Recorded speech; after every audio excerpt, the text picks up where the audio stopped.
Hotep.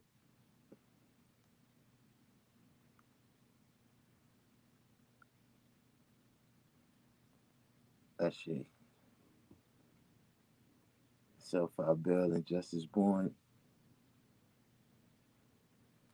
To this topic today, we definitely gotta share. We gotta share this out. We gotta share this on the other pages. I don't think I'm gonna get too many alerts on this topic. Carlos Clark, wise you.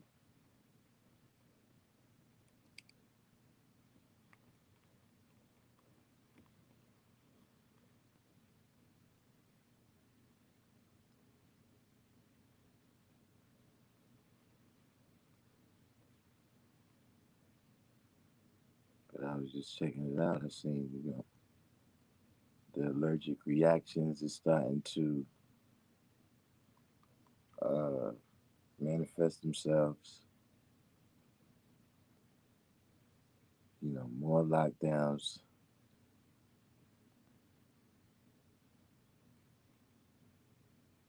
And are you prepared?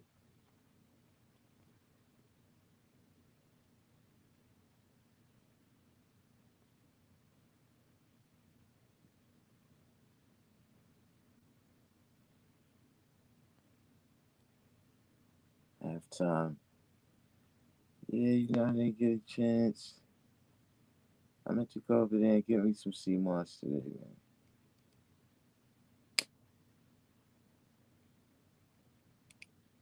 That was actually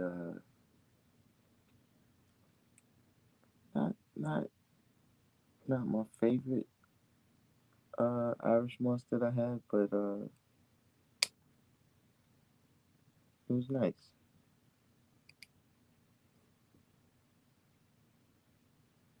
Yeah, that was yesterday when the nurse passed out. But she said uh, that that's a reaction that she's been had. That whenever she feels pain, she faints. That's what she said. Don't don't don't don't kill the messenger.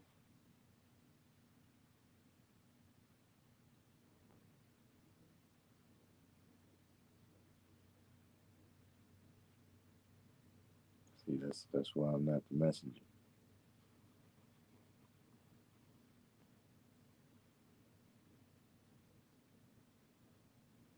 Yeah, 2021 January.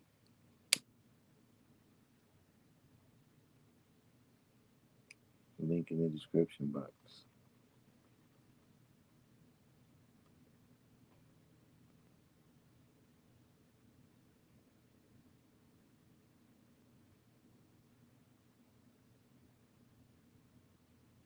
But I did. Yeah, I don't think y'all seen the poll.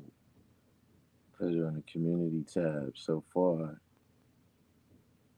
hold on, let me check it again.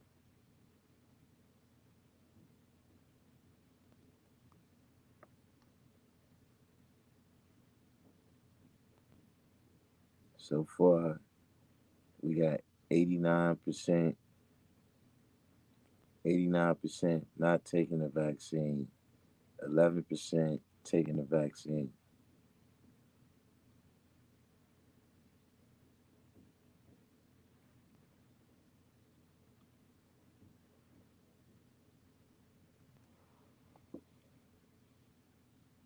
Queen Medina. Um, well, nobody spoke to me as far as the school being open in Queen Medina. Now, for me personally, yeah, my classes is canceled until January 3rd. Not the, I mean, well, my boxing classes, but let's see what happens.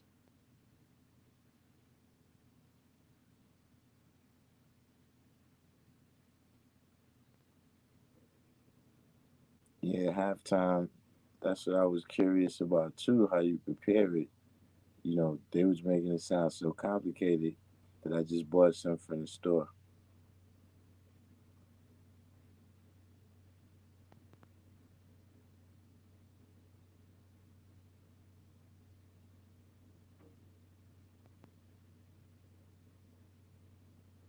But the school is gonna be sanitized. Um, I guess we're gonna have to come up with a schedule for that. But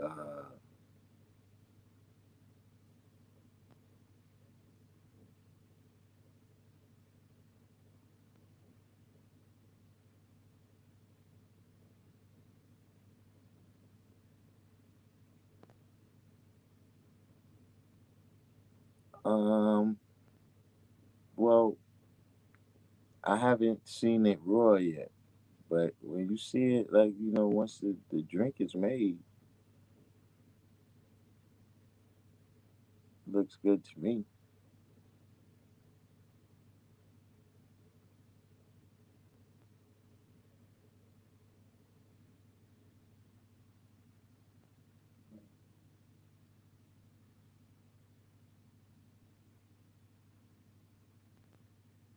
But what you got to say about? I know 793rd.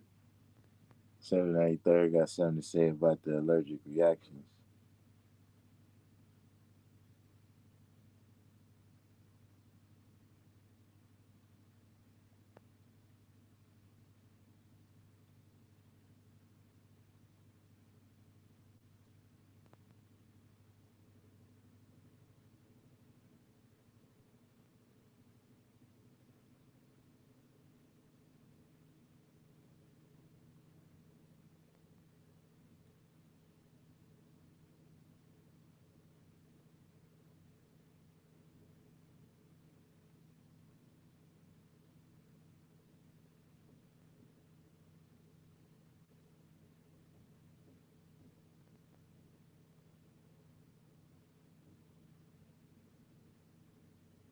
Is anybody in the room that's going to take the vaccination?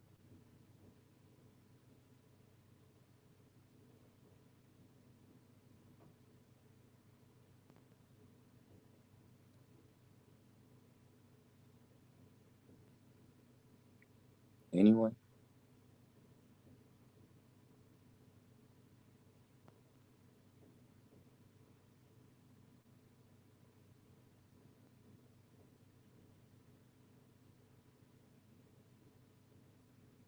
Magnetic Wise and the stuff from uh, Facebook.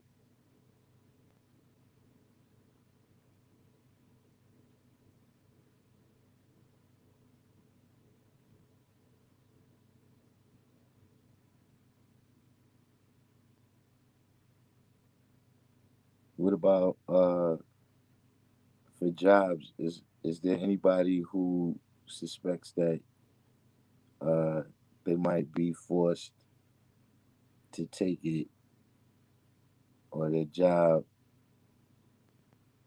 You said only if it's mandated at the justice. That's what I'm talking about.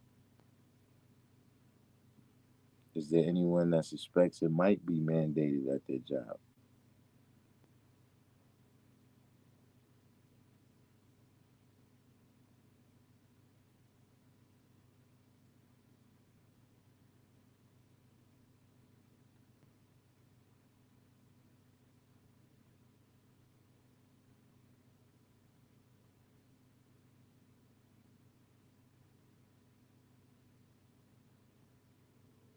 See, everybody got CMOS now.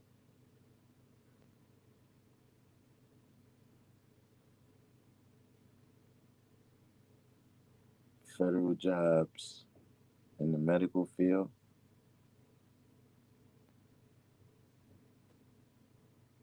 Jarrell Boylan said you suspect you might.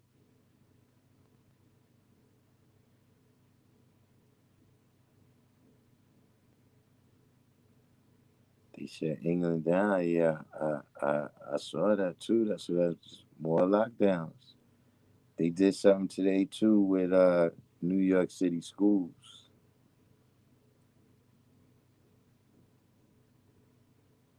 Yeah, I'm not sure. It's well, they was already in partial lockdown, but now that's even more in lockdown.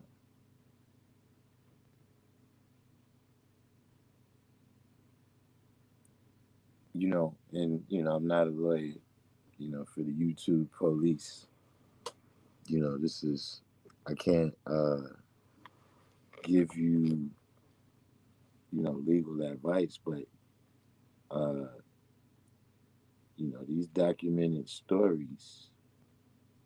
For anybody that saw on the community tab, the links that I put in there about some of the complications. The complications rose to the level where they had to suspend. They had to suspend giving it out.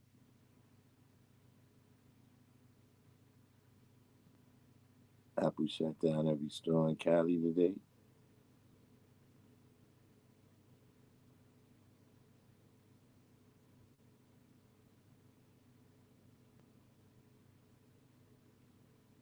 You're in the medical field, Jarrell Boiling.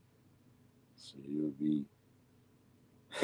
be taking a leave of absence.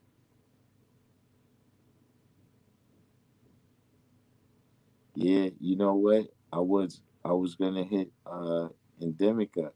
Endemic just went back over there.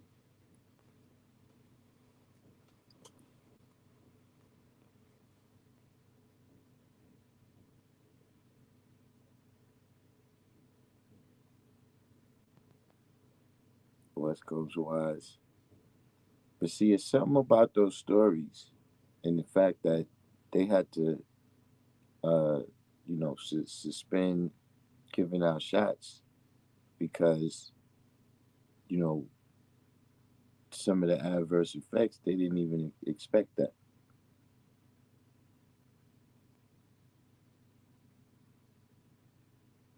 you know. And these is regular, if you've seen the links, that's regular, news at 11.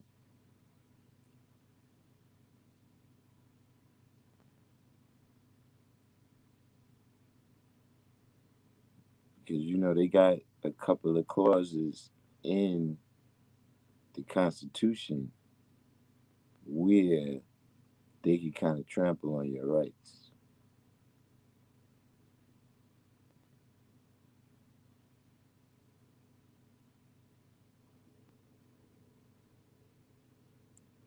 Kendra Rowland said, but I was talking to this African brother who said to me that you can do anything in this country, you just have to know how to get around things. See, some of them have a different uh, concept of the government. I'm not exactly sure what he was talking about,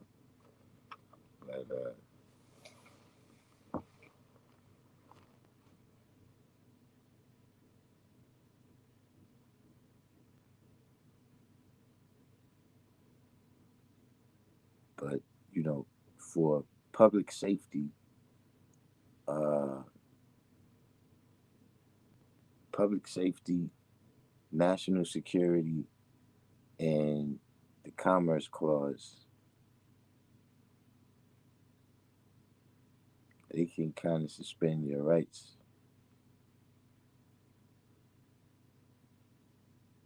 Those are the three ones that I know about.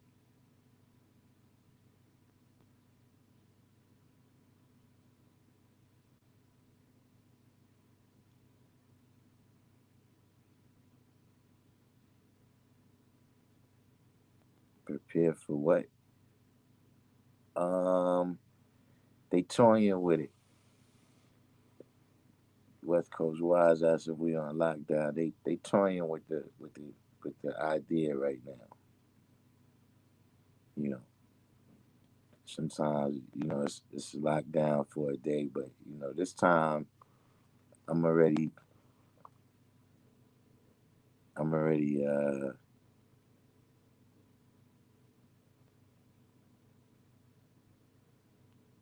turned into a prepper. Yeah, I used to watch that show, Doomsday Preppers. I like that.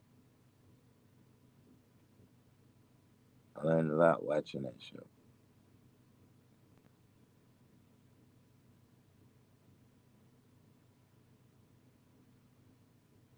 But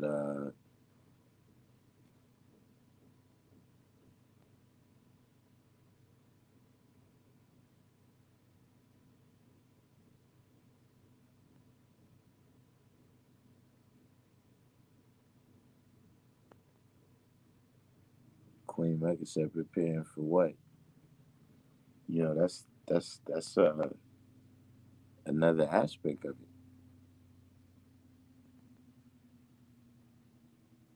Kendall Rowland said the history of commerce. What's that about?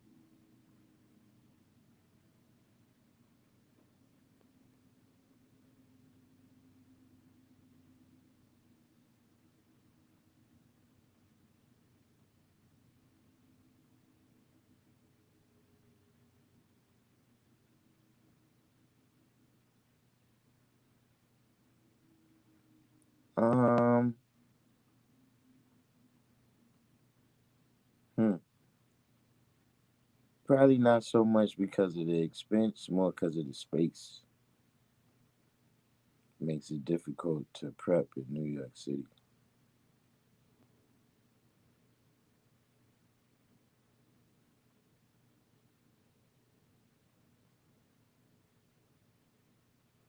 Especially now because you got the internet. You got like prepping prepper websites where they send you, like packaged meals and batteries and all type of stuff that you would need in that situation.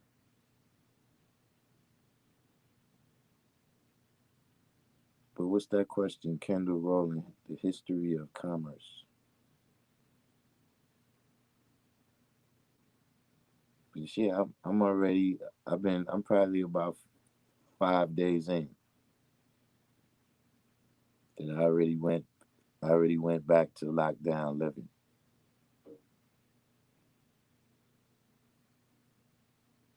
Like that way of life. We had that way of life for like what, good five, 6 months or something like that. Luke Cage.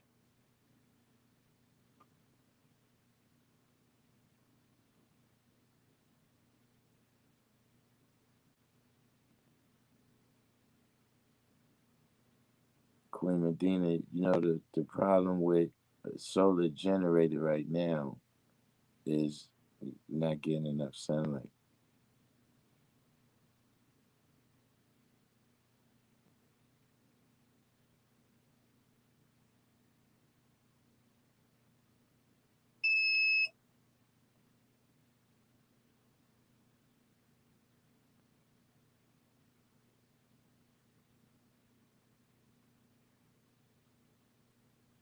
But in terms of being prepared, that's a certain science too. Prepared for what? I saw somebody was just mentioning how England went into lockdown. Uh, I saw a story saying that I didn't read it. I just saw the headline that there's another strain of the virus over there that's 50% more contagious.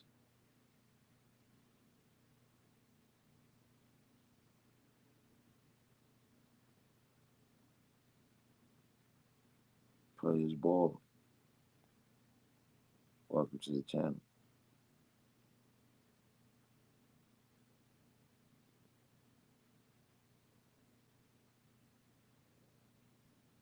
So when you say prepared, prepared for what? I mean, yeah, that's a good question.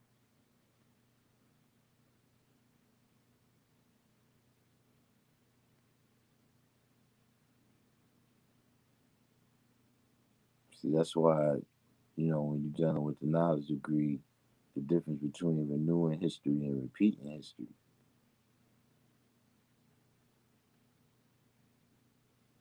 See, there's been a lot of people over the course of history that have failed because they was 100% prepared for what happened last time.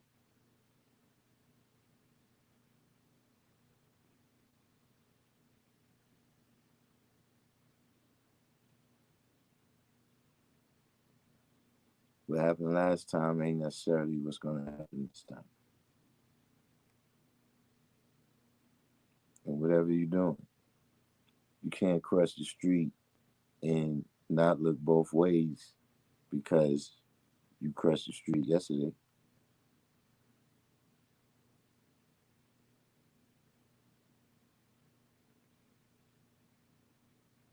The Brazilian president, well, what I read in I think it was the Post, was that he said he already had it, so he felt like he got antibodies.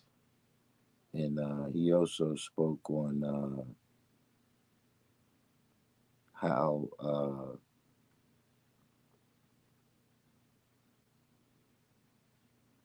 the, the the companies have been we call it, they can't be sued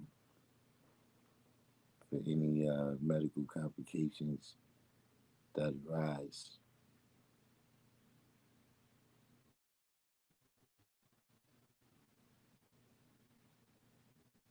Right? Luke Cage was talking about the new strain with the vaccine isn't prepared for that strain. That's the point.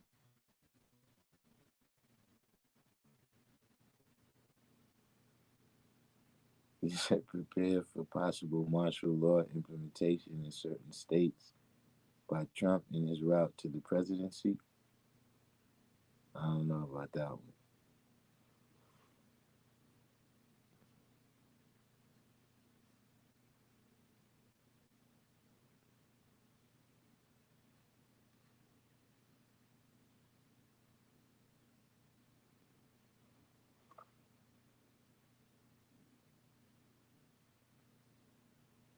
Yeah, West Coast Watch, that's we had mentioned something like that yesterday. Like, right now you're not hearing about really no other ailments,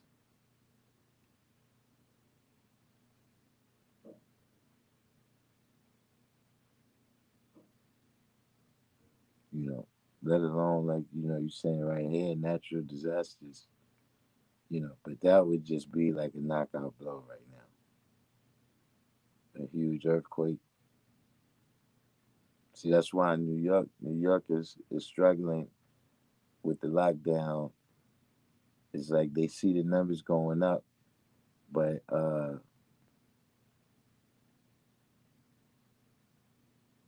they can't, economically.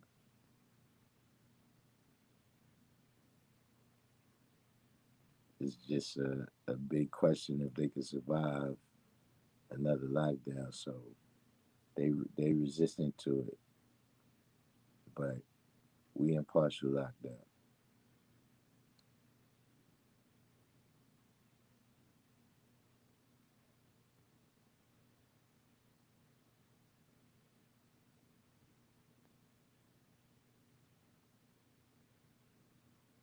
So that's how you see it, Kendall Rowland, that this is biological warfare.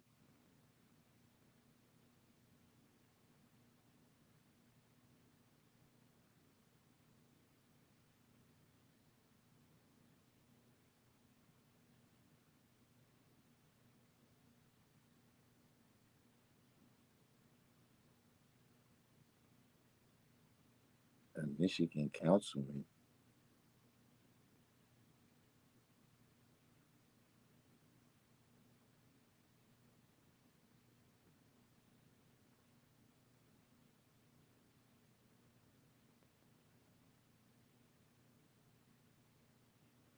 Yeah, I mean, I just don't see it happening. Anything's possible.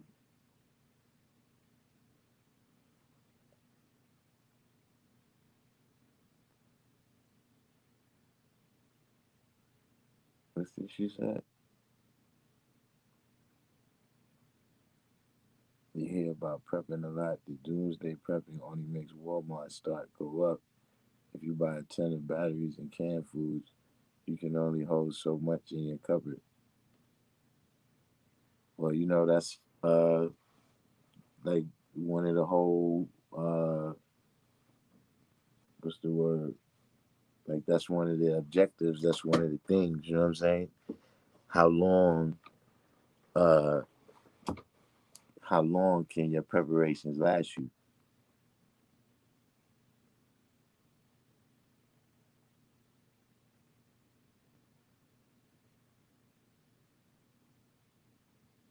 So Black Justice said Trump can't use martial law unless the city and state authorities can't get ordered.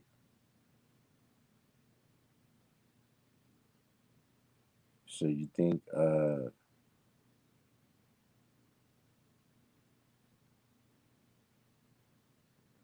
so Queen Medina, you think it's biological warfare too?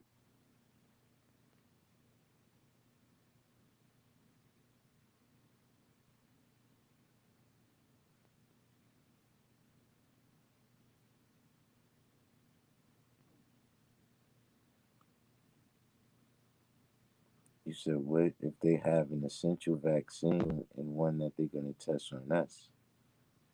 What do you mean?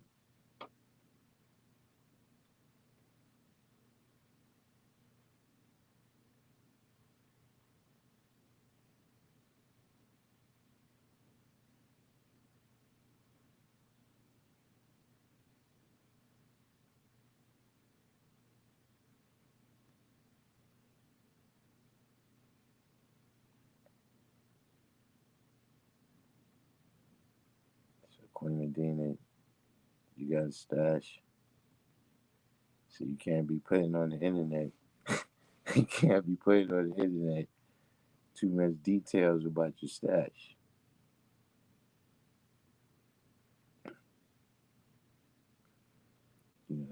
That's another thing about prepping. If things do hit the fan and people know you got a large stockpile, then you become a target.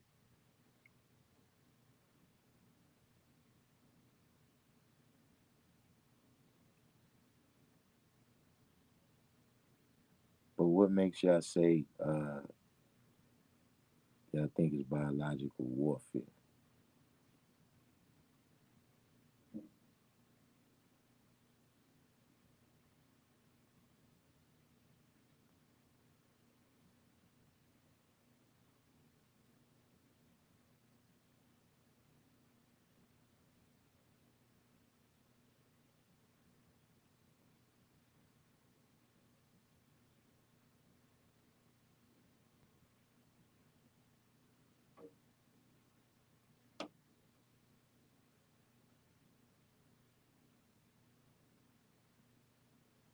Mm-mm-mm-mm. Kendra Rowland said, "That's how I see it. I truly believe that nothing happens by accident or chance in America.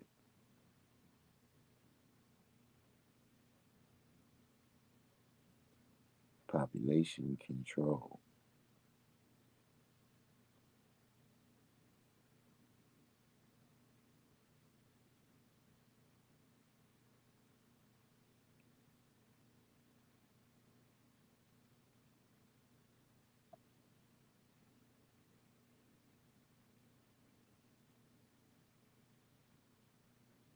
So if you don't think anything happens by accident or chance in America, right?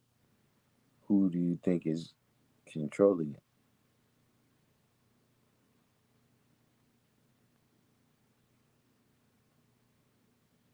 Henrietta Lack.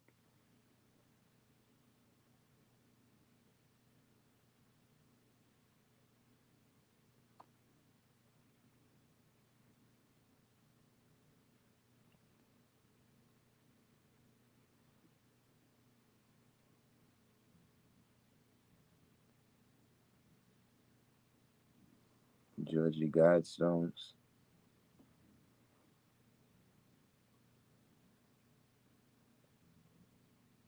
Prepping is essential for everyday life, not just a pandemic. Over here, we have electrical shortages and earthquakes.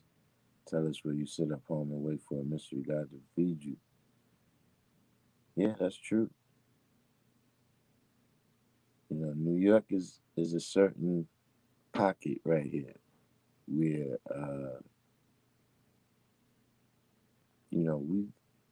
we have a little snowstorm, but that's in comparison to we don't really have natural disasters over here like that. There's been some. There's been a couple of earthquakes. There's been at least two.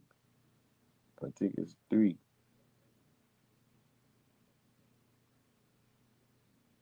You know what I'm saying? But we're not used to that. We're not used to uh, hurricanes. We're not used to tornadoes. You know what I'm saying? Every blue moon, if something happened, it was a tornado. It wasn't in New York City, though, but up in the Northeast a couple of years ago, you get a couple, Katrina, but we're not used to that in New York City.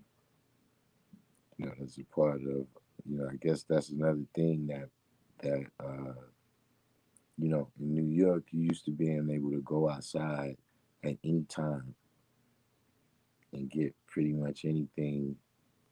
You can get a sandwich, you can get a hammer, whatever you need. So, um,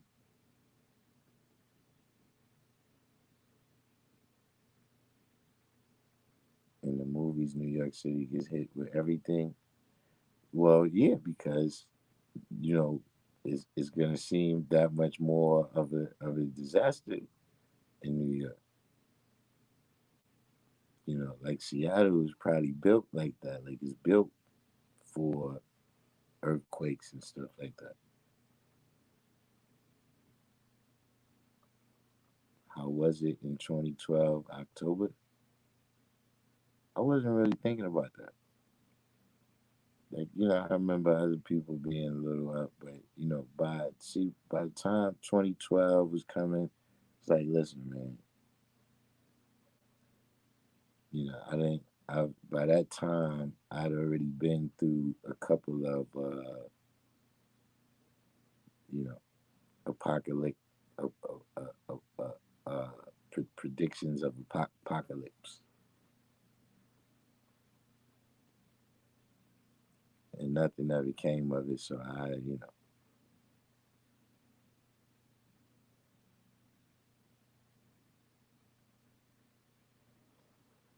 but why is that a good question though? You said there's no accidents in America, so why is that the question?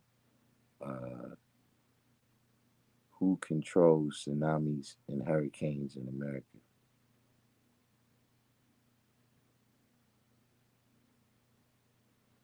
So Luke Cage said if they have one essential vaccine for doctors, nurses, and ministers to see the effect of the other vaccine on the population. When you say essential, what do you mean by essential? You mean it's you saying that they're giving the other people, well, what do you mean by essential?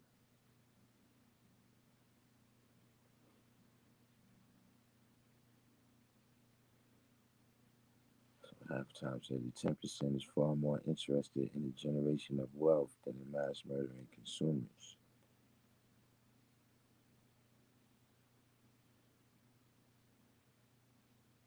So we should be prepared for at least 3 weeks with food, water, meds, and money.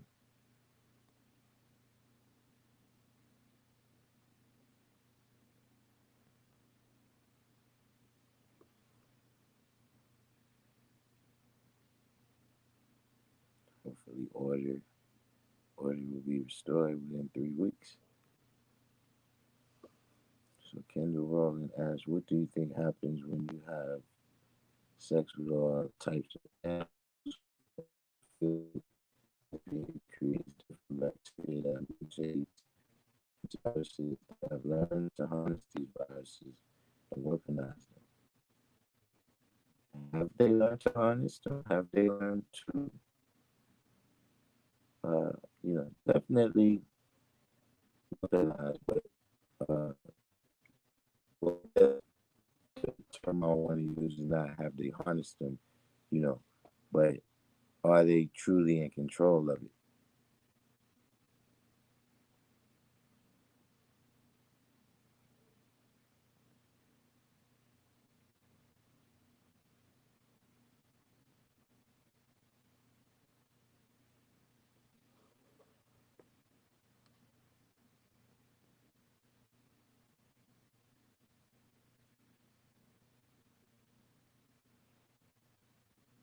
Yeah, I know the movies, Escape from New York, etc., etc. It's always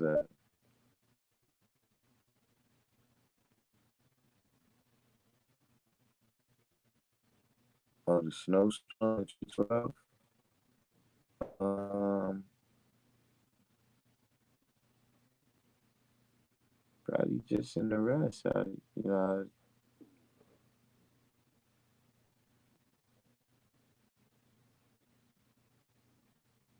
2012 wasn't the biggest storm I've been in.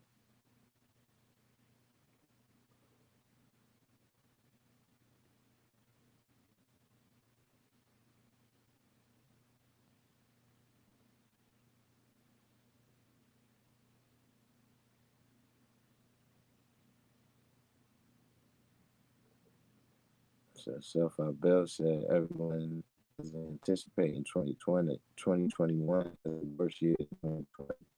In reality, 2020 has been good for me. I don't see myself being spooked at all. Ready, yes, definitely not spooked.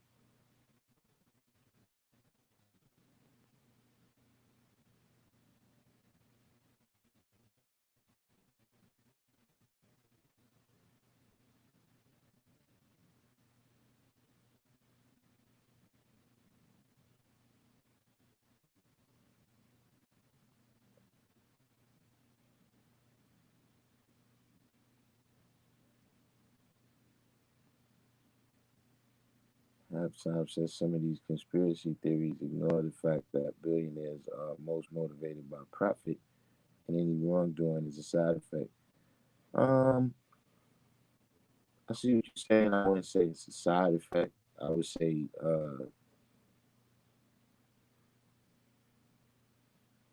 it's just what they're prepared to do to make money.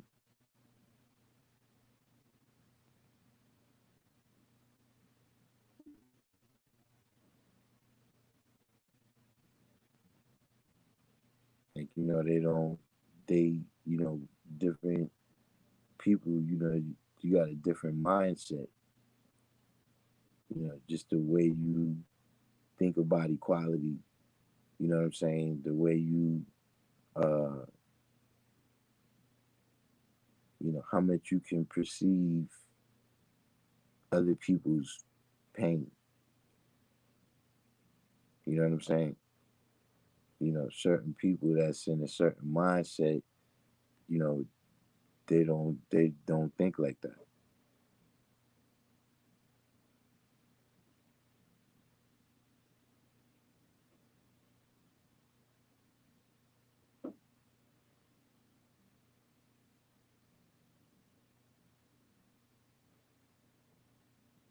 That's Coach Wise said, I'm going to stay prepared as much as possible. Nobody saw 2020 coming like it did, so I'm expecting it to get worse.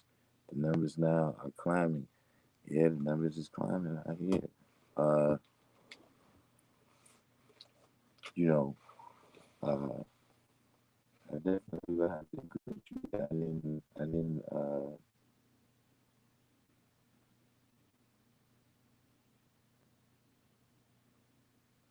But I think I might have to tick back the clock some years.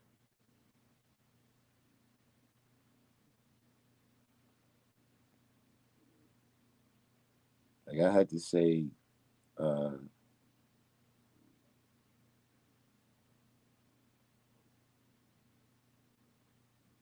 kind of the 2000s.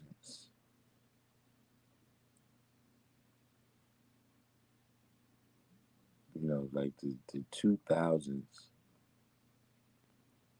You know, from uh, the the second George Bush to uh, 9/11. Uh, you know, uh, just a lot of things that happen. You know what I mean? Just on the immediate front around me. You know what I'm saying? And on the world stage, just a lot of things happen.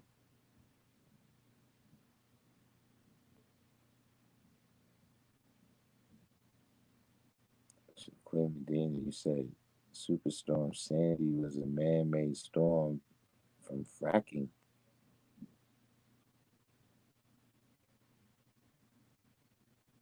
Think fracking caused fracking? From what I understand, that uh, it has been blamed for some earthquakes. I don't know about storms.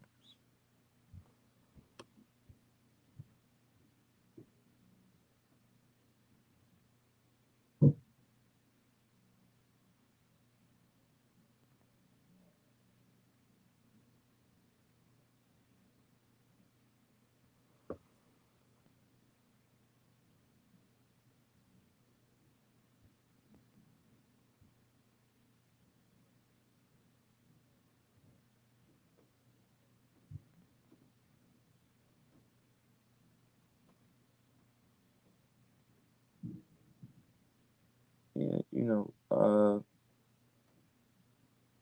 that's a good example. You know what I'm saying? Big tobacco.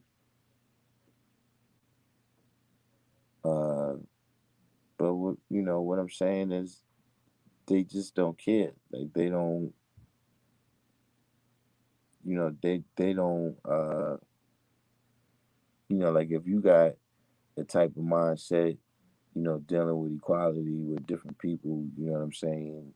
You know, on different levels. You know what I'm saying? Not just economically, socially, et cetera, et cetera. You know, uh, certain things is gonna feel averse to you.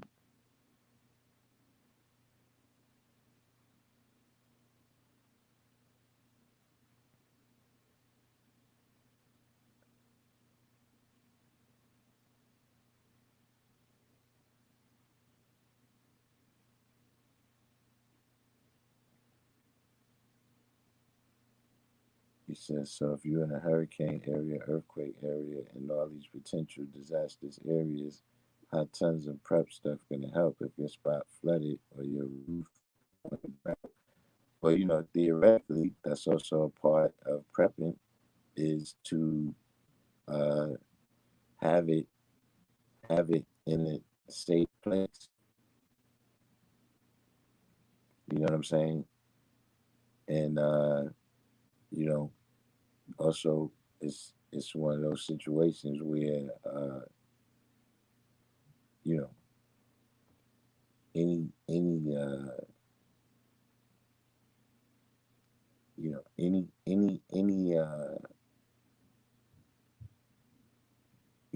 let's say you save 2% of your food in that situation. That's still 2% more than you was gonna have. You know what I'm saying?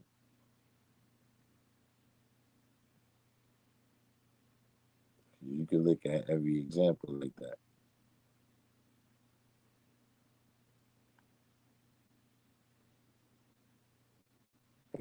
You can use those same examples and say, well, you know, what good is studying your lessons going to be?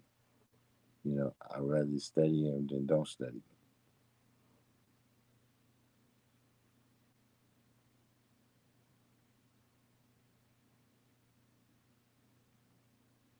Yeah, once you get caught up, you ain't got no provisions. Then you got to get your gorilla game on. You got to go out looting. You know, the wives put loot in the stores. The stores would probably be cleaned out so quick. You know, you're gonna have to you're gonna have to engage in battle with other civilians.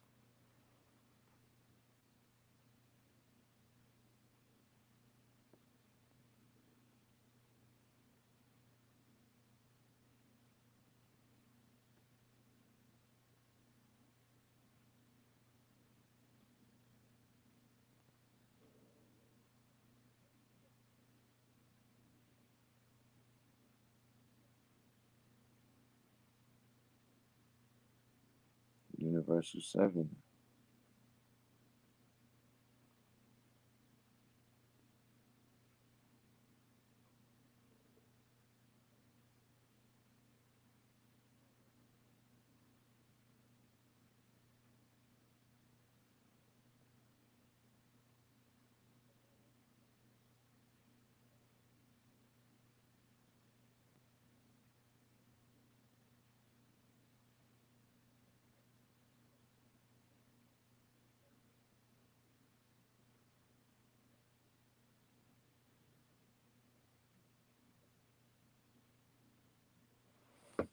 Kendall Rowland said, "I believe that things that keep happening to Haiti is no accident."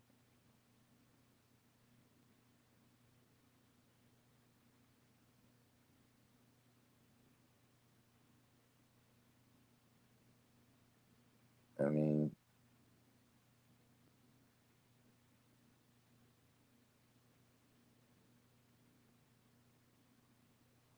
you know, can you break it down somehow? What do you mean you believe these things are no accident?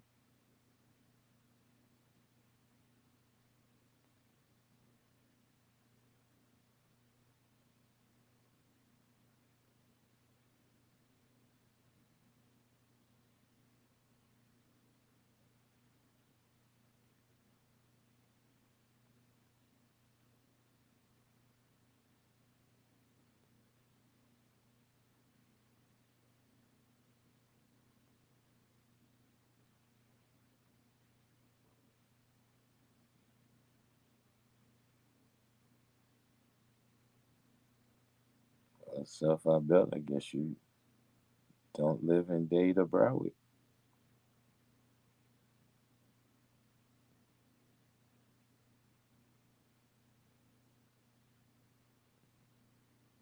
You know, that's something that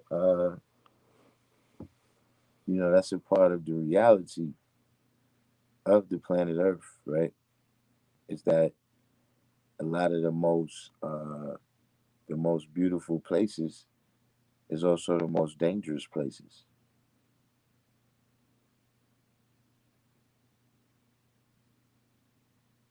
So, South Florida and everything, beautiful weather, all the beaches, you know, but you also get hit with a fair amount of hurricanes. You know what I'm saying? You gotta have flooding and these types of things,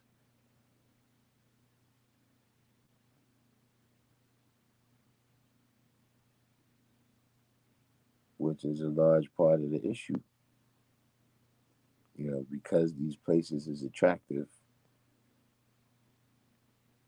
people build up a lot of things there, and then you in the way of that danger.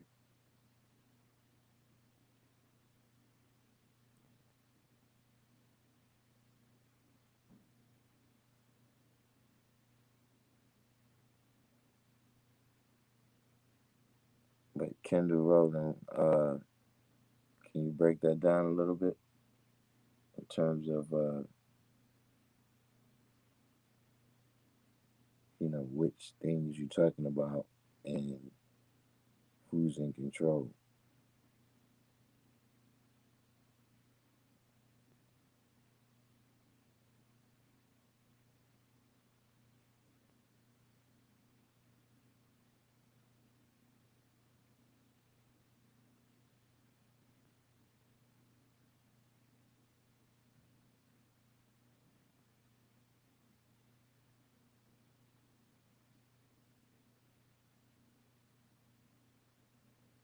Haiti is the only independent black nation in the Western Hemisphere. I believe that Haiti's suffering is on purpose.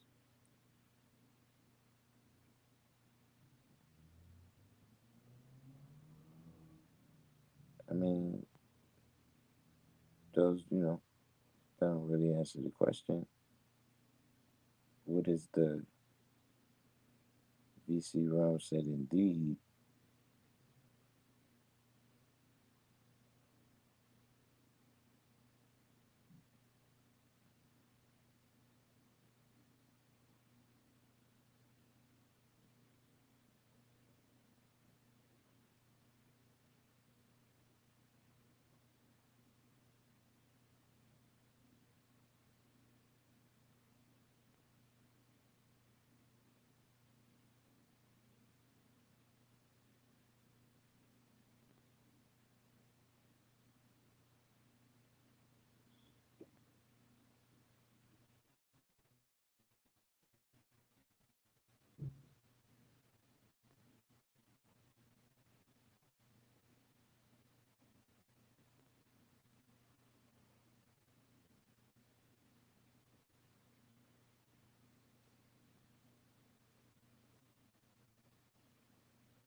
Yes, what you're saying, VC Realm.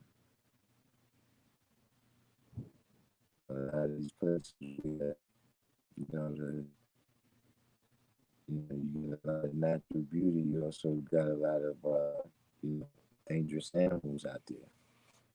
That also enjoy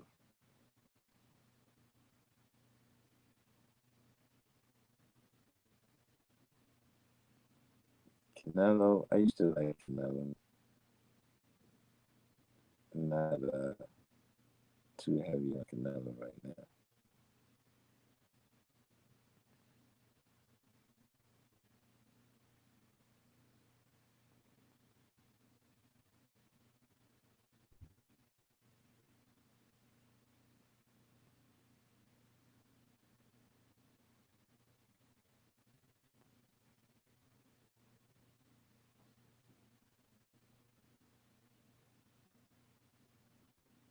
Canelo Rolling still there?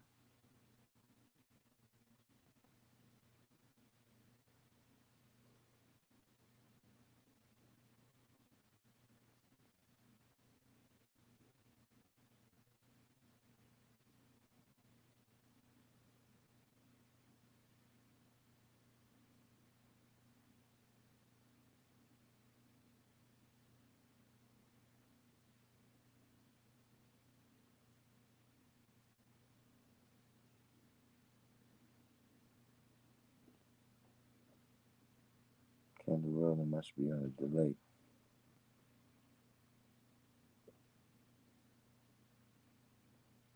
Yeah, can you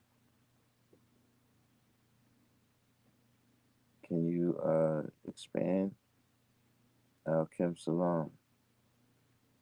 But yeah, Kendall Rowland, can you expand a little bit on what you was talking about?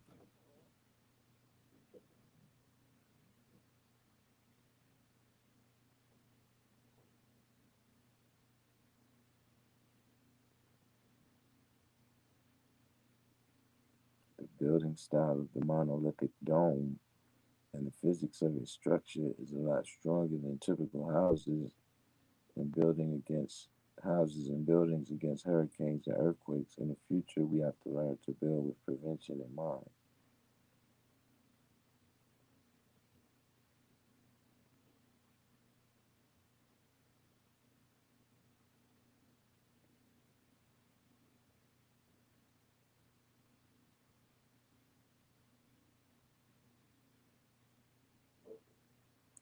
Self said, what city is really prepared for natural disasters and in what way they got earthquake codes in place, but a strong enough earthquake don't see that. Same for hurricanes, tornadoes, floods, etc. Nature's undefeated.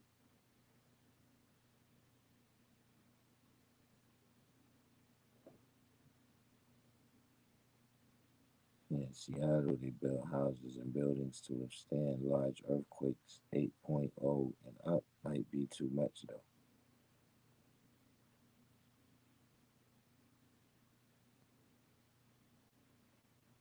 Well, you know, New York has been here, New York City as we know it right now for 100 years.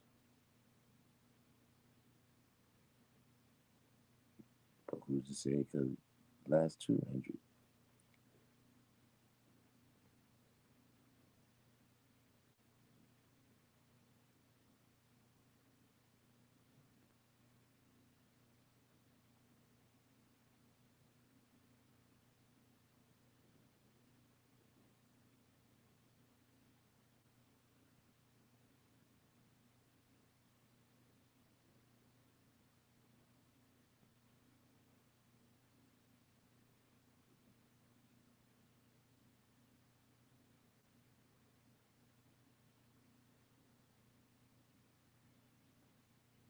So Kendall Rowland said, I believe that the heart machine may be responsible for some of Haiti's problems.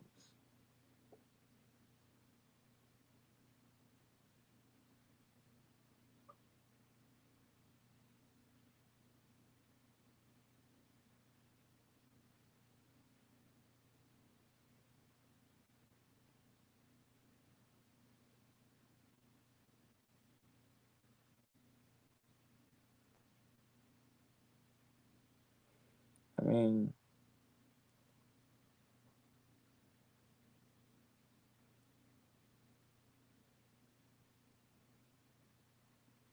which of Haiti's problems,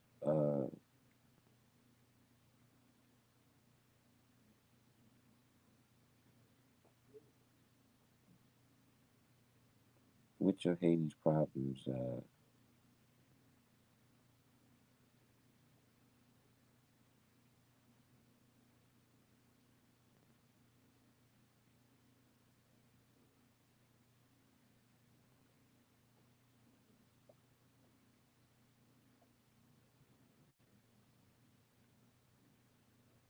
well, I know about the heart machines, Don Bishop.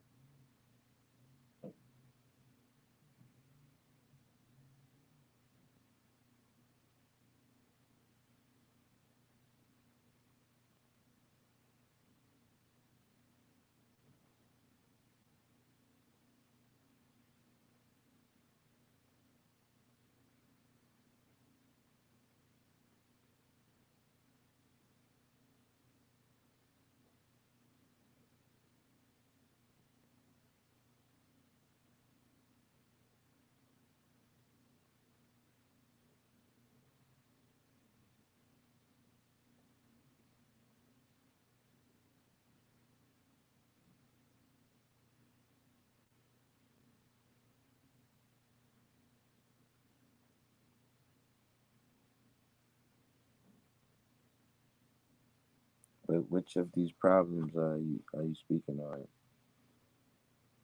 that's being caused by the heart machine?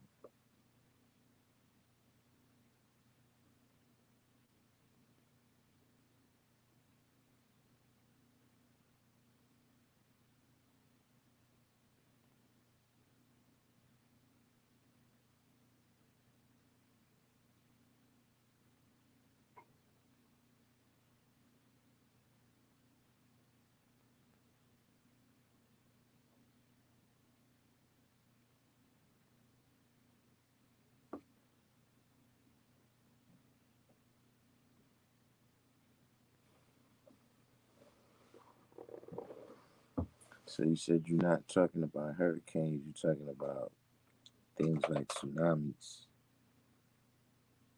Has there been a tsunami in Haiti?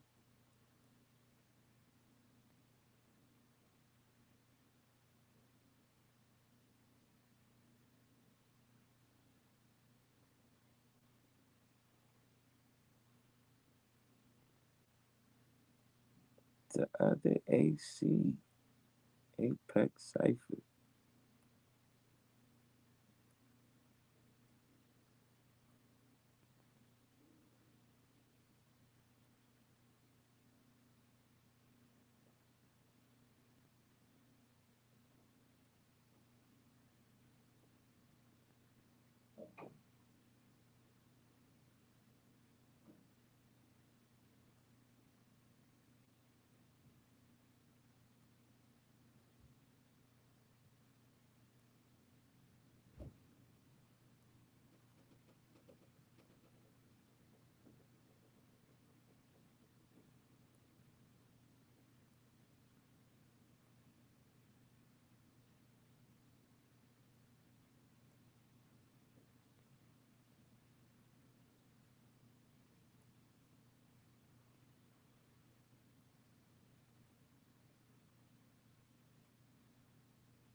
mellow.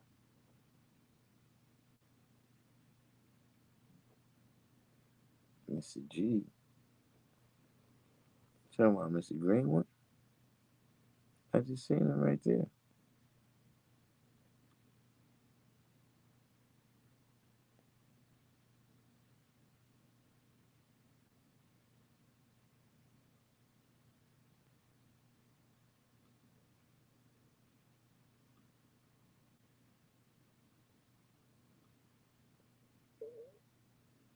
I don't know what he's talking about.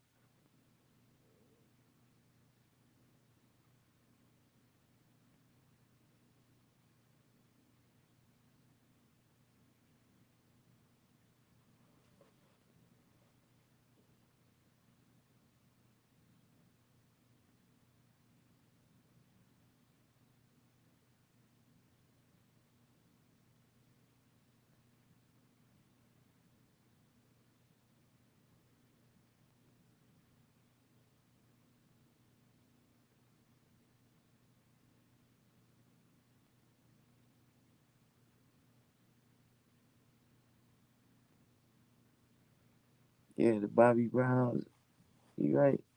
Where's my Bobby Browns? Oh, they up at the school. You're right. I gotta get the Bobby Browns. I forgot all about those. Fried phrase from Providence Plantations.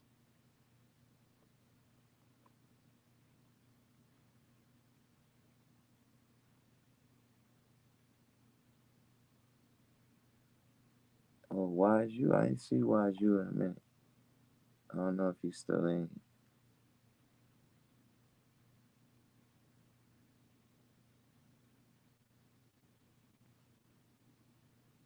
But I don't know if any tsunamis to have hit Haiti though.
Is it true a heat wave can short circuit electricity? Um, well, there's a couple of ways that heat can have a negative effect. Uh, temperature is important to maintaining the wire, the wires. You know what I'm saying? Uh, and you know, in a lot of places, it's in the summertime when everybody's burning their electricity, their air conditioning. So you have more demand on systems. But what do you mean short circuit electricity? Because I just realized the first thing I started thinking about is, a blackout. Oh yeah, you say here you talking the whole power grid. Like there was a blackout that happened in the early 2000s that uh, it hit like from Canada. all the way down to like Virginia or something, all the way across to like the Mississippi. And that was a large part of the issue is that because of the heat and the extra demand on electricity, the wires got hotter and the wire started hanging down until tree because of that extra heat, you know, made the wire expand. Then that started a fire and just chain reaction from there.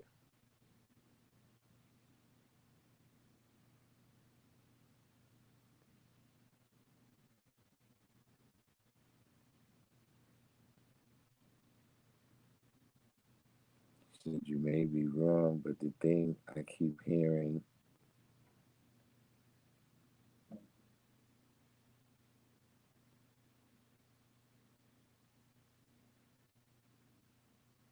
you Shimami and you saw a documentary about the tsunami that hit Japan, and what did that say? Said I may be wrong. Kendall Rowland said I may be wrong, but the thing I keep hearing black people say is that the Haitians are cursed. That's why they can't get right.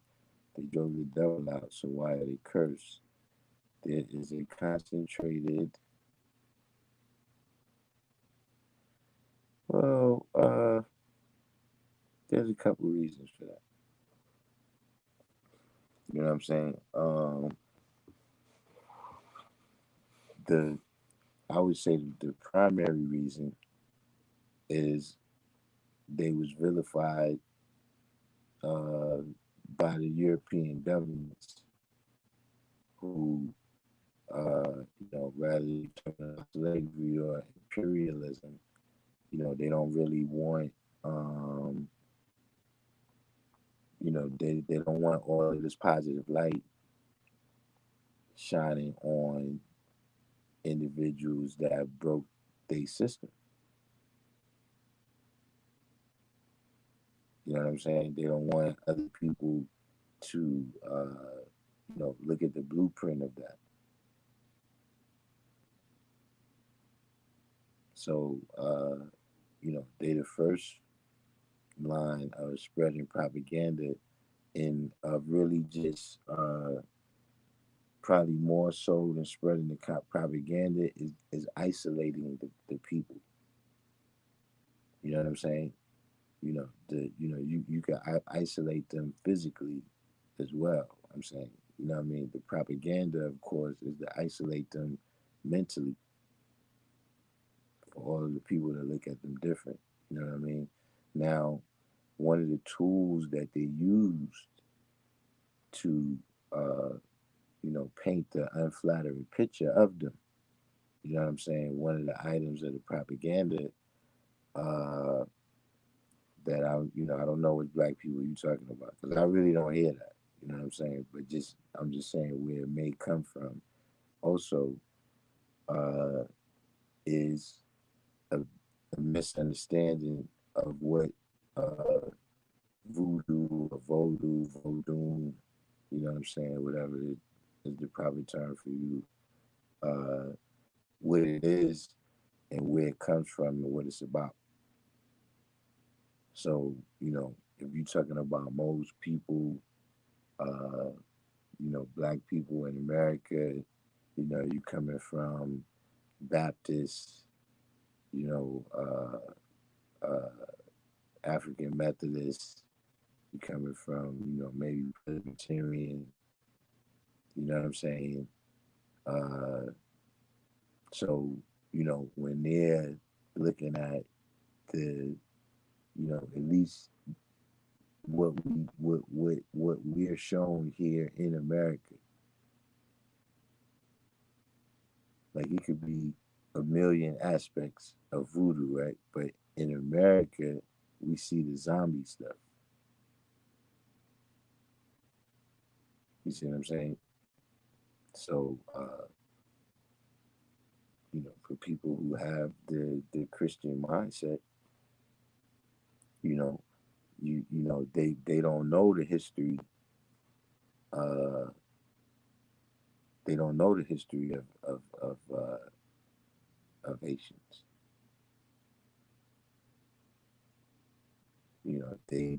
They just know the propaganda and they see that one vision.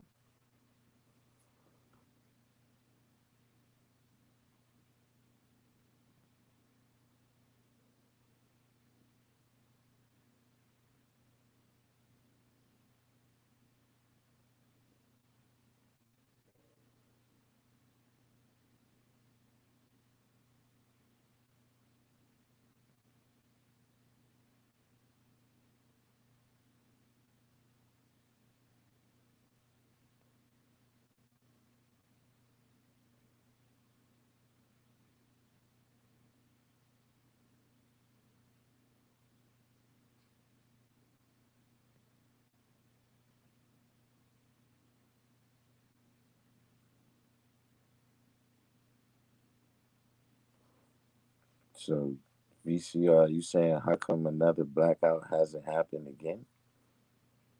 Um, I mean, why do we want it to happen again? What is or more often? I mean,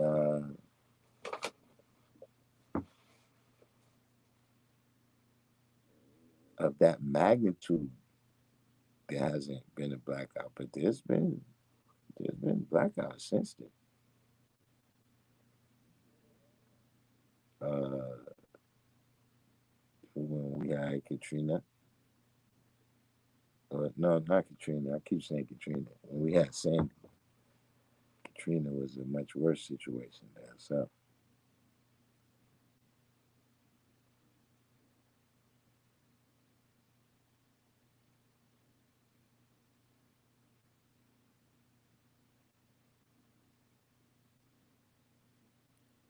yeah, West Coast wise, those wildfires out there in California, man, it seems like they just go the whole year. It used to be in the summertime, but now that seems to be just a California phenomenon. California's on fire.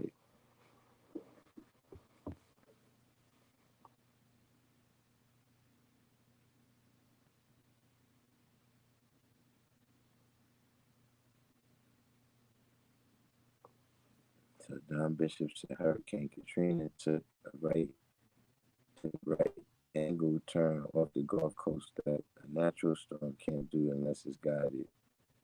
Then it was directed towards New Orleans. I think Sandy did something similar.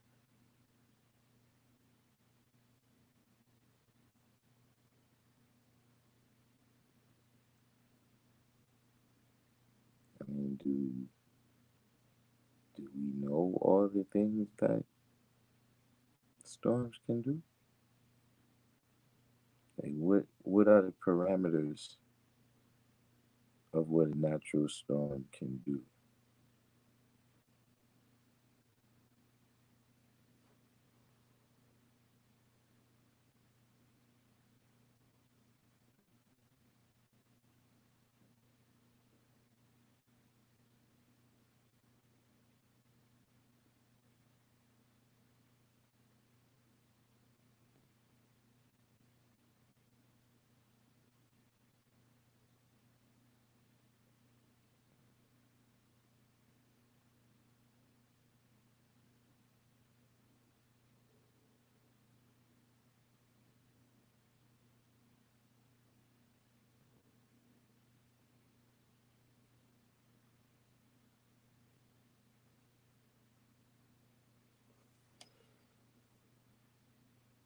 So what you say here? They got hoodoo, voodoo, Santeria, Wicca, etc. So why isolate the Haitians? Most culture got a piece of that type of teaching. Um, well, uh, when I was uh, Christian, you know, all of that stuff that you just named right there was seen as demonic. So in terms of the original question, you know what I mean, is that he said he seemed to hear people saying that they cursed. You know what I'm saying?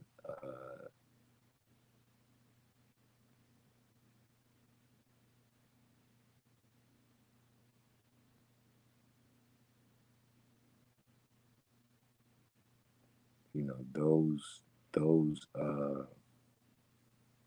how would you say,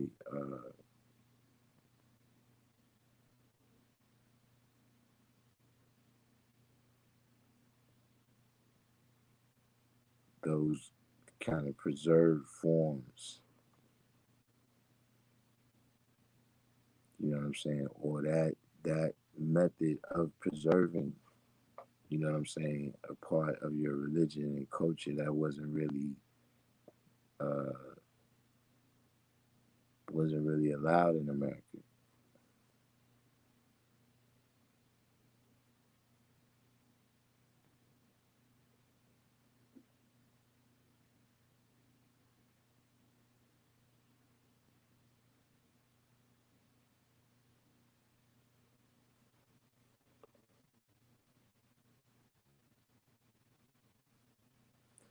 Apex Cyber said they on lockdown in Southern California, but they just opened the restaurants back last week, a week and a half into the lockdown.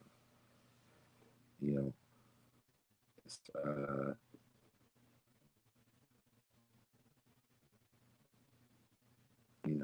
we've seen this movie already. You know, 2021 sequel,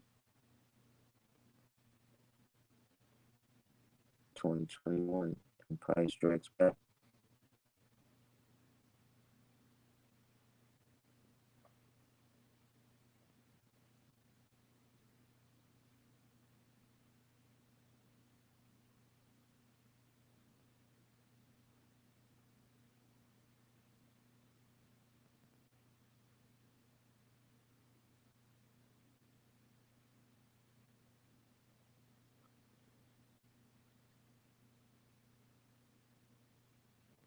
What you said, Five Fred? Oh, you haven't been getting your alerts from the channel? You saying? You know what we do now is we got to just share it out. We got to share it on our own. You know what I'm saying? Just share it on your Facebook, your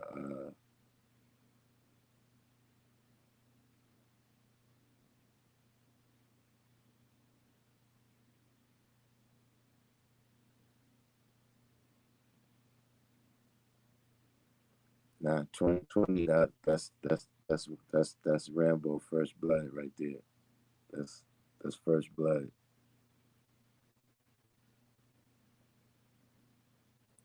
2020 is Star Wars.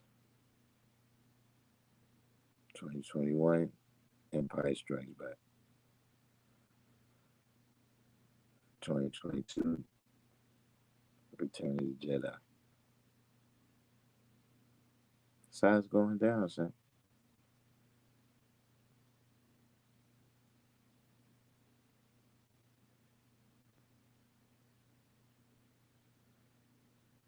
So Don Bishop said natural storms take arching angles, hence the natural order of motion moves in a circular path. A full right angle or 90-degree stop and go is unnatural or highly improbable.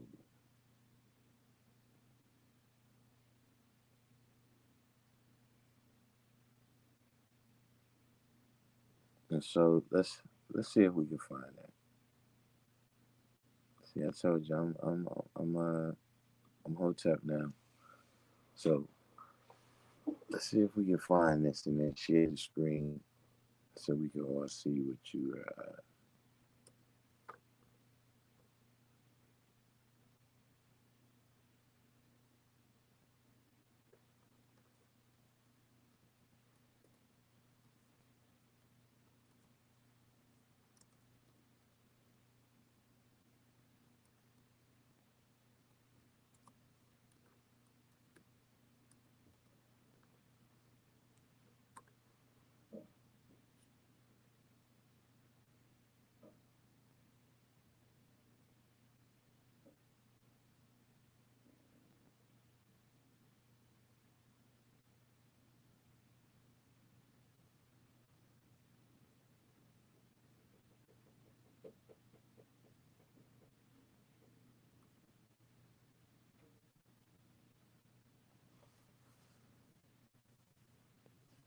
if we can,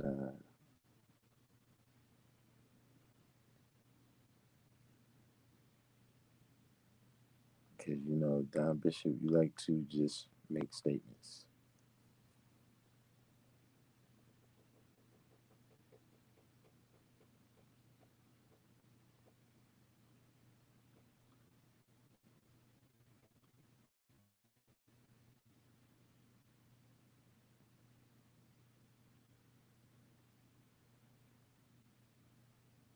Let's see something here. Big Alchemy, thanks for that. Thanks for that super chat right there.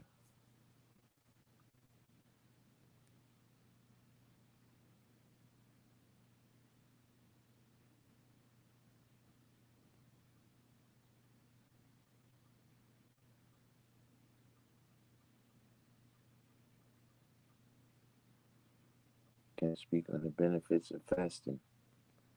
Okay, we can go into that in a minute. Let me just see if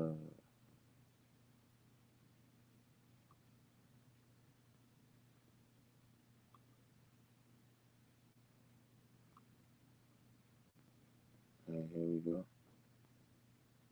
Looks like we can see that. Let me get that a little bit bigger for you.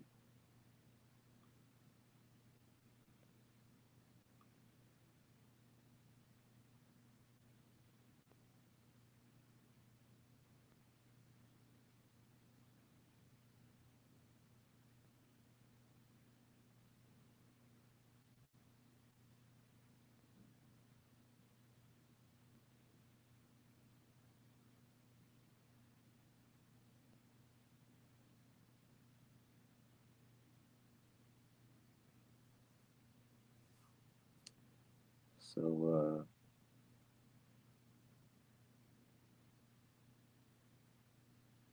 so far, have we seen anything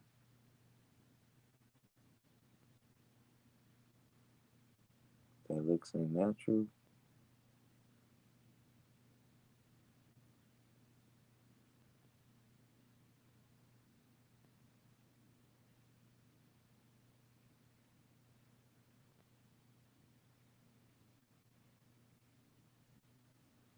Hmm. Is that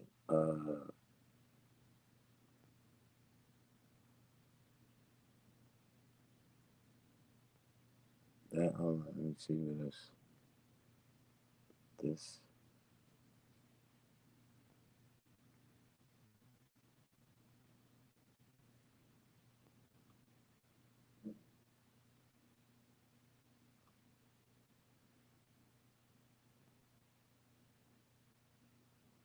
I just want to get the name of the site for you.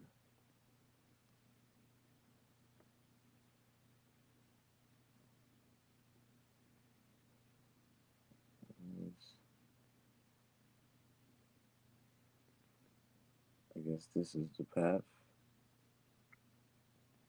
This looks pretty circular.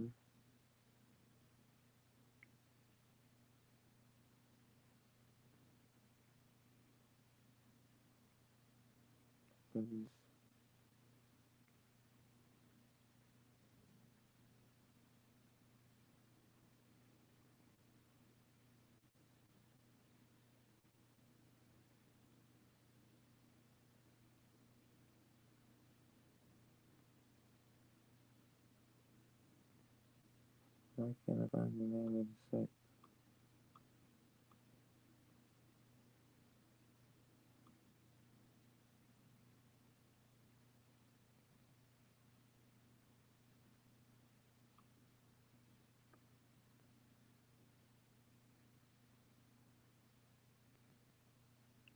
What is this?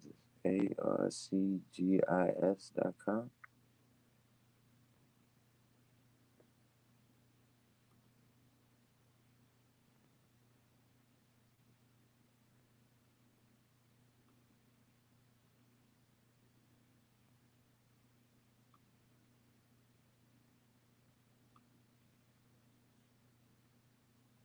But uh,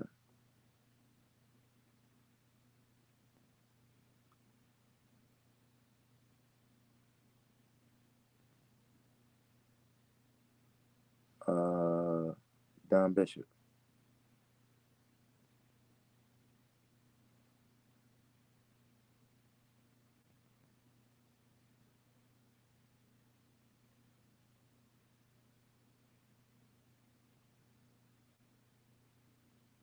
Well, I guess we'll wait for Don Bishop to come back. But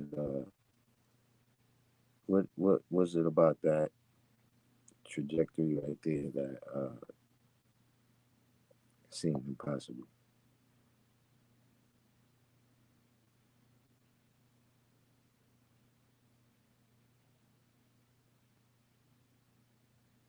I was doing knowledge to the 1956 version of the movie 1984 by George Orwell. That book was supposed to be like a warning. However, it has become more of a blueprint. All these lockdown measures parallel a lot from that story. Um,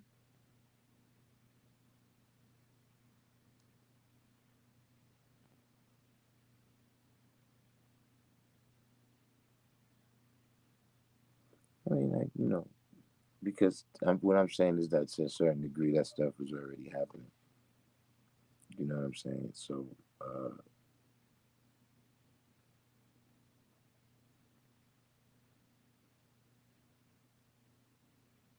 to me, the better book, uh, at least I liked it better.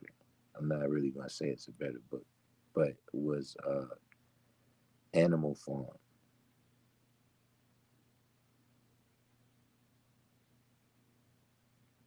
You know, Animal Farm got all the layers. You know, and just in terms of being uh, a blueprint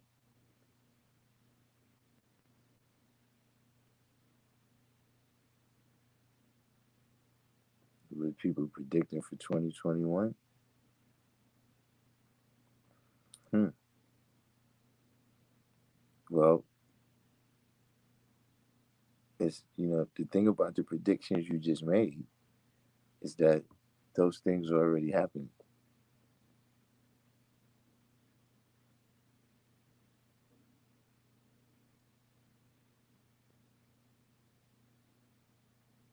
So I guess you could say more of the same, but we could always predict that. But getting back to the brother's question right here, Big Alchemy about the benefits of fasting. You know what I'm saying? Uh, you know, now first of all, let me ask you a question. You talking about the mental benefits of fasting or the physical benefits of fasting? And in some ways they cross over.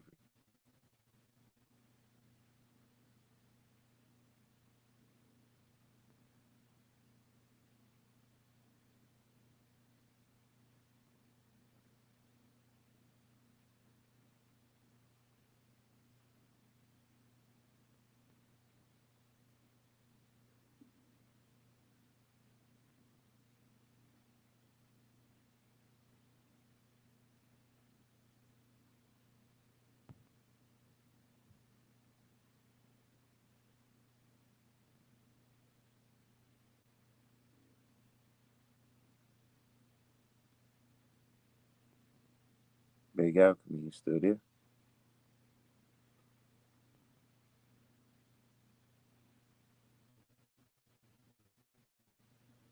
Don Bishop, where you at?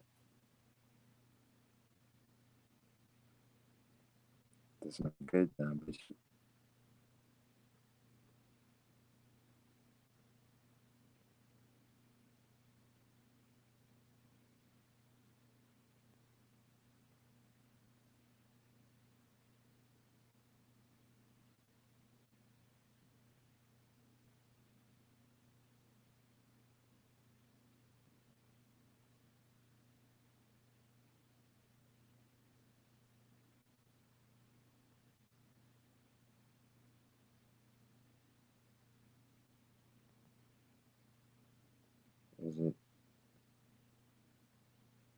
Screen frozen or something? Big Alchemy still there?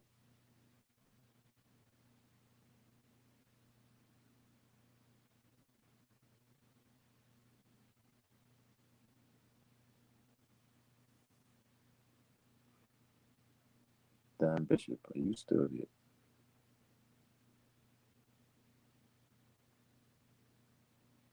Is anyone out there? Is it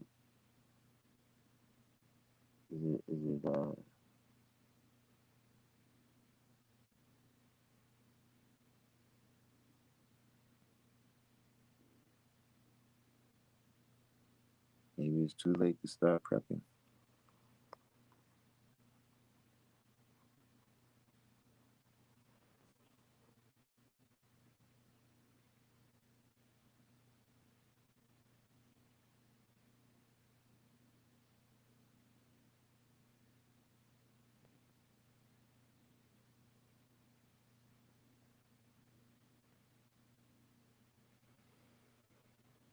Well, we're not gonna get a repeat. You know what I'm saying? Because this is something you gotta realize about uh, opposition in general. You know, this is something, man, about them continuing daily. You know, it's not Groundhog's Day. What you got over with yesterday, you're not gonna be able to get over with that today.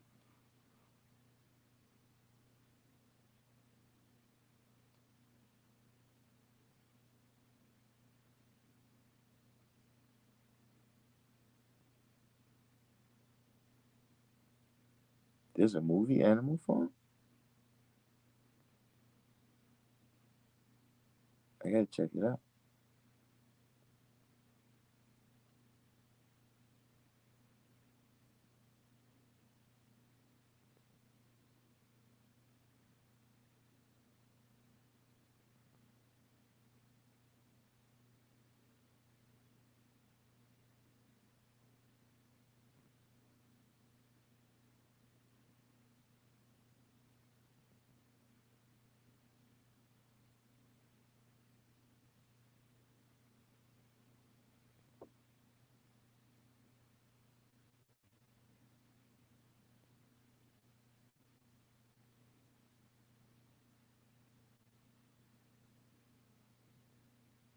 What happened to the brother?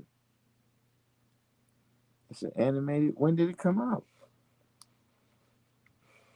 Because Animal Farm, the book Animal Farm, we probably could have got that book.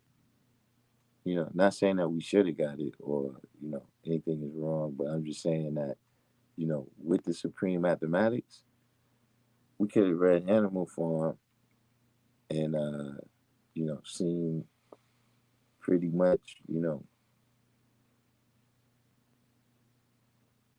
with the same lessons that we learned from 120.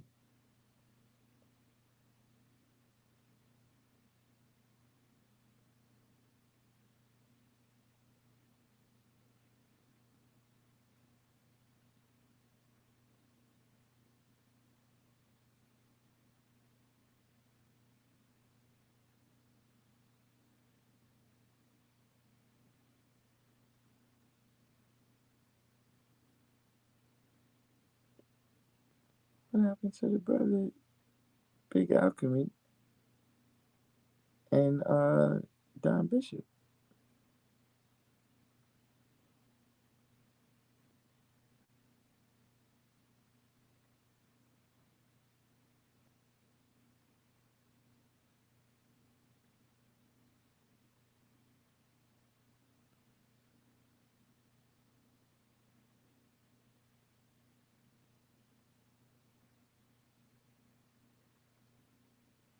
The movie came out in 1954. Man, how could I have missed it? I wonder if it's on YouTube.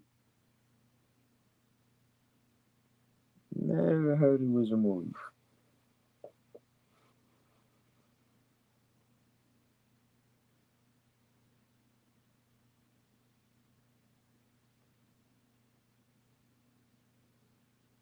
Who's on lock right now? Well, California. I heard that California is like, they at the limit. Like like hospitals is full out there.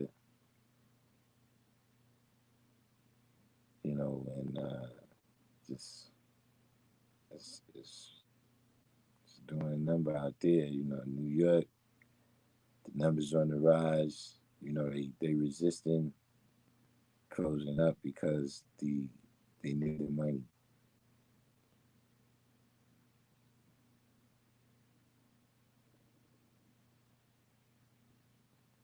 Yeah, I'm definitely gonna check that. Animal Farm, the movie. Never knew it was a movie.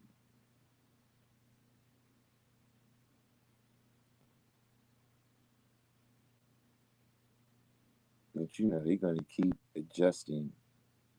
Uh,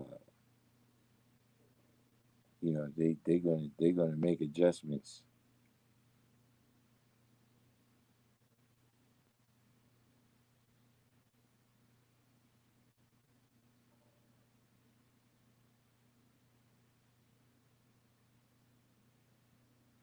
Nah, they saying the whole Southern California, but like San Francisco is like the epicenter or something. It's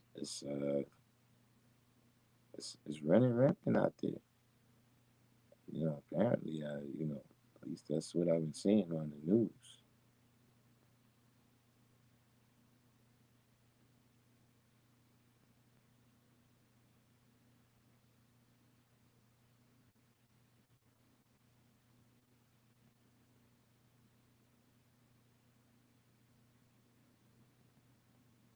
But Big Alchemy,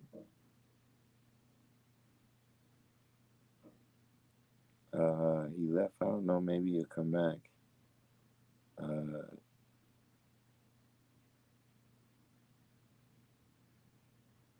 Maybe he'll come back and do the Niles tour on the repeat. But we'll just go through some of the benefits, from both sides. You know, uh, one of the no, no, no, Kendall, we don't adjust to their nature. That's where we start messing up at. We got to be even more in tune with our nature. See, because that's even what allows us to discern the difference. That's what allows us to make a difference, right? When we weighing and judging things to, uh, you know, see what we want to do about a situation. Like when we're making a decision, right? You know, knowing who you are and knowing what your nature is what's going to cause you to make the right decision to stay away from the devil. You see what I'm saying? See, when we start adjusting too much to their nature, right? Then we start doing things just based on, we got to survive out here. The man is on our back. You know, we got to come even more in tune with our nature. You see what I'm saying? In order to be able to take the right action, you know, and make the correct decisions about what action to take.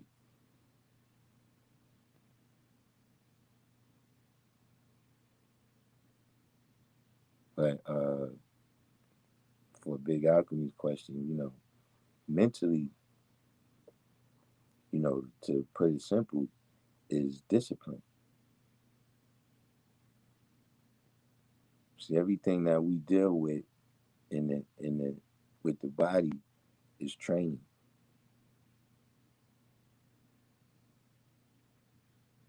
Like even we speak on here a lot about how even uh when you the foods that you eat, train your taste buds a certain way. They train your brain to react to, certain combinations of foods and seasonings.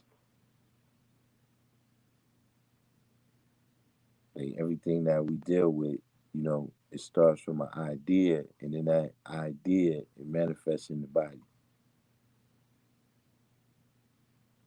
So if we have an idea to get up and walk across the room, that manifests in the body, and we've disciplined the body to go through the movements of what it takes to get to the other side of the room so much that we don't have to think about it. That's how much control we have on it, unless something happens, and then we have to rediscipline that. So everything you see, even when a person deal with emotions, those are still ideas, you know. So just like your body react to uh, the idea of walking across the room, your body reacts to different ideas, that are emotions. So if a person, feelings get hurt, you know, that might manifest in a certain part of their body. But the idea of what happened, right, that's really sparking that emotion, the foundation of it is really happening mentally.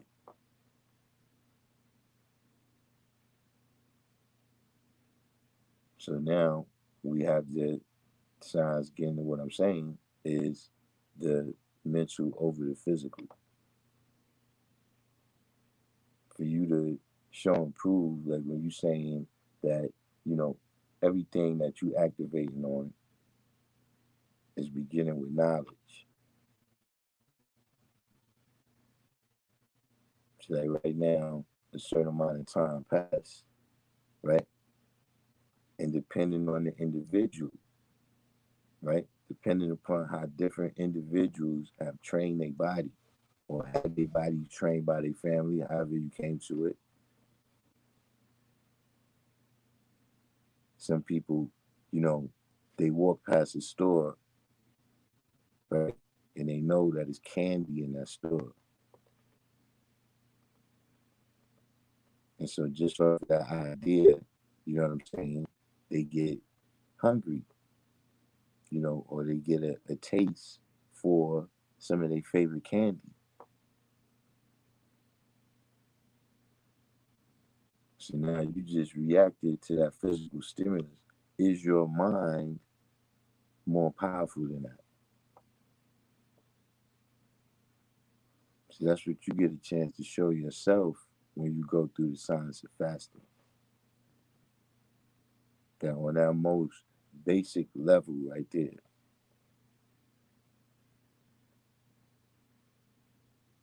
And then once you understand, right, how to deal with that level of discipline, once you understand that, all right, you know, I can use my mind, right, to, affect reality, not we're gonna snap our finger or we're gonna wiggle our nose and things is gonna change in real life.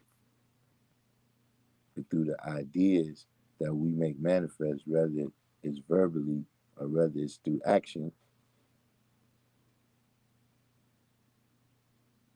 this is one of the benefits that we start to see through fasting. That we got power over the things that's happening to us, you know, the uh, emotions that we dealing with.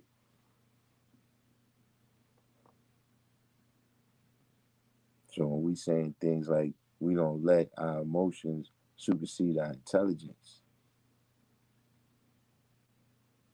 see that's also a level of training. See, like you get a certain thought, right, that makes you angry.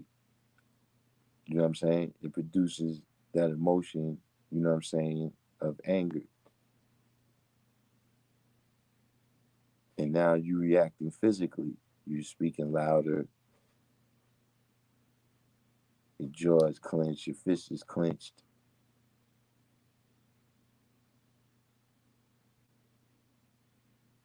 and now you get caught up in that loop. Can you control that when you say that you got over your cipher?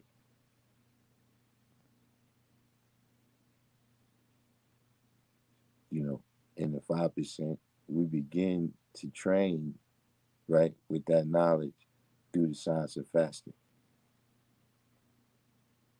through the science of studying lessons, quoting lessons. This is how we deal with the signs that we saying we living this out. So now when you go to the store, right, and you had your, whatever your thing was, let's say you like Twinkies. So you go in the store, which I heard they changed the recipe now. But when I got the knowledge, Twinkies was pig. So you go in the store, right? Is that old,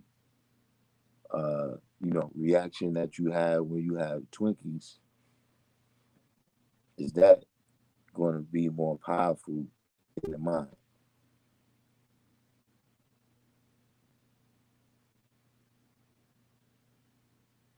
So that's some of the mental benefits that you get from it. You know what I'm saying? Now, physically, you know, uh,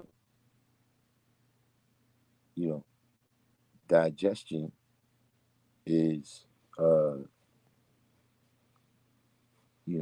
that's one of the main functions of the body.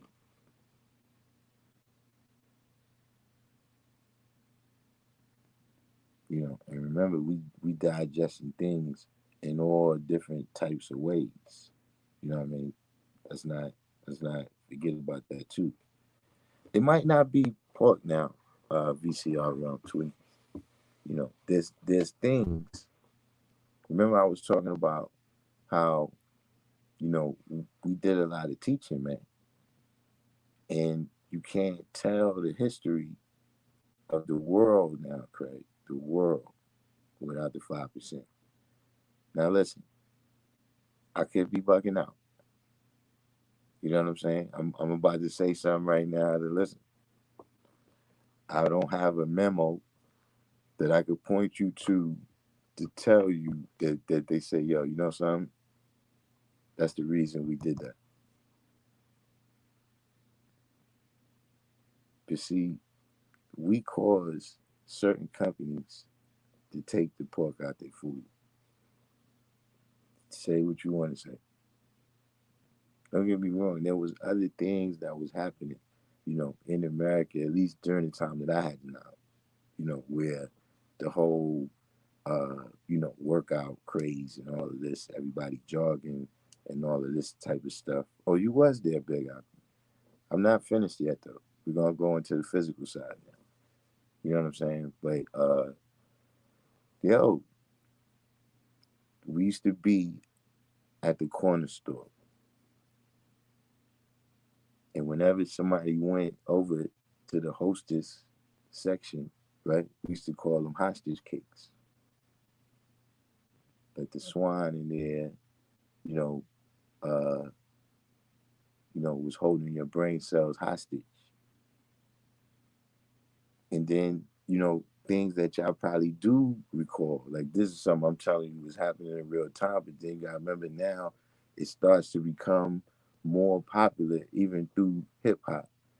Because now you got, you know, uh, Big Daddy Kane saying no pork on my fork, strictly fish on my dish. You know what I'm saying? You know, like I said, Farrakhan was also out there. You know what I'm saying? I'm talking about all the different people that. So you started seeing in the stores the Drake. the Drake's cakes, you know what I'm saying, which uh didn't have swine in it, you start seeing that shelf be empty. In the hostess cakes, you know what I'm saying, uh uh they started just staying in the stores. And so of course they probably observed that, yo, you know, this is happening because those damn kids are standing there teasing everybody that buys our stuff because it got pig in it.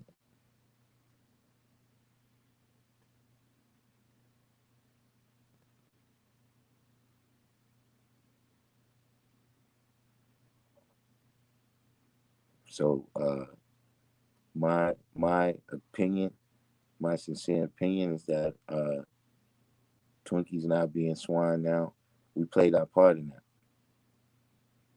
You know, a lot of things when you go to the corner store now, and it's a little more stuff that you could just pick up with without having to worry about is a swine.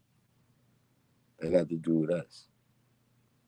Because see, we was at the street level. You know what I'm saying? Gummy bears. I'm pretty sure. I'm pretty sure. I don't.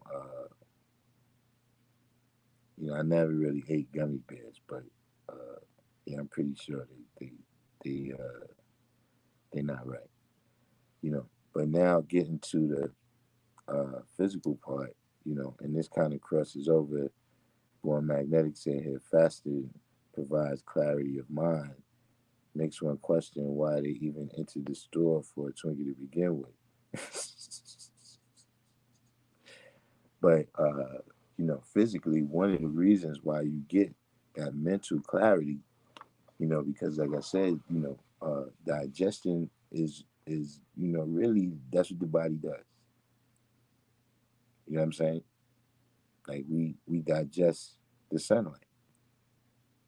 You know what I'm saying? Well, in order for us to break it down, you know what I'm saying, into you know all the proper elements and atoms, right, that we use inside the body to make vitamin D.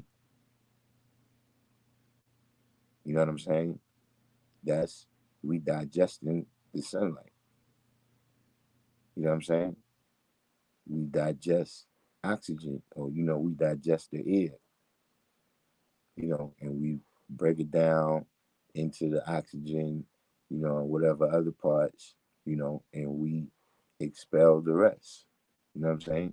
The same way we eat the food, we break it down into the elements and the atoms that the body needs, and we expel the rest.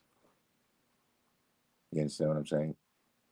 So these is things that you see when people deal with different types of discipline, right?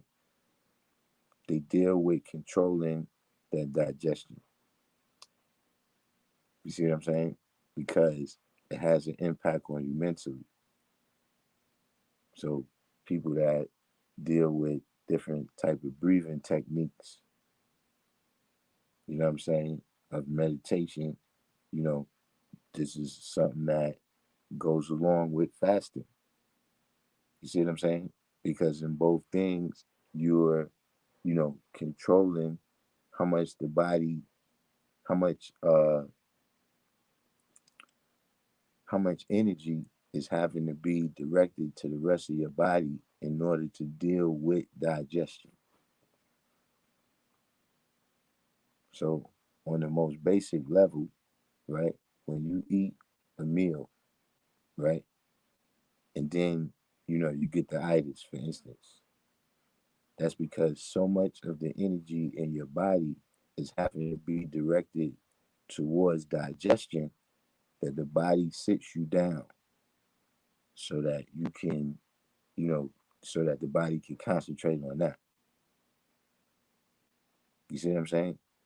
But when the blood doesn't have to rush to your digestive system, and remember, you know, your intestines is, you know, I can't recall what full length is, but I'm saying if they were straightened out, your esophagus, think about it, your digestive system goes all the way from your head all the way down. You understand what I mean? The food digestion system, I'm saying. So when you fasting, right, and the blood doesn't have to uh, rush to your digestive system, right, then it's available for the rest of the body, right? And when you deal with the rest of the body, right, now things is prioritized. We got all this extra energy, we're going to prioritize. It's going to get sent to the brain. You see what I'm saying?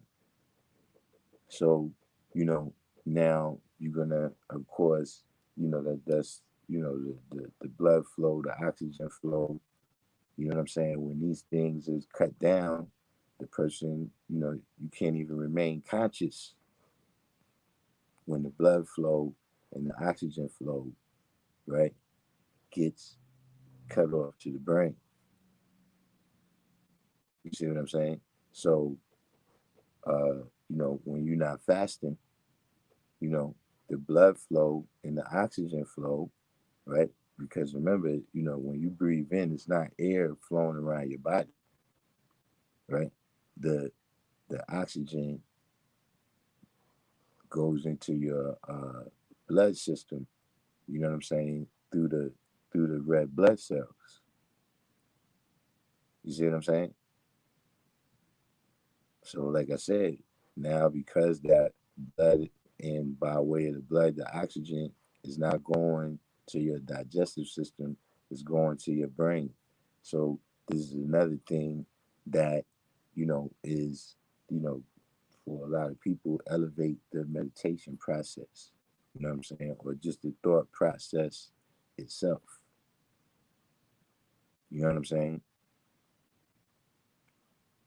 As well as, you know, the foods that we eat, right? You know, uh, they benefit the body, especially if we eating the right foods. But so also, especially if we not eating 100% right, if we not, eating 100% natural or whatever, you know, the foods that we eating is causing certain imbalances in the body too.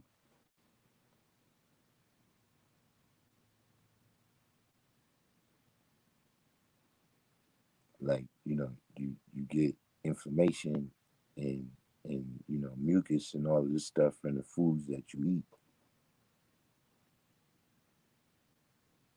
So there's another, physical benefit, is that your body and your cells and everything gets to, you know, uh, gets a chance to flesh all this stuff out.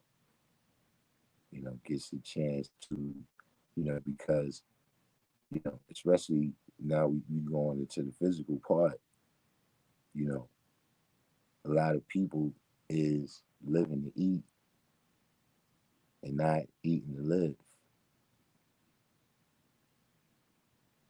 So you got all types of excess inside your system. You know what I'm saying? Like you got, you know, partially digested food, all throughout your system, unless you dealing with the science of fasting so that all of this stuff, the body can have a chance to process all of this stuff. You know what I'm saying? The body has processes like when you go to rest, right? And you wake up and you tired, that means that the body didn't get a chance to do all the processes that it's supposed to do. Why? It's got to put you down so that all your energy, right, could go into just intensely letting the body do what it's got to do on the internal. But if you're getting up and you're still tired, your body hasn't completed those processes.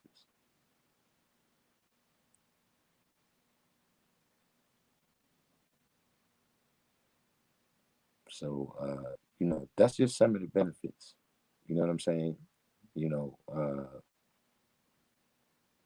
you got any questions about anything I said, or any other questions about the topic, or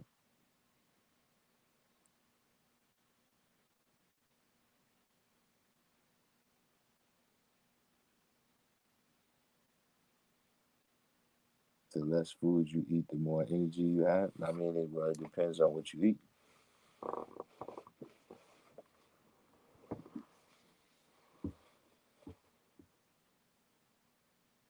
because giving your body a rest.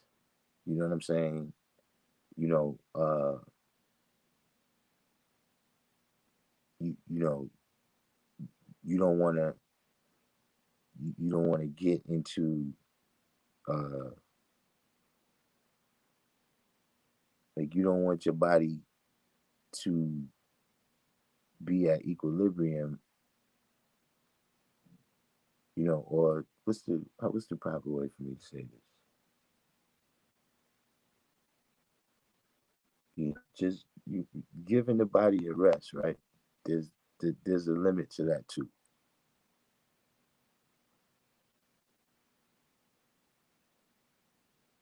And, even with resting just physically, you lay down and go to rest. There's a limit to how much of that is good for you. Like, if you resting, 16, 17, 18, 20 hours a day, that's not good for you.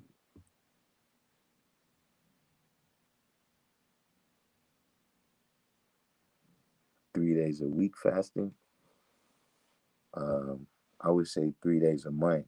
I'm not, but it's some uh, brothers out there that have built up their discipline that, maybe that is what you heard. But 3 days a month, uh, you know, unless like I said, it depends on what you're doing. You know what I'm saying? Like, if you eating imbalanced, you know what I'm saying? If you eating imbalanced, you know, yeah, right, 793rd, the homeostasis of the body needs to include some stress. You know what I'm saying? Like, if your body don't never have no resistance, your bones won't build up. You know what I'm saying? So if you fasting too much, you know what I'm saying, you gotta remember that the cells do need, you know, it's not totally bad. And you gotta remember, you know, if you eating, especially if let's say we talking about fruits and vegetables,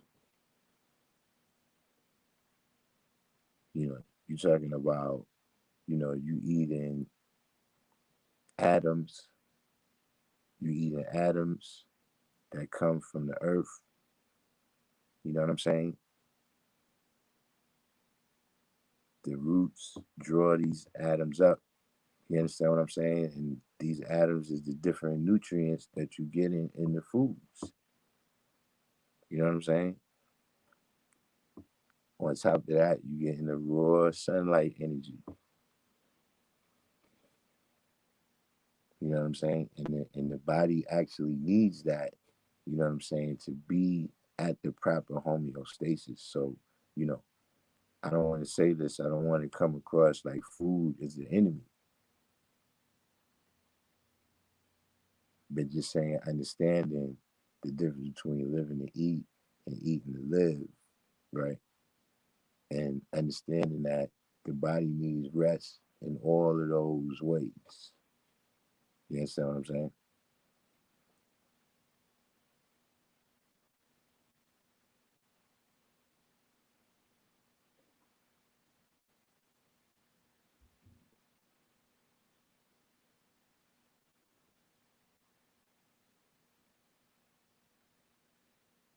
See, and this is another thing too, based on what you're doing, your diet, if you were running marathons, you're gonna have a different diet than if you work in the office. You know what I'm saying? Or Nas Allah is saying right here, when he's on the road doing his trucking, he don't eat on the road, just water.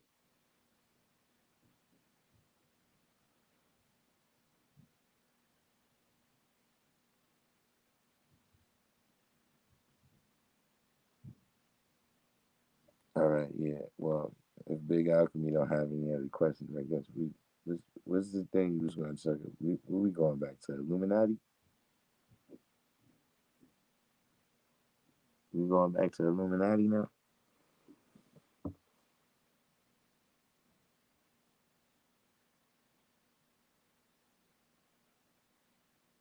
What you said? I ever did 1 meal a day. I mean, that's Elijah Muhammad's diet, you know. And this is not a shot at Elijah Muhammad. This is not a shot at Elijah Muhammad. Everybody know Elijah my guy. But look, when you got an army of people, when you got an army of people out there, making money for you, you know, you got the heavyweight champ out there, winning championship bouts and hitting you off with the loop, then you can afford to sit back and in the mansion and eat 1 meal a day. But if you out here in trenches with us, you know, uh, having to exert a great amount of energy, then that's not uh, as advisable. You know what I'm saying? Because if you're doing that and you having a whole lot of activity, what's going to happen is you're going to need to replenish that. Like I said, the body needs that stuff. You know what I'm saying? So now you're going to end up overeating on that 1 meal, and that can lead to all other types of problems. So, for those of us that's out here in the trenches, I don't advise that. You know, even with fasting, if you got something in particular that you're doing, you got family members in town or something, and you're gonna have to be taking them around and doing all types of things. You gotta be. I wouldn't advise you to be fasting it. You know what I'm saying? Understand what you're doing. You're giving the body a rest. You got to give the body a rest. We had a brother that did that. Uh, he's supposed to be doing his 3 days fasting, and he was outside running miles. You know, Needless to say, he didn't make it to 3 days.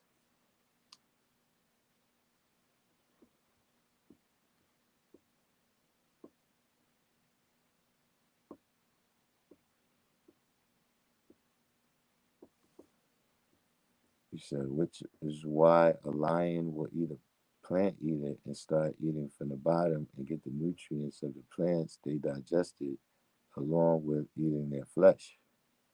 Hmm.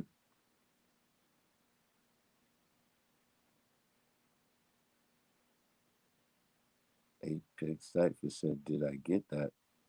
What what what you sent me?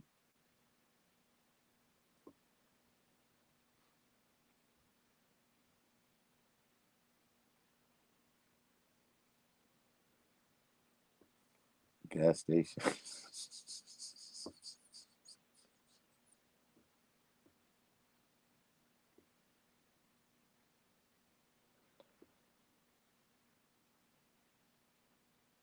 Well, uh you say you when you asked if I ate one daily meal a day, you was just asking if you ever tried eating 1 meal a day, not that you made a full dietary plan. Well, look, I mean, there's days that you know, things happen bang bang and I end up eating one day.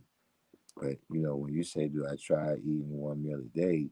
I would, to me, that's like if you're saying if I did it for a period of time, like just doing something one day, especially after I fasted for 3 days, it might be a day where I don't eat at all. You know what I mean? Or it might be a day that I eat one time. That's not really gonna, you know, if I do something for an amount of time, then I can really tell you, give you to say, well, look, this is the impact, But to say like, did I try it? Like, no, I never purposefully ate. I never voluntarily ate one time.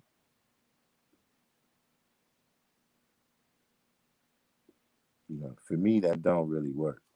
Just because like I said, I'm out. I'm doing so many things, especially if you got the summertime. I'm out there doing farm work. I don't have no machines. I'm doing it like 18th century.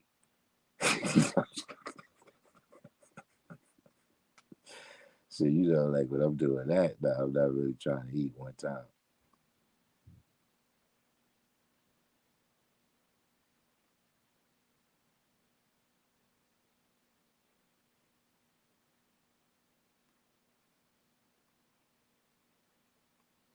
See, Mr. Green, when he do it, he said he usually only eat once a day and don't break my fast other than with a drink of some 100% juice, water, or smoothie, and don't eat a meal for like 12 hours. He got a system.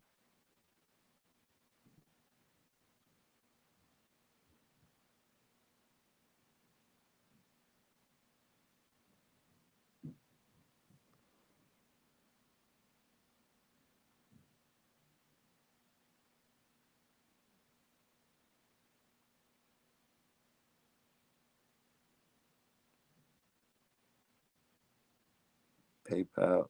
Oh yeah, I probably got it. It ain't. It just I'm on the. I'm using the camera right now on the phone, so I just ain't see the what's the name. But good luck on that, Apex Cipher. Greatly appreciated.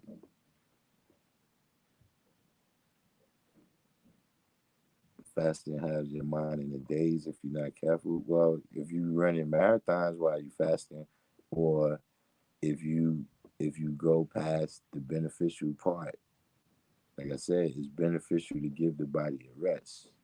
You know what I'm saying? But food is your friend. So, once you start going past the 3 days and you don't have enough discipline built up, then yeah, you start getting, dizzy. You start getting other negative consequences too.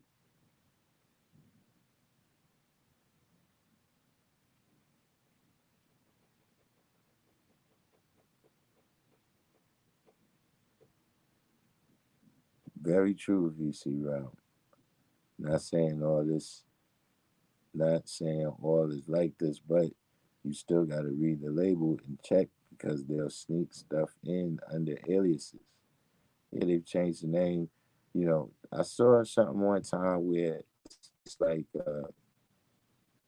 20 different names for sugar, from sugar to high fructose corn syrup to, uh, all different, molasses this, and but, it's all sugar, so let's not think that, and also what you got to do now is to, with these labels, is that you have food ingredients and you have industrial ingredients. So an industrial ingredient, right? The food ingredient is obvious. This is the things that they have in the package as the food. You know what I mean? The different ingredients that make up whatever the product is, right? An industrial ingredient is something that they use in the process of producing. whatever is the food product, right? But they're not including it, right? Because they're saying that this is not an ingredient that's making the food what it is. So, like for instance, uh, and this is just one example. I don't want to say that every industrial ingredient is this way, but I'm gonna give you an example. Uh, Remember a couple of years ago, they had uh, they had a controversy about there being something called pink slime in the meat, like in ground beef. I think maybe ground turkey too, but definitely in ground beef. You know what I'm saying? Or for instance, when you go to Taco Bell, you know what I'm saying? They tell you USDA grade A, beef or chicken, whatever it is, right? That rating system goes all the way down to F at least. So when people go to Taco Bell and you get whatever meat there, that's grade F meat, and uh, where a lot of that meat comes from is that when the cows is in the slaughterhouse or whatever, and they cutting it into the different pieces, there's scraps that fall on the floor. You know what I'm saying? So eventually, when they finish, they take the scraps up off the floor and they wash it with ammonia. You know what I'm saying? And then they rinse it or whatever, and then they put it in the package as ground beef or whatever. Right now, when you look on the box, it's not going to say ammonia because they say that no, that's a part of the industrial process, right? They're part of the industrial processing of the food, but it's not in food. So that's another thing you got to be aware of.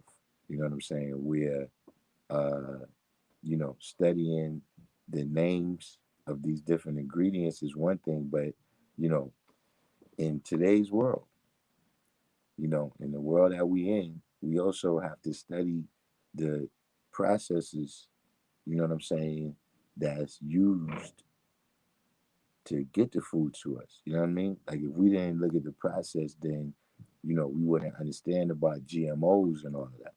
Because they would just tell us, look, you got peas, you got lettuce, you got tomatoes, you understand what I'm saying? But when you actually go into the entire process of how it's being produced, then you see other things. So uh, definitely you gotta read the fine print on every level. Okay, now Big Alchemy said I heard about people being breatharians. Um, I advise against you attempting that.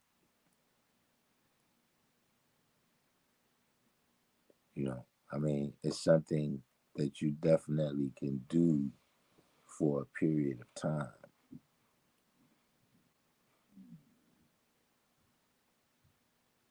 But, you know, just, and, we're not talking on a biblical level, right? We're talking on just a level of look,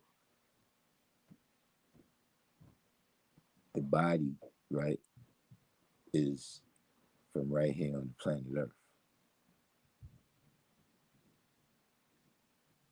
And, one of the things that I look at, just me personally, right, as something that confirms that is that the body gets rejuvenated, you know what I'm saying, by taking in things from the earth. If you want to be vegan, be vegan, but it's still something that you're taking in from the earth. You know, the entire, taking in the sunlight, all of this, the body is, like how, what my man say, and I know y'all don't like him too much in the room. Uh, what's my man name? Uh, Scientist guy. Y'all don't like him because he said Pluto's not a planet. But at any rate, he says, the body is made of stardust. You know what I'm saying? So, people, just how you said you heard about people being breatharians. Yeah, everybody heard it. Everybody heard it, but ain't nobody see nobody do it yet. Not in the history that I know about. You know what I'm saying? Like you absolutely, you know what I'm saying? We dealing with processes in the body. You know what I'm saying? Now the body is 70% water, and we dealing with different processes, right? Where we are evaporating water. Like even when you talking and your mouth get dry, it's you're evaporating water.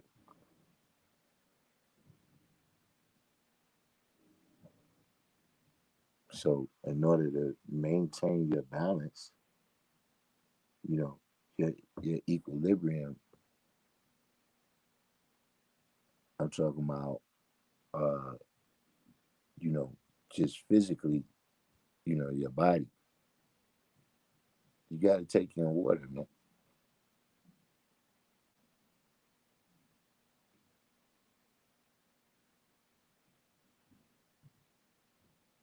You gotta take in, atoms. You know what I'm saying? When you're breathing in, oxygen, carbon, nitrogen, all these things are atoms. And these atoms is all around us in different uh, different quantities, different amounts, different percentages, and different things. So that's why we gotta eat a variety of things, you know what I'm saying, in order for our diet and our body to be balanced. That's the science of the body.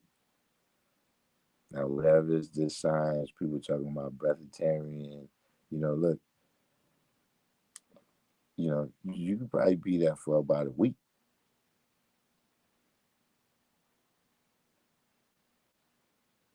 depending on what you're doing. Like if you try to play a football game, if you're in the NFL, you're probably not going to make it to the end of the game being a breatharian.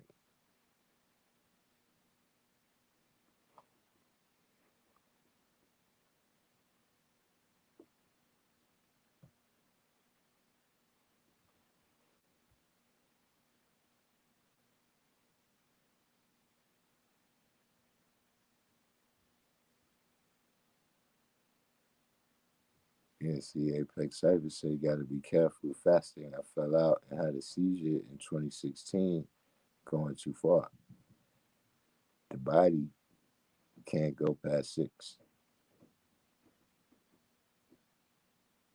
And that's one of the reasons why, mind masters body.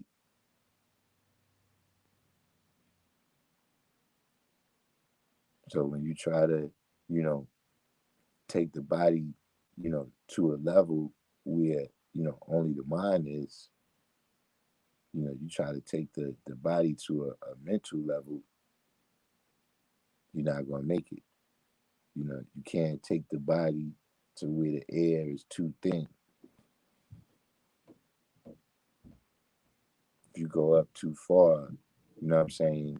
You get up to certain heights on Mount Everest, the air up there is too thin. You ain't supposed to be up there. You understand what I'm saying? A lot of people don't make it, unless they've been through a level of training or they got some extra equipment.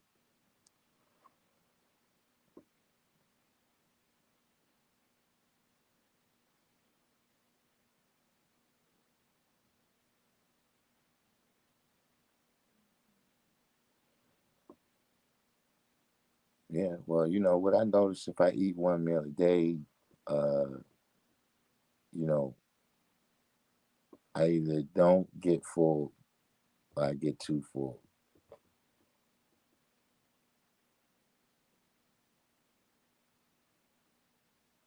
Cause you know me, man. I'm doing push-ups. I'm doing pull-ups. I'm doing, you know what I'm saying?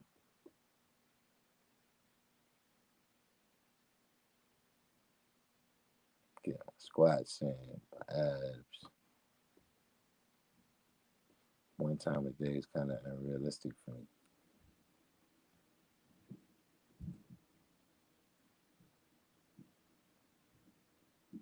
What about the kosher halal? I don't know what parve is. What's parve? Symbols, etc. That's a way to weed out pork byproducts too. I mean, it's a it's an extra thing,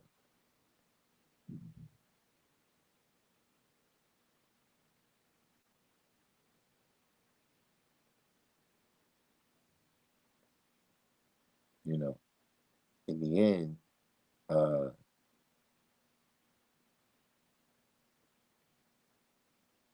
I'm not exactly sure.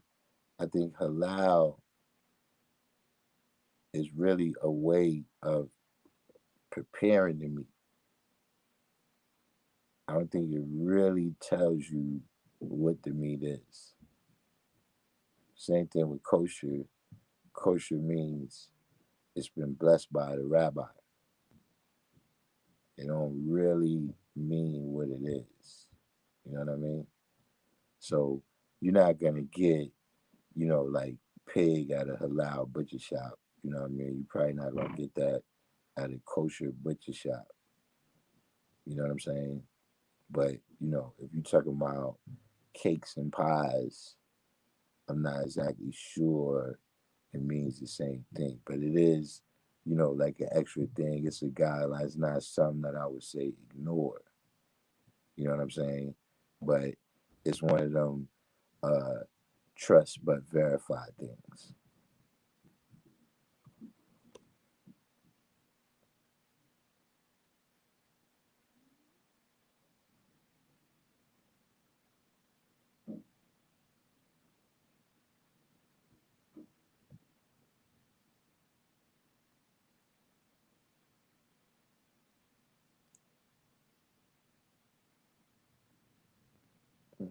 Hold on, let me catch up. See y'all going on and on. They said Malcolm X drank carrot juice every day along with almost whatever he ate. Um, I mean, sounds good. I'm not that. Uh, I'm not that well versed on biology like that. I just keep a simple dietary law, and it works out. Uh, but you got to mix up your foods. You know what I'm saying? See all the different colors that the foods is. They represent the different atoms or the different nutrients that's in the food. You know what I'm saying? So you want to eat a variety of things, a variety of colors. You know what I'm saying? So I'm not saying that it's not healthy. I don't know what else he was eating with the carrot juice.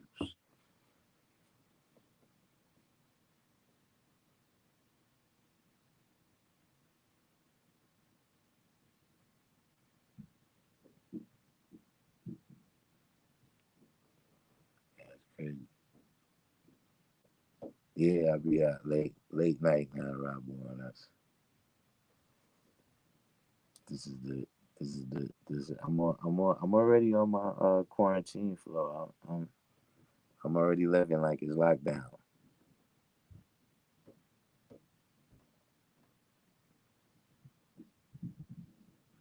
Blaze Bruce said I always wondered how Eskimos survive with hardly no fruits and vegetables.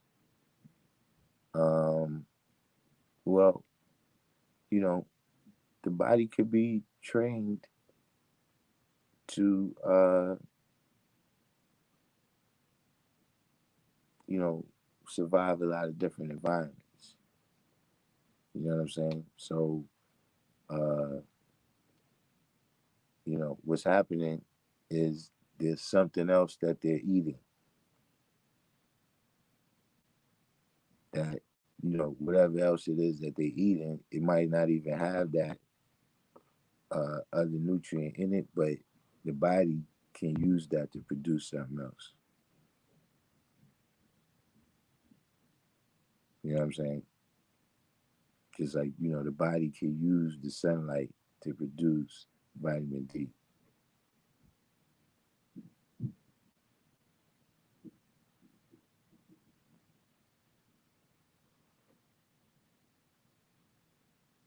See, I talking about me being hotel.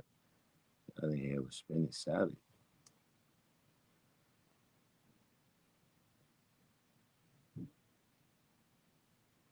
Captain Crunch says genetic engineering. Yeah, I never really liked Captain Crunch, so I don't. What it says genetic engineering in the box, man.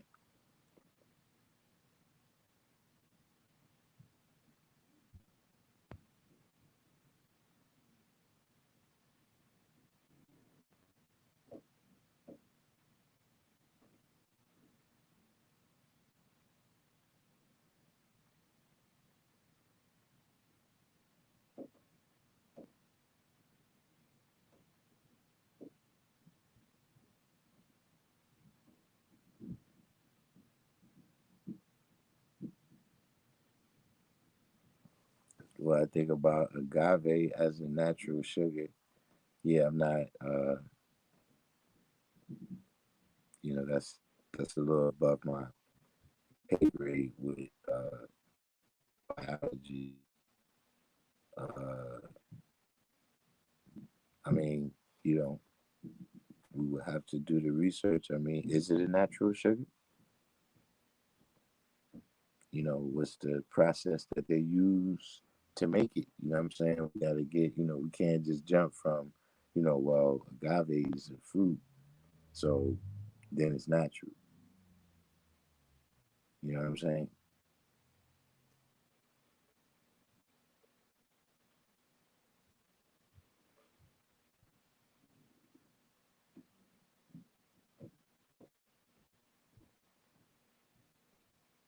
Yeah, Neil deGrasse Tyson. I don't know why I always forget his name.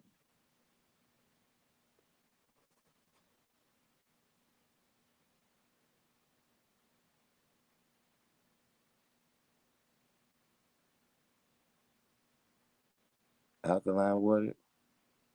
Yeah, I really don't know what the deal with it is. You know what I'm saying? Uh, you know, I hear what people say. Um, you know, for me, the jury is, uh, you know, when I see the population of people, like for instance, right? Did anybody who drinks a large amount of alkaline water, right? Did that stop you from catching coronavirus?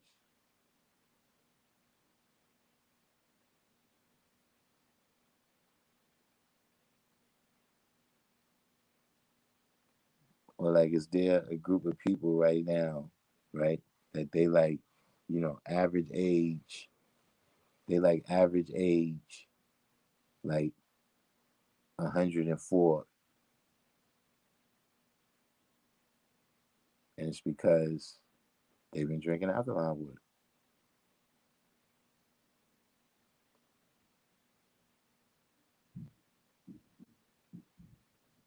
Like, right now, and I'm not saying that, they was positive at one time or negative, but I'm just saying that, one of the reasons that we got the FDA, right, is because, you know, medical quackery is one of the oldest professions. And I'm not saying that it's quack science, but I'm just saying that there had to be a way for these treatments to be shown and proven.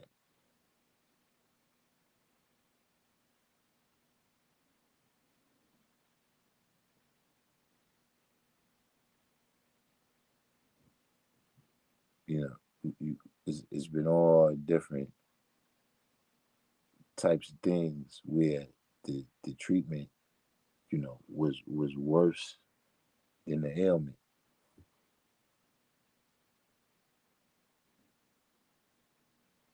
So, like I said, I don't know. Uh, I don't know if it's good. I don't know if it's bad. I can't say the alkaline water it tastes better. Definitely, it tastes better, than the bottom of the barrel, like the Signese. You can tell the difference. You know what I'm saying? But necessarily, uh, all of the claims that's made, you know, my main thing that my first question, what I'm saying, if somebody was is just that, the body got to remain in balance. You know what I'm saying? So you got alkaline and you got acidic. So if you all the way to one side or the other, I would suspect you unhealthy. You know what I'm saying? You know, but maybe it is. Maybe the situation is that the body is producing a whole bunch of acids, and so if you're drinking alkaline water, maybe it's bringing you back into balance in that way. I don't know. You know what I'm saying? But the claims that people say, diseases can't live in an alkaline environment and all these things. There should be people. You know, there should be people that they go to the insurance company and say, look, I've been drinking this alkaline water for 20 years and I haven't been sick. So, um, I think you should reduce my payments.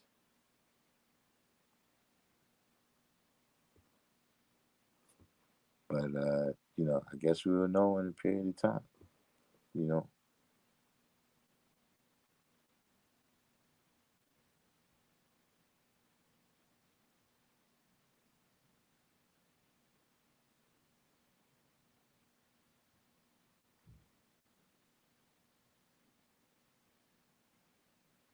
yeah, I got my alkaline water.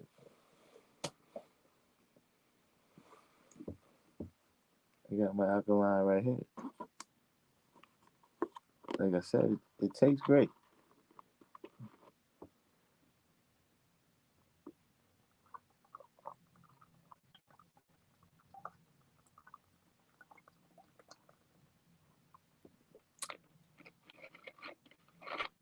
You know,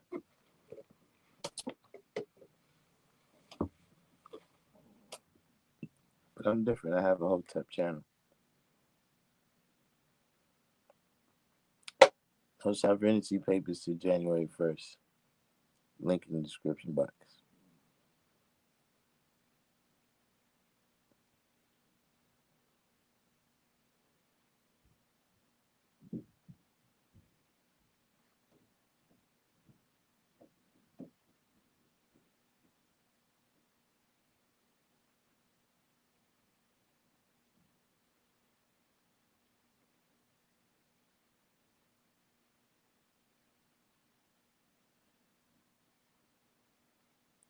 Yeah, the Ramadan fasting is a little different than what we do.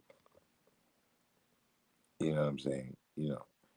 So you can Ramadan fast. You know what I'm saying? And I still, like you said, he's doing it for the month of Ramadan. Hakeem Elijah oneself, our Bill was bringing up, used to fast for Ramadan and still play basketball. That's still a different proposition. And his cancer tried to claim he fasted no water and drinks or food and was playing in the playoffs doing this. But I mean, And his cancer doesn't really get in the game like that. Where's in his cancer? What is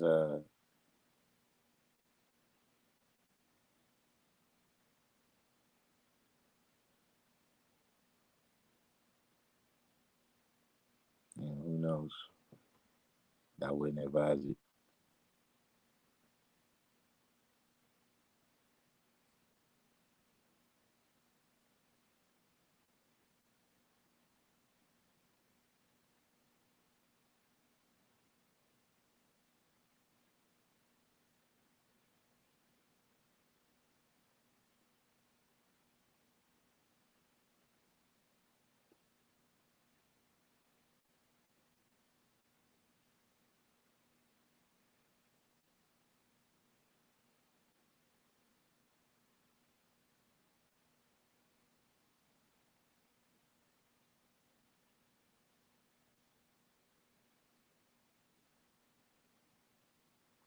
She said, yeah,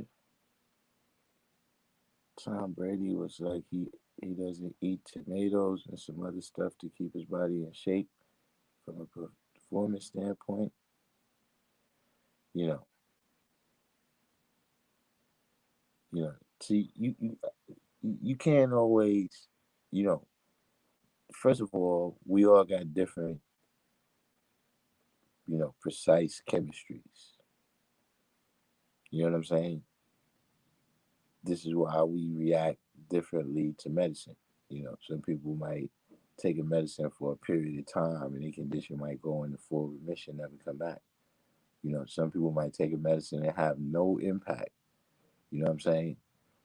Uh, so you can't always, Tom Brady said he don't eat tomatoes and he's in the NFL. You can't always do that. Maybe that's something, he's probably had all types of blood tests, you know what I'm saying, that and then he's a millionaire.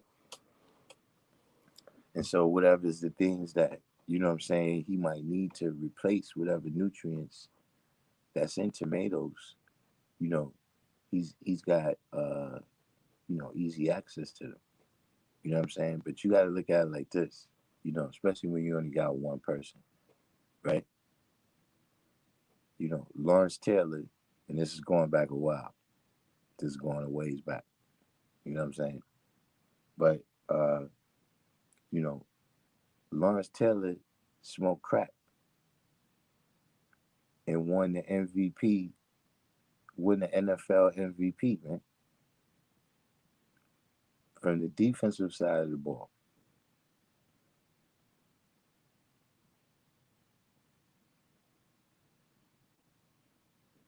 He smoked crack and won the MVP, you know.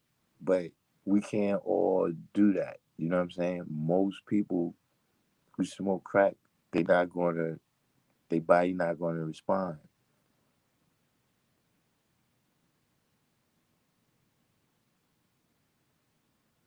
And it's different people. He's just one example. You know what I'm saying? You got some athletes. Uh, you know, they drinking and smoking at halftime. Come back out, drop another 25.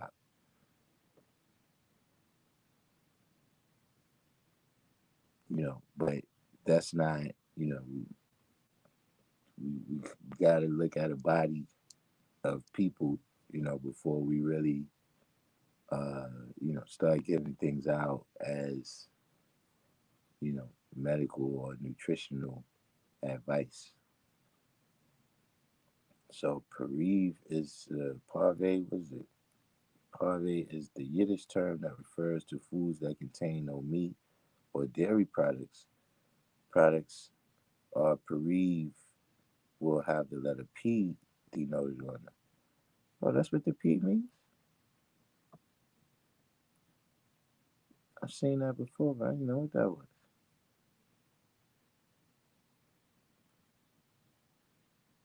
We need to study the diets of all these Africans and how they keep winning all these marathons. Um, well, definitely we can't rule the diet out. Um, now if you notice, the West Africans win the sprinting, you know, or should we say the descendants of the West Africans, you know, I don't know if you the Aboriginals who are, we get into that later, but brothers from America and the Caribbean dominate the 100 200 meter dash. You know, anything, probably everything less than 400 meters. You know what I'm saying? Then once you go over that, into the 800, the 1600, all the way up to your marathons, you get the East Africans. You know what I'm saying? Uh, some of it is genetic. You know, the people that descended from the West Africans, they got a more compact muscle structure. You know what I'm saying? That deliver power, speed. You know what I'm saying? Uh, the East Africans. The other thing about the East Africans, right? Besides the body structures and all of that, is that East Africa is up in the mountains. It's mountainous. Like Kenya and those places, they got mountains. You know what I'm saying? The elevation is high. So when they come down into the marathon places, right, they got extra uh, lung capacity. You know what I'm saying? So they can push harder and fatigue slower than, most other people. But let's not rule out the diet either. But uh, just my based on my own observation, you know what I'm saying? It has a lot to do with the elevation.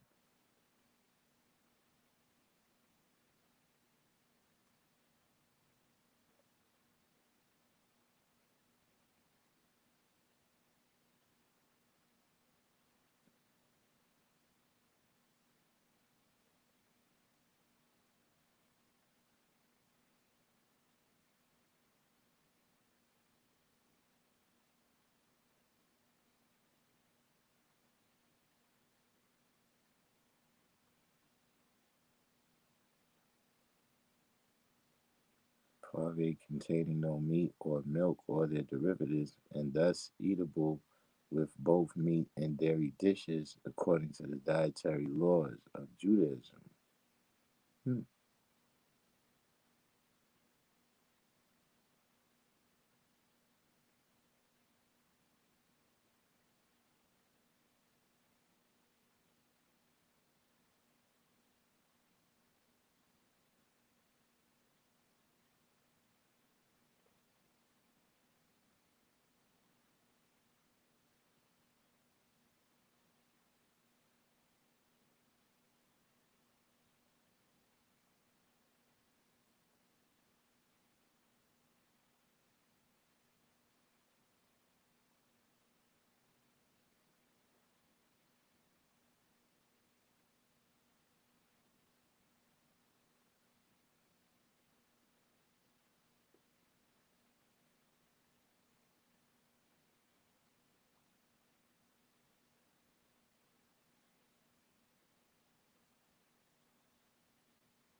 I said, did I notice a difference since drinking the alkaline water?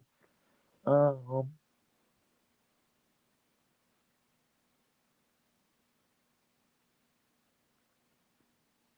I don't think particularly.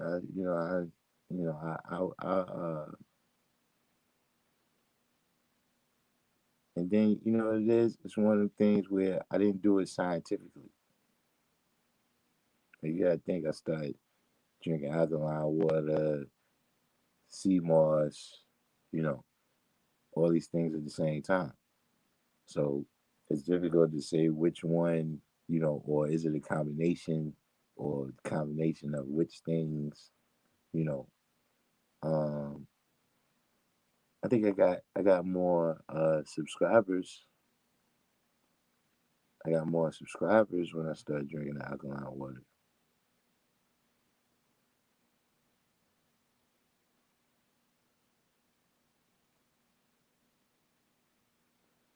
I heard it's better to drink liquids an hour or two after you eat your food. I heard it's better for your system. Um, this is because you don't want to.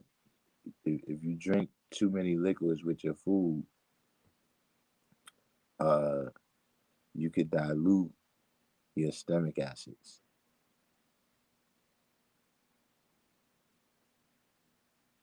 You know, but at the same time, you need some liquids. You know what I'm saying, for the food to move through your system. You know what I'm saying. So it's not a you know, like, you know, don't be drinking a half a gallon of water. You know what I'm saying. But you know, you need water within reason. You know what I'm saying. Also, what happens, you know, you know, that's like a strategy actually, uh, that some people use. You know, they drink a lot of water before they eat, so now they don't eat as much. You know what I'm saying? Because their stomach is already partially full.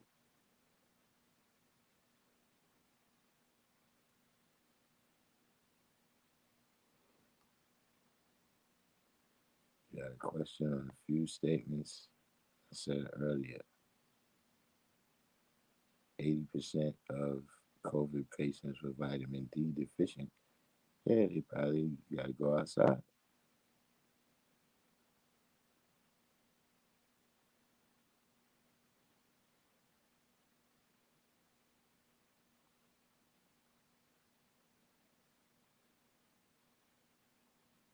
Yeah, the body digests water at room temperature better than cold water, or easier because the water has to be heated up.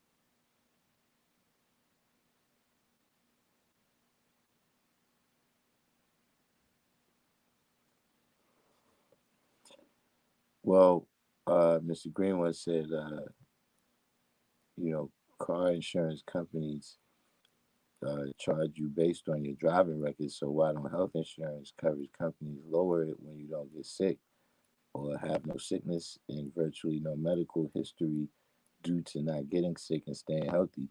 Well, you know, that is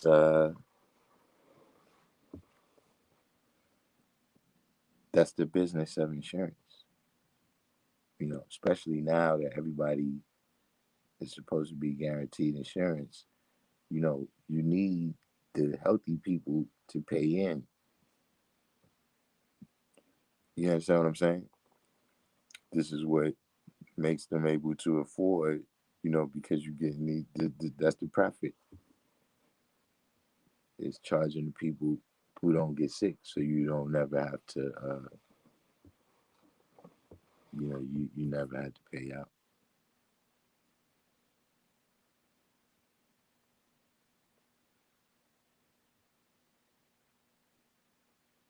Yeah, I've heard that Leviticus and Deuteronomy of the Bible can give good instructions on how to eat to live. Uh, yeah, there's some basic things there. You know what I'm saying? If you're a person like me who you maybe haven't studied as much as you could, you know what I'm saying? So, you want to stick to some basic rules, you know what I'm saying, that'll keep you eating the right foods.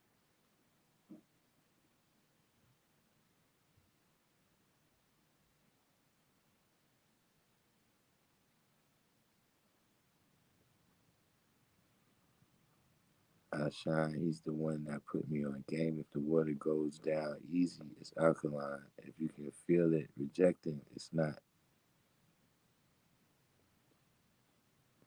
Yeah, I don't know if I noticed that yet. Yeah, that's what I wanted to ask y'all too. Like, once you start drinking the alkaline water, then what happens if you drink some regular water?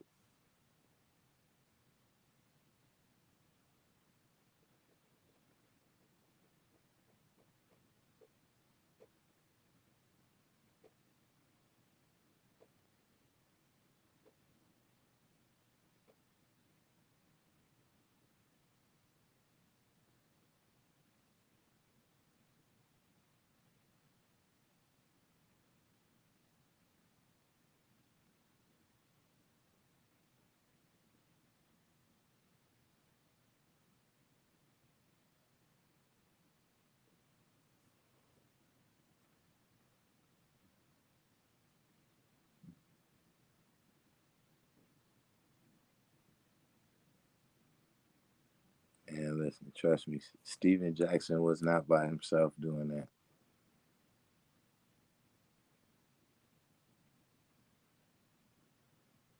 Man, listen, the the the whole professional sports was powdered up in the 80s.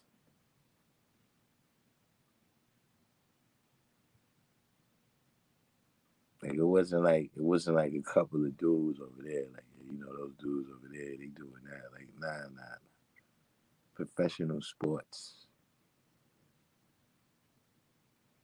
Like if it was like today where people's name got tarnished, there probably wouldn't be nobody in the there probably wouldn't be nobody in the Hall of Fame from the 60s, 70s, or 80s.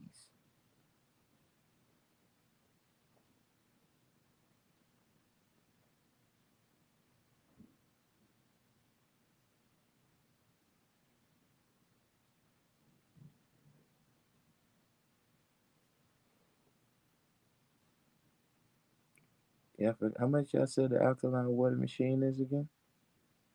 See, I found a good spot in the supermarket.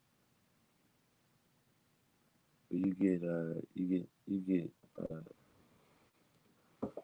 I think these right here you get two for $5, and you get the next size down 3 for $5. So it's pretty much the same price.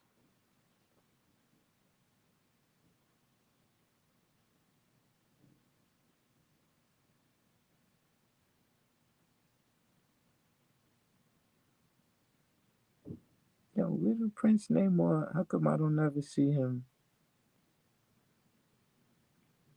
Like every time I look on his channel, it looks like he hasn't made a video in a while. And y'all keep saying that y'all seeing all the stuff from Prince Namor.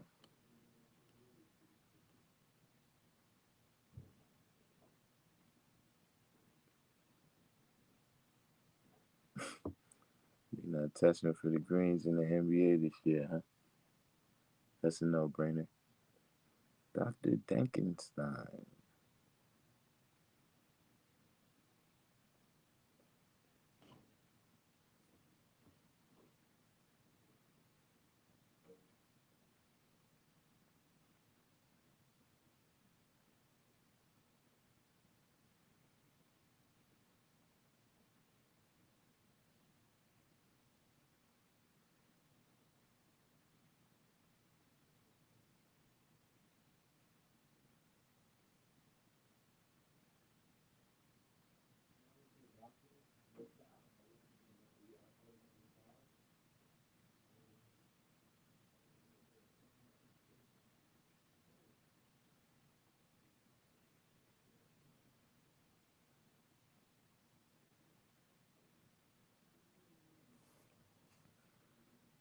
question was what you meant by 2020 is Star Wars, 21 is Empire Strikes Back, 22 is Return of the Jedi. Uh, this is one of those time sensitive types of things, you know, in these, see, because if you just started seeing Star Wars in in the modern times, they put it out, or the sequences all over the place. But when it came out, Star Wars was part one, Empire Strikes Back was part two, Return of the Jedi was part three. So I'm saying 2020 is part one, 2021 part two in theaters January 1st, part three, part three is wrapping up production right now. Uh, It'll be due on the big screen sometime in 2022.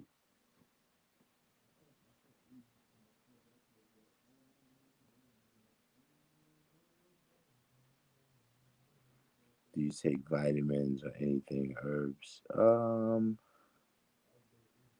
You know, I don't do it as consistently as I should, though. You know what I'm saying? Um, because my uh, kind of the original thing that made me not really deal with them like that is that you know you kind of eating vitamins in lieu of not eating correctly. You know what I'm saying?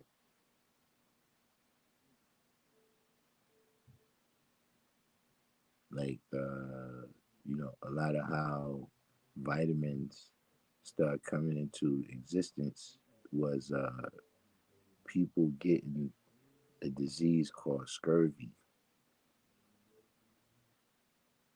and then eventually they figured out that it was the I'm pretty sure it's vitamin C. You know what I'm saying? That it was a deficiency in vitamin C that was causing people to catch scurvy. You know what I'm saying? But of course, it was from malnutrition. So, originally, that's why, it wasn't something that I went out and like, yo, let me get these vitamins as a part of me being healthy. You know what I'm saying? But, with what I know now about how food is grown and the way you know, it's not really allowed to uh, bring in all of the nutrients because they pick the fruits and vegetables prematurely, and then they spray some on it to make it get right when they bring it to where it is. So when you in certain places like New York, right, oranges is like yellow. They're not orange like they used to be. Before when you used to peel an orange, the juice would be all over you. Now you can peel an orange and powder come out. You know what I'm saying? So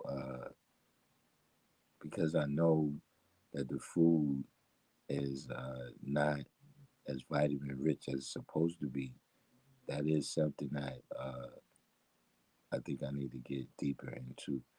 I saw you asked a question earlier. I think I skipped past it. What I think about organic. Um, you know, Organic is definitely not bad. You know what I'm saying? The issue with organic is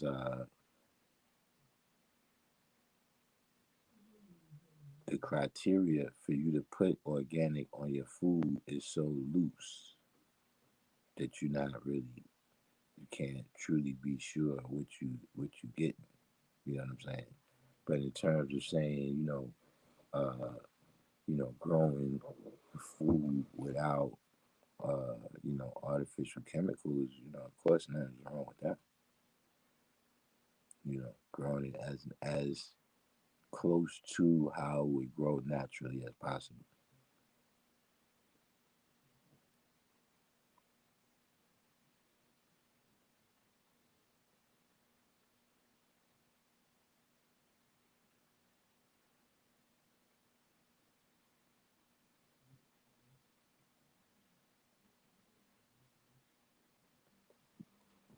Gold water?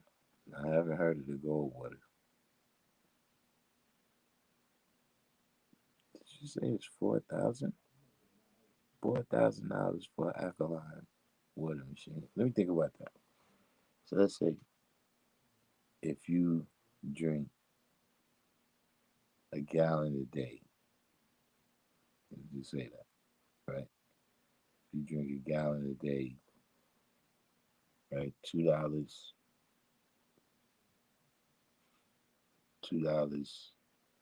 times 365. So you're talking about $730, right? $730. So you're talking about 5.5 years. It's going to take you about 5.5 years for that to pay off. Hmm. I have to think about that one.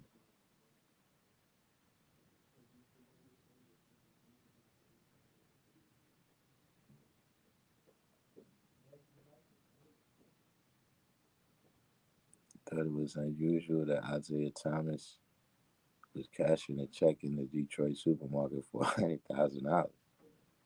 But Isaiah's from the projects, man. Isaiah's from the projects, man. It's a certain way of life, man.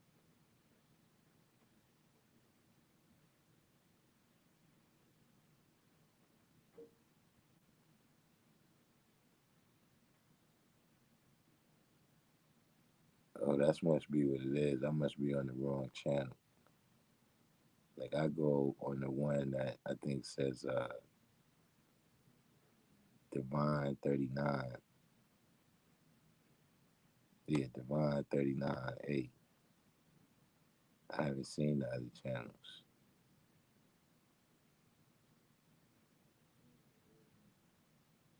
Yeah, drinking too much water could be bad. Um,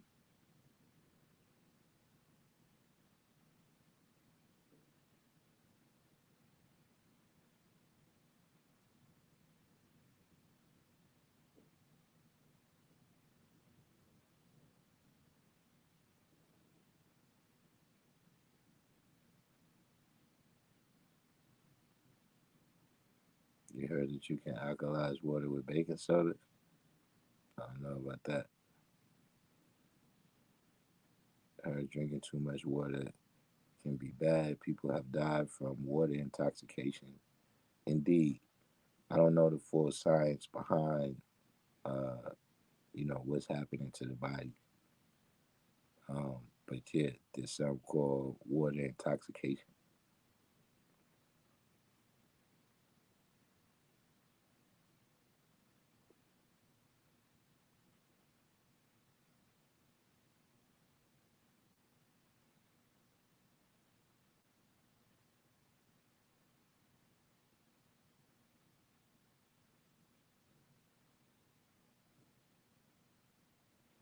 Right, organic can be used as a marketing tool. That's you don't want to get caught up in that. You know what I'm saying? They do some chicanery in that.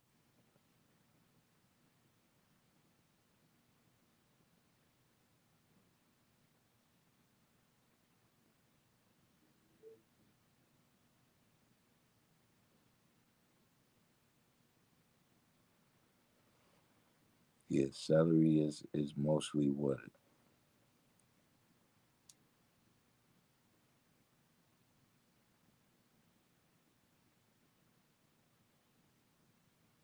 right? If that's what I said, yeah, if you selling the water, now you popping. But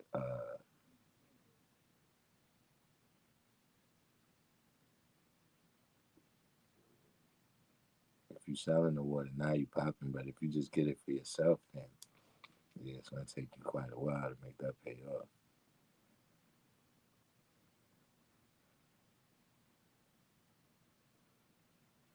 Yeah, I gotta check these out. Prince name on. Man, I haven't had let's see something.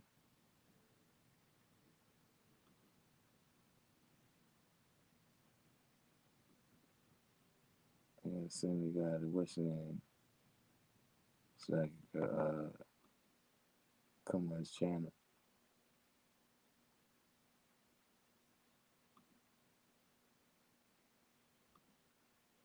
What?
Mm,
all right.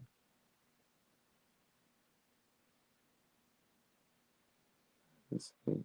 He did a video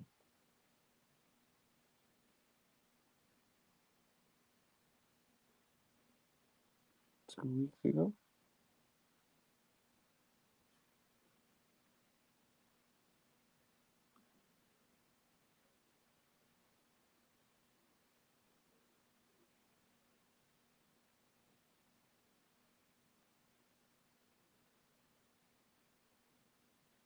All right.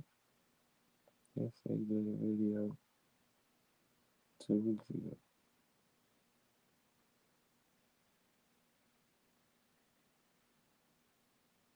Yeah, I gotta start checking the guy channel out.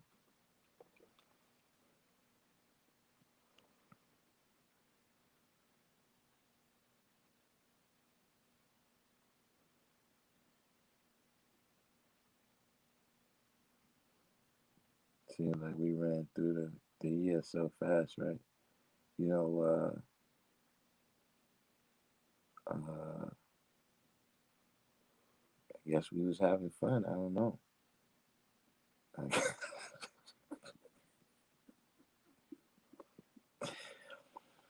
guess we was having fun, man. And the time was flying. You know, uh, I do kind of. There was a part of it that was excruciatingly slow, though.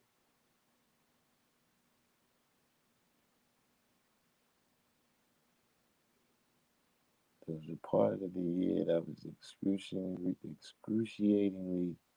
Like if we was in the springtime, uh,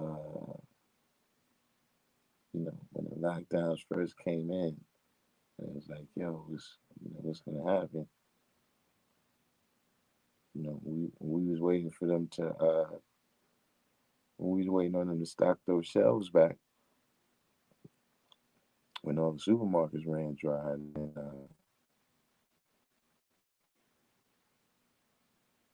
time was creepy crawling then.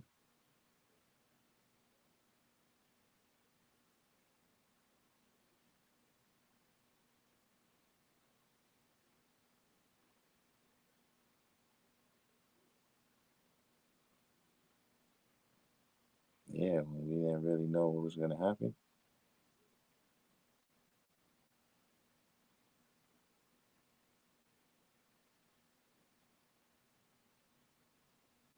But looking back at it, you know, uh, maybe it wasn't so much that it passed by so fast that it was action packed.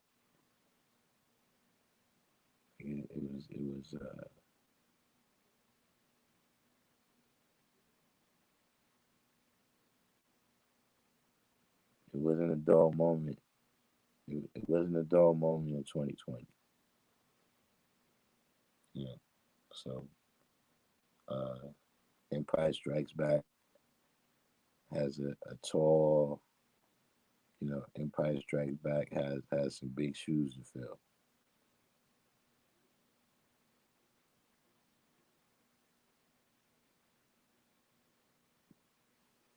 2020 might not be able to provide the same, or 2021 might not be able to provide the same excitement.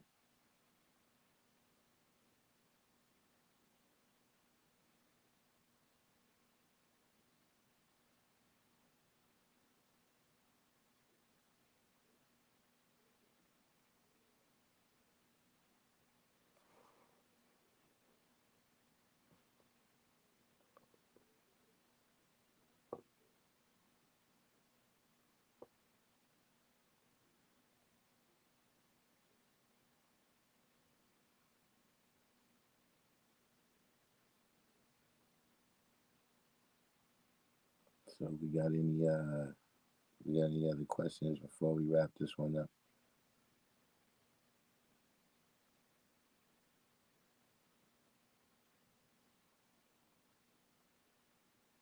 Is Kamala Princess Leia? Who you talking about? Kamala Harris?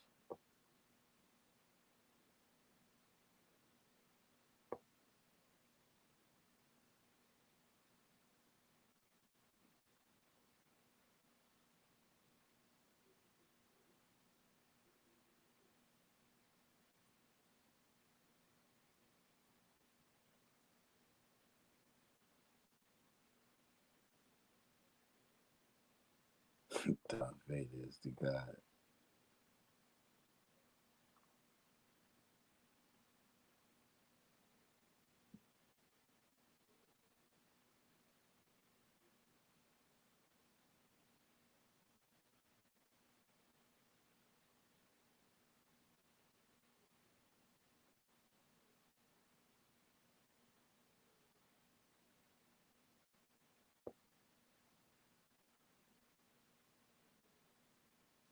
Any any last questions?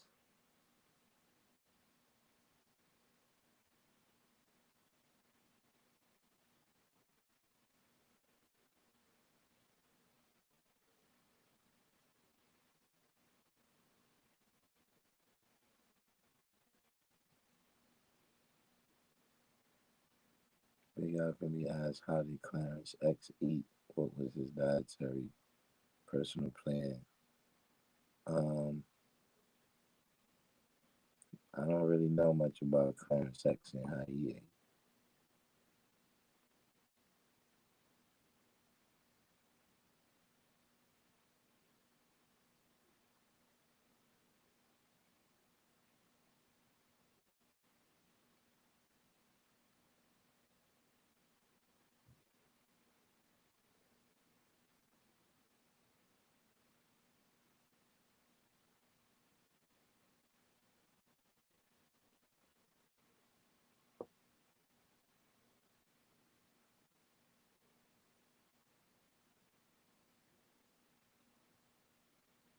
If you're talking about Allah, who is the founder of this nation,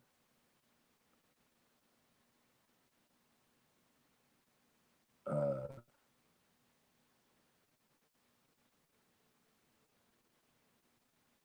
he didn't, brothers today definitely, uh,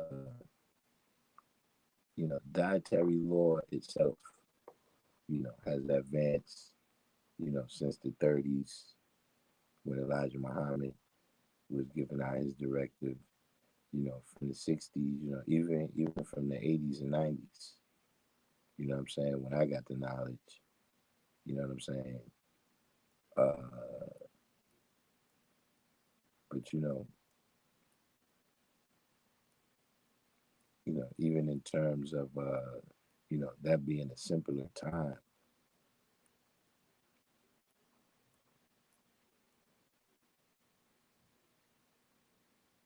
Oh man, Kendall rolling. That's a heavy shot right there.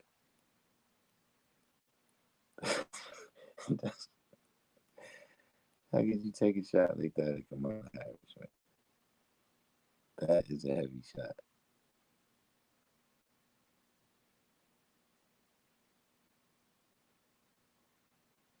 But it wasn't like a whole bunch of processed foods around like that. Processed foods really started getting heavy in the 70s and 80s. I'm not gonna say it wasn't candy. It wasn't chips, but it wasn't uh,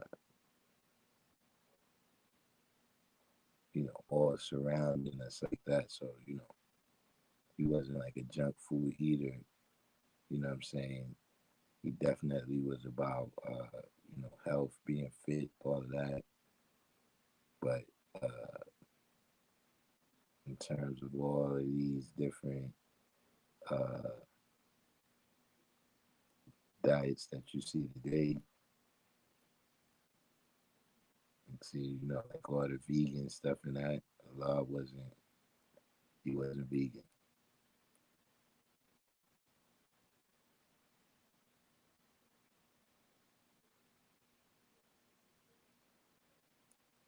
So you said you brought up the question of the blackout as a means to question, are all blackouts true screw ups out of control, or plan to see how people react and how their services respond? I mean, you know,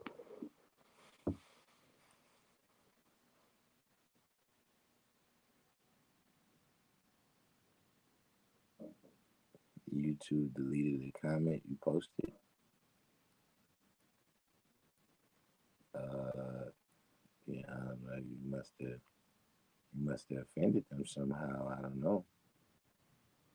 Like I said, this title that I use today is already uh,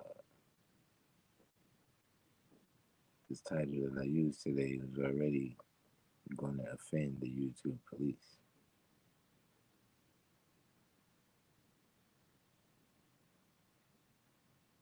They deleted. Oh yeah, some I saw that. Where I saw the comment in the links, but I didn't see it on the video. They do that to different people. They do that to Queen Mecca a lot.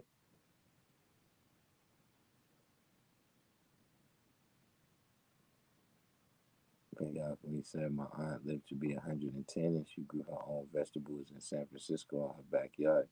But once you get back to the older generation, they ate a more a more natural diet. You know what I'm saying? They live closer to the earth. You know what I'm saying? You gotta remember that all that processed foods and junk foods and all that, junk in the house, a lot of that has to do with the women going to work in mass. You know what I'm saying? As the women went into the marketplace, you know what I'm saying? You know, uh,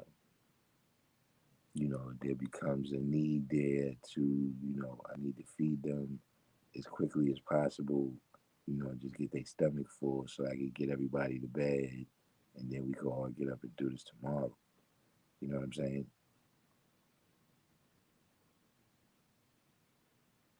Like, I remember I knew women that, they would take offense at you bringing a cake in the house, like, some Betty Crocker, like, no, we do our own cake. You know what I'm saying? Like, like my mother, my grandmother, the women that I grew up around, they rarely, like rarely would they even buy like the crust.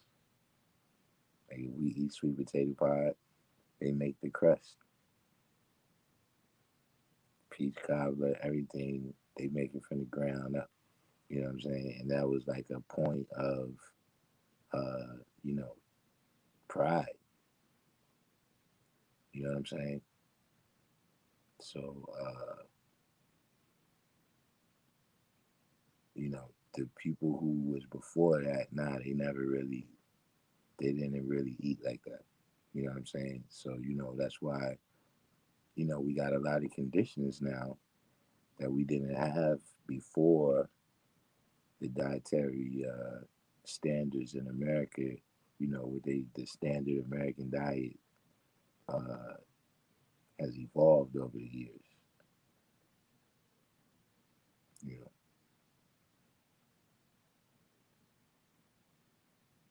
yeah, homemade ice cream, everything used to be homemade.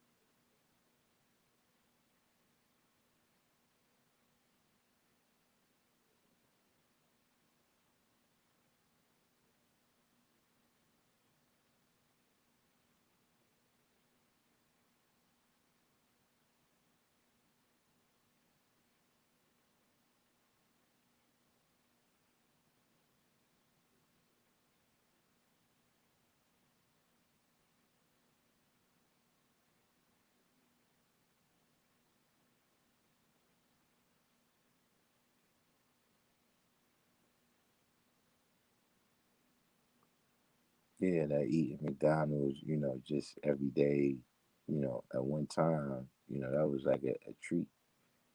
You know what I'm saying? Uh, but now there's Dartmouth said, "Do I have a favorite era in hip hop?" Hmm, what's my favorite era in hip hop?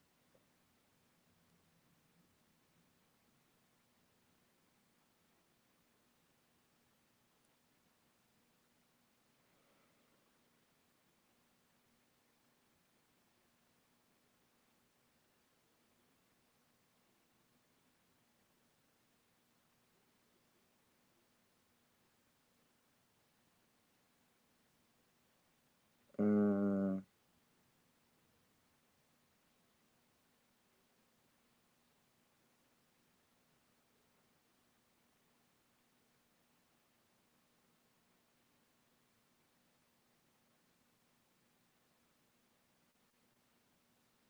hmm.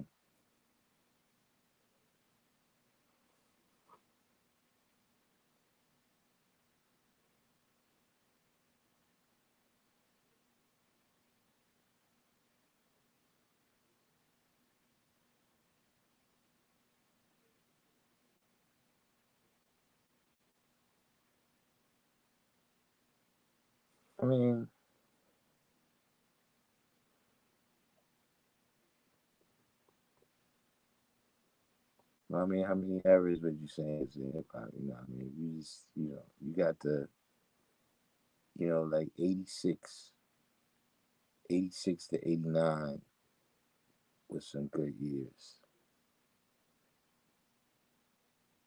Uh,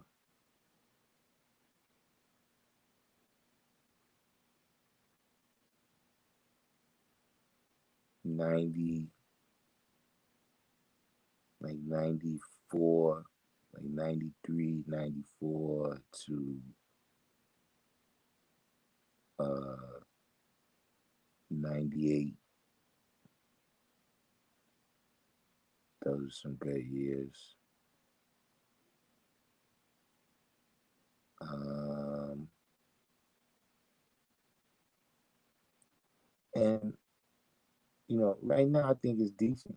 I just think it's just so much music out there that you know the the good stuff probably the good stuff gets drowned out a lot of times. Um, but you got some serious MCs out there right now. I think. Um, but I mean, those would be the eras that I would pick out. Those are the eras that stand out. You know what I'm saying? Right now is like 86 to 89 and like 94 to 98 and like the recent times. You know what I'm saying? I think especially like for me, you know what I'm saying, it's a lot of dudes is underground. You know what I'm saying? I like, it's for me, hip hop started out underground, so I don't really mind that.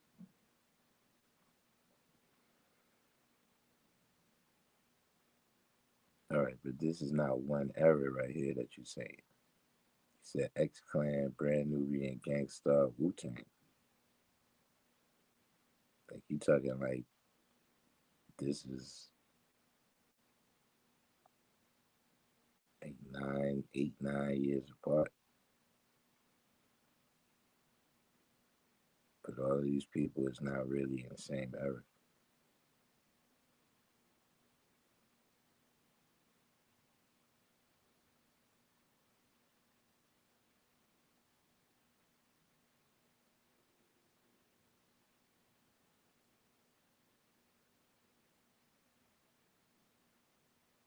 What are my top five rappers that were in the 5% Nation or that was associated with the nation?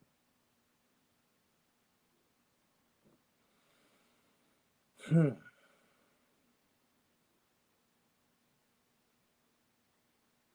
Um,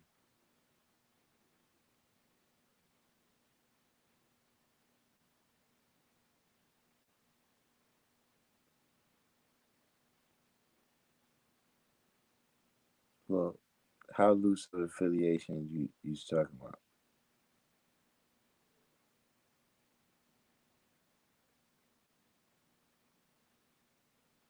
I guess you gotta name the big two. You got Rakim and Kane. Um, but then it's other dudes that y'all probably what I mean. Uh, there's True Love Everlasting. Sir Abu. But a lot of these is people that I know they rhymes. You know what I'm saying? I know I've from hearing them in cipher. You know what I'm saying? Uh, they don't have the same catalog as Rakim and King. Um,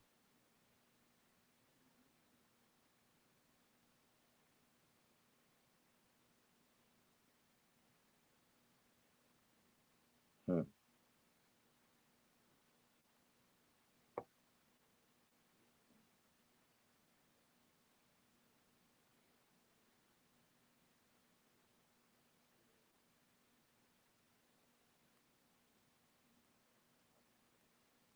Yeah, and I don't think I could confine it to five because as I'm thinking, there's a lot of people.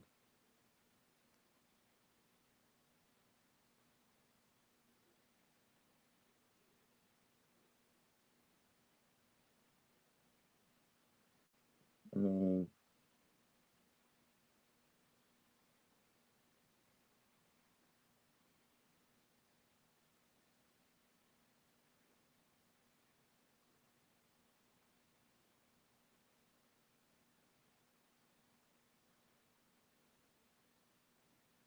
Yeah, that list is probably too tight for me. Five. Kingston. Uh,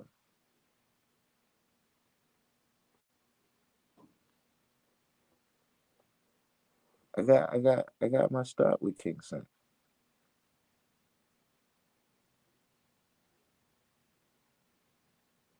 Like before,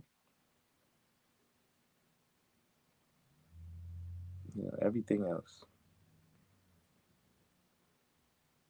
Before any contracts and all that, I used to go on with Kingston,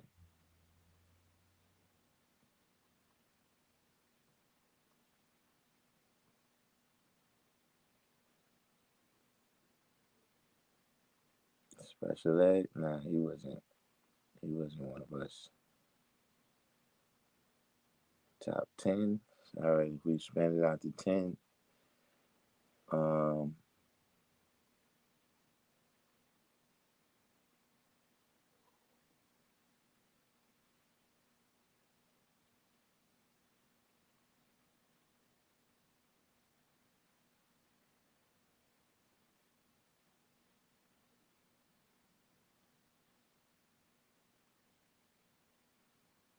mm,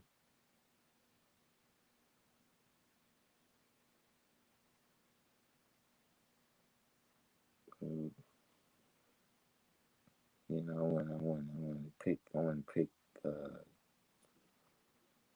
I don't want to waste my slots. Um, you got Raheem from the Furious Five. Um,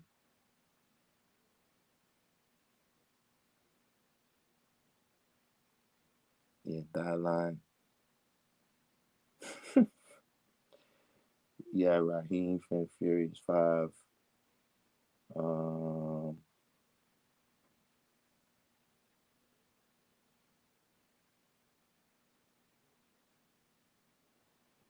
of course, you got to put the Fresh Three MCs in there, but do you count them as a group or Fresh Three MCs? 79 to 82. Um, it's just that in 79 to 82, it wasn't that many records out.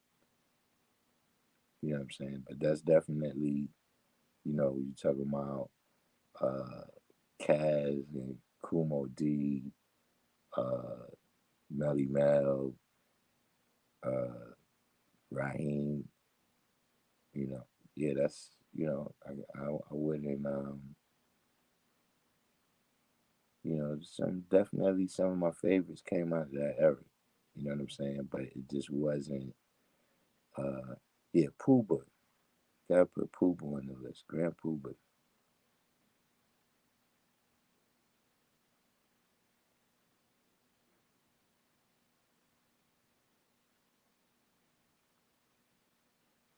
All right, downloaded that joint. Keep streaming it.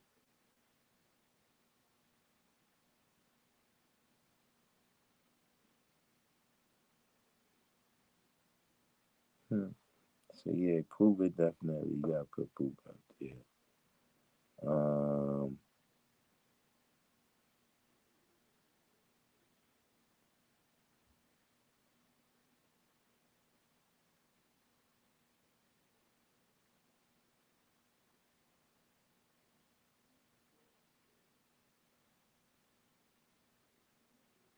hmm.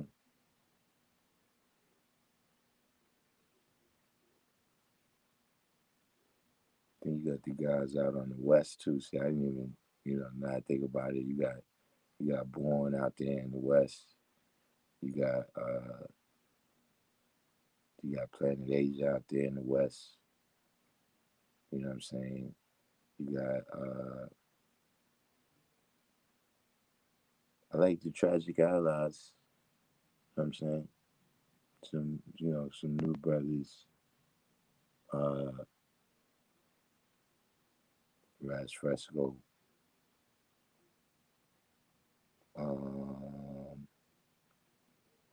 was some brothers out of Bushwick that came out a couple years ago.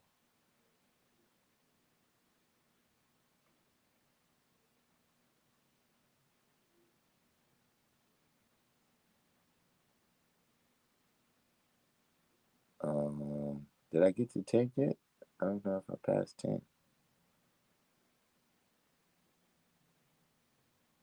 Dead Prez, I don't remember them being 5%.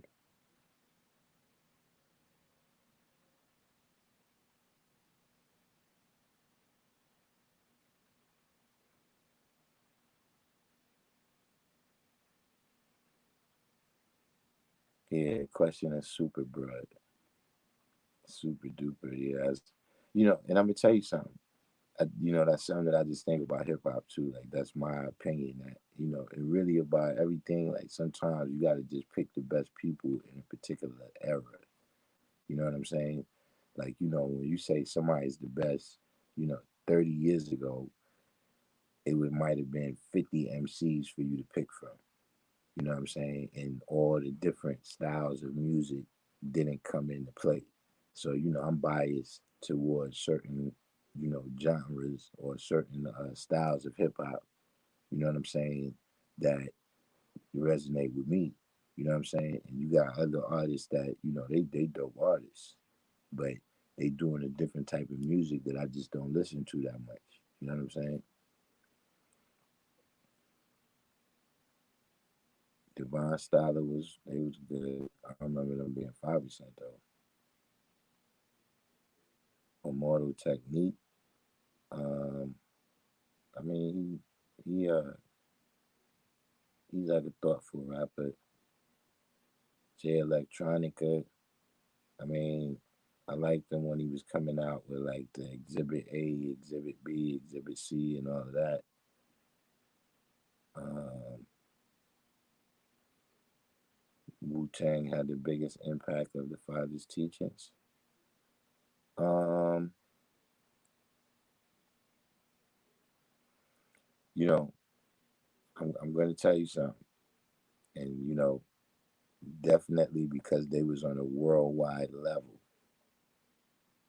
You know what I'm saying? Nas not a 5%. Church of Hip Hop Financial Prosperity. Uh, yeah, Divine Style. I don't recall them being 5%. Nas not 5%. Um, Wu Tang did they thing in their era, definitely. You know what I'm saying? Um,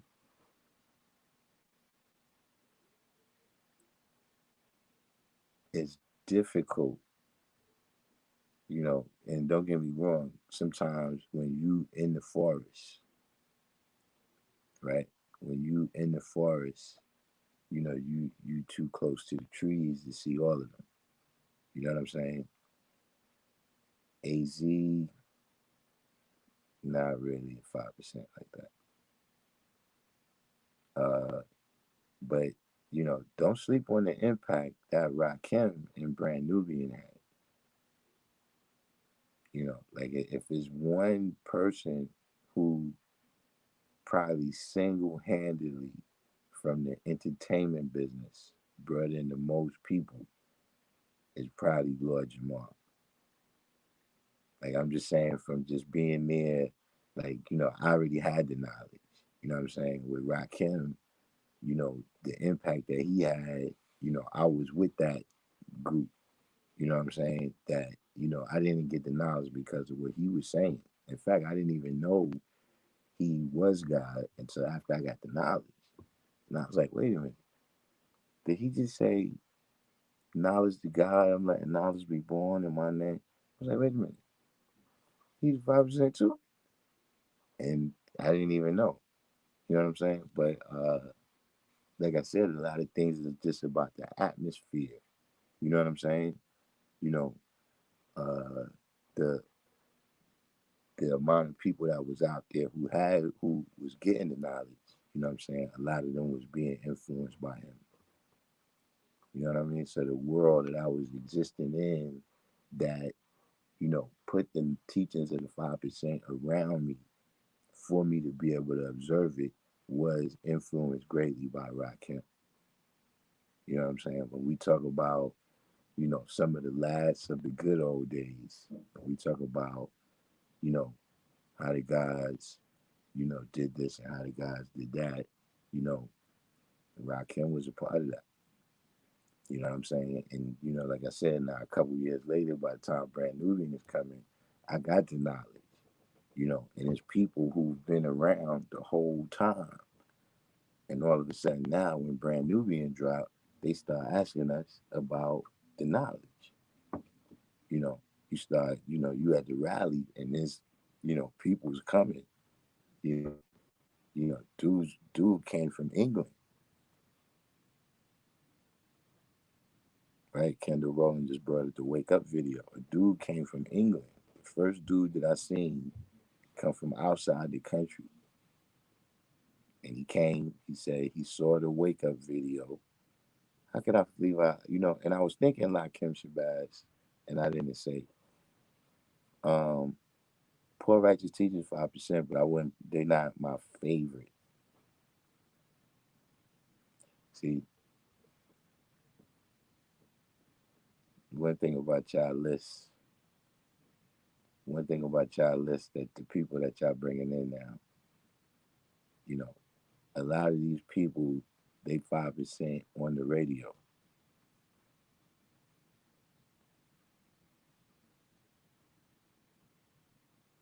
Like they not, which I don't know what y'all talking about. Maybe that's what y'all talking about. People who speak some 5% science. But I'm talking about people that I met that, they can be right there, like, yo, peace to the God. People that got actual history with us. You know what I'm saying? Uh, you know, you making like an uneven list here. You know what I'm saying? Like when you put Lakim Shabazz and Poor Righteous Teachers, and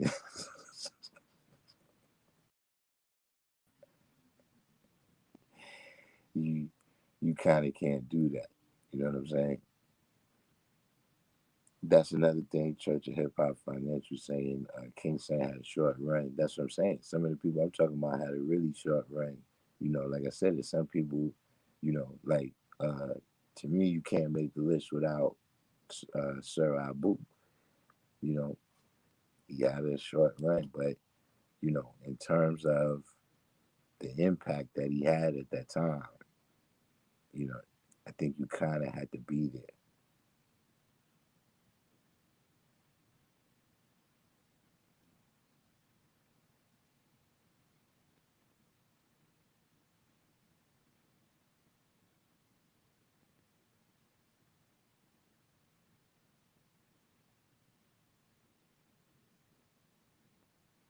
Excluding Wu Kane was your favorite God MC.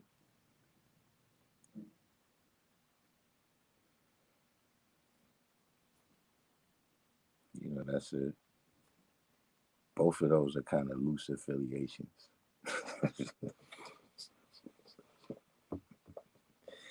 It is. It's also kind of unfair to say Wu.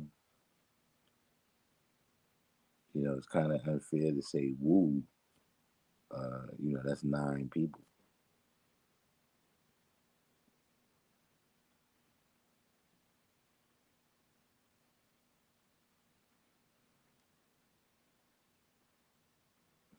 Well, yeah, that's what I'm saying. There's certain people that we knew them before they was making records. We knew them after they was making records. You know what I'm saying? And there's other people who, and you know, those are our brothers. Don't get me wrong, but it's just like with anything else. You know what I'm saying? When we come on here and we talking about the Bible, right? When when we come out here and we talking about the Bible, you know, I refer to uh, Don Bishop. You know what I'm saying? If we talking about medical stuff. You know what I mean? I might ask 793rd because, his mom is a nurse, so he might have a little information on that. You know what I mean? You know, there's brothers out there that they are brothers. You know what I'm saying? But if you wanted to know something about this knowledge, right? If you wanted to know something about this knowledge, you wouldn't ask them. I wouldn't send you to ask them. You know what I'm saying? You consider me woo. But then now you really talking about you talking about you talking about 10,000 people against Canaan. The first guys from the West Coast. Well, I put Born Allah on the list. That's the first brother I recall. Uh,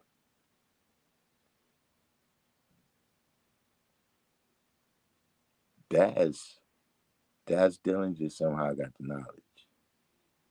Like I'm not exactly sure, but that I'm not sure how or how much knowledge he has. I don't know if he quote 120, but Daz Dillinger somehow got the knowledge. Um, we named Planet Asia. Um, I'm not sure who else is on the West Coast.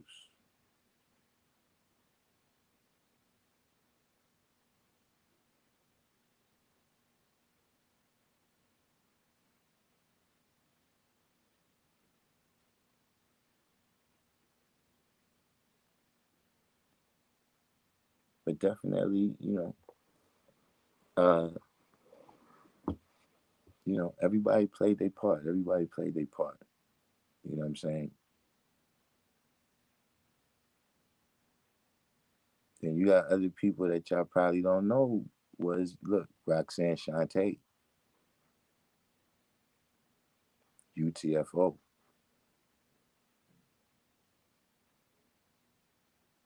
Sadai X.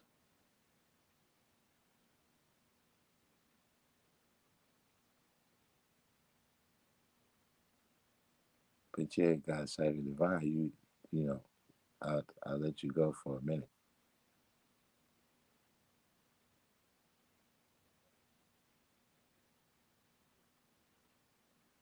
Yeah, Daz Dillinger, I'm not sure who he's been exposed to it through, but Daz Dillinger got the knowledge somehow. But yeah, Don Bishop, getting back to you, man. You said I said you be making statements. Yeah, you be making statements, man.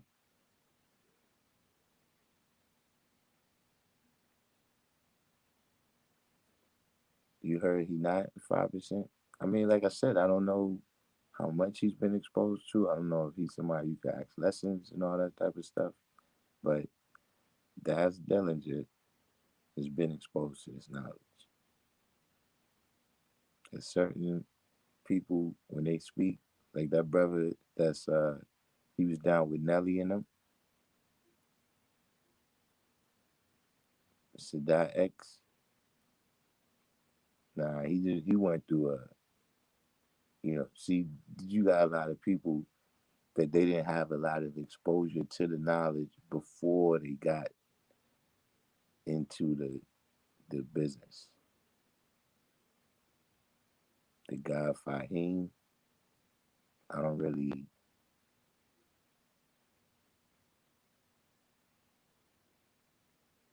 like, I've heard his name, but I'm not that familiar with his music or him.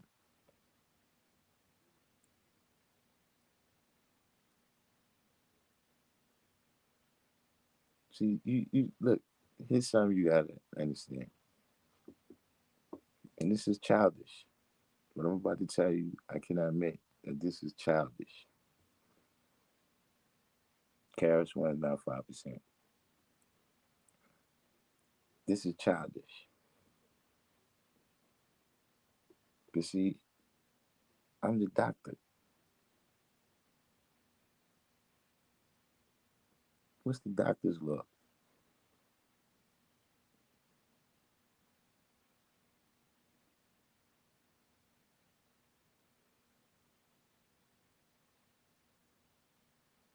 Where RBX, his name was Reality Born? Didn't know that. So I wonder why he put the unknown. But people in other places now just getting out there. You know what I'm saying? He probably, we all got to grow.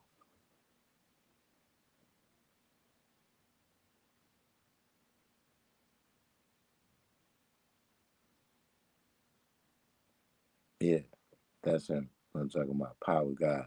Now, when I first seen him was on Soul Train. I'm pretty sure it was on Soul Train. And I heard the brothers' rhymes. And then after, uh, they said a few words. And I was like, yo, one of these cats over here is 5%. Like, I couldn't tell which one, but it's like, yo, I think it's him. But just as I heard them talking, it was like, yo, somebody here, somebody either that or they know, there's a God in the background of this.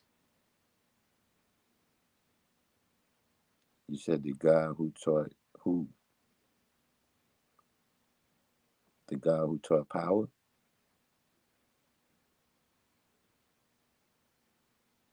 Said that ex caught a charge for selling drugs. I don't know about that.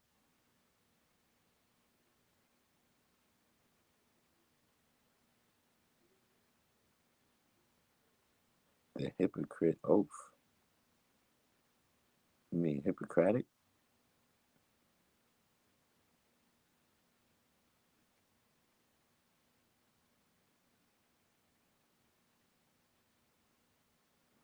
See, I know we're about to go down the rabbit hole now.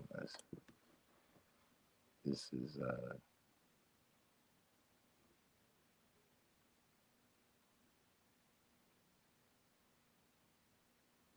yeah, I could I never met the brother. I never had a conversation with him or nothing.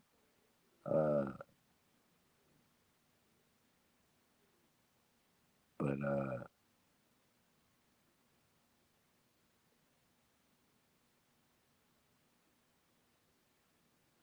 but you said Papoose is a guy.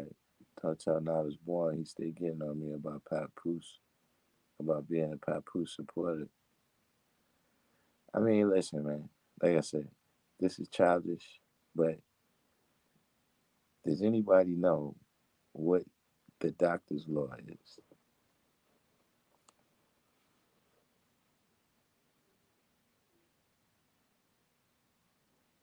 But your power, I never met him. I had a conversation with him, but when I saw him on Soul Train, I could tell that he was 5%.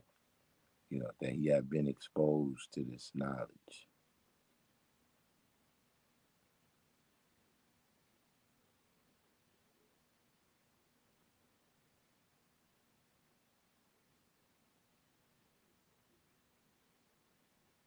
Anyone? Anyone? Surely someone on here, surely knows what the doctor's law is.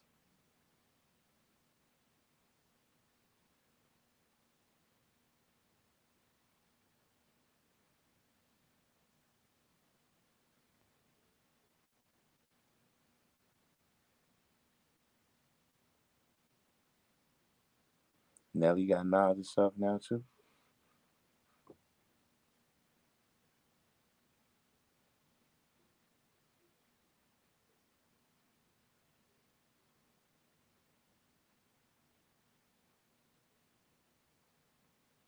No, I ain't holding no sword over your head. I just asked you what the doctor's law is.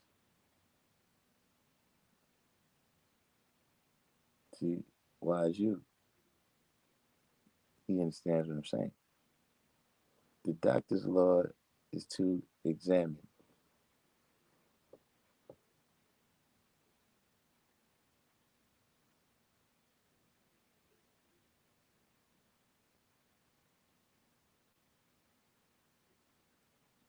That was my job.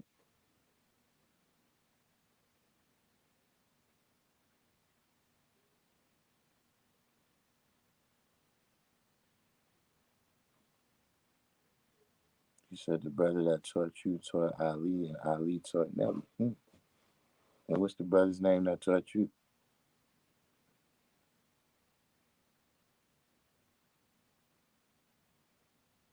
Church of Hip Hop said, "Nah, Nelly is just Power's man." Well, see, this is why the doctor's law is to examine.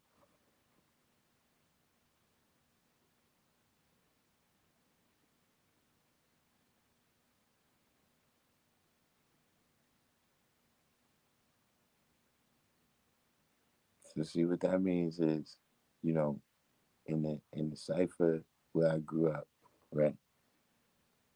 I was the person that approached everybody. Like I was the first person who came up to.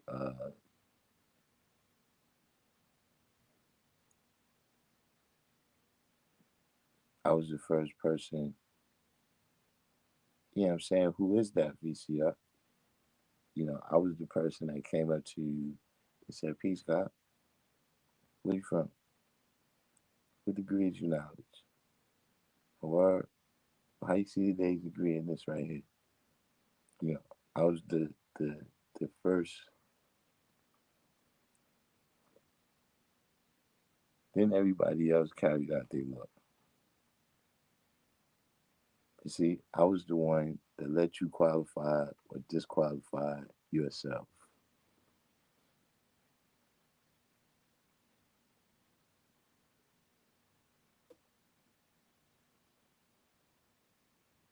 See, all the other things we examine that about you. You see, if we come around your way, we want to see if you healthy, strong, and a good breather.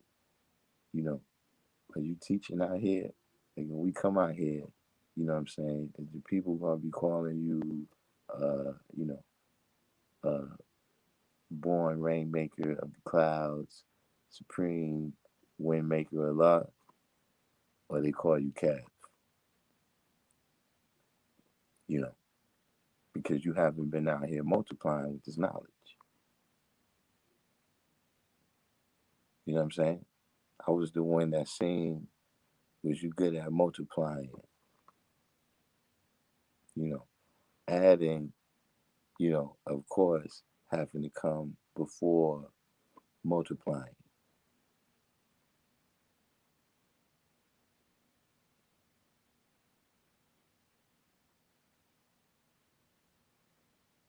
The only thing is, of course, we going according to another law where now we're going to determine, right? I'm going to determine whether you like or unlike.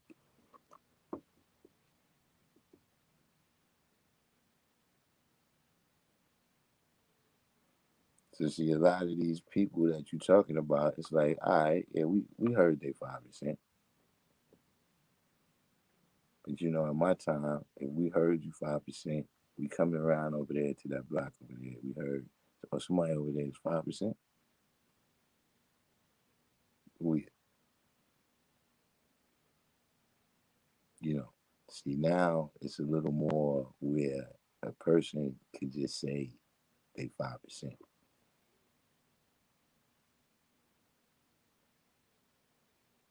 So like I said, when I got the knowledge, I was on the hot seat for a good, 2 3 weeks.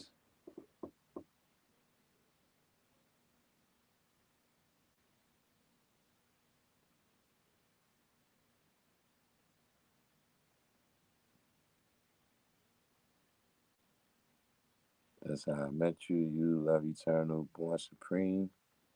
Rakim, Asan, K Ball, all y'all got at me when I pulled up. Yeah, man.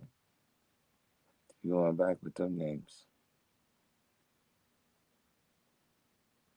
Supreme Man was there too.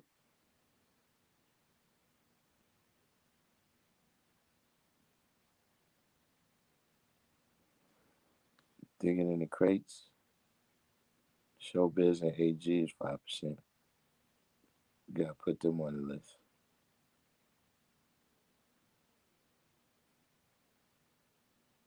He said the brother's name is Divine Experience Hakim Allah. All right, Divine Experience Hakim out there doing his duty.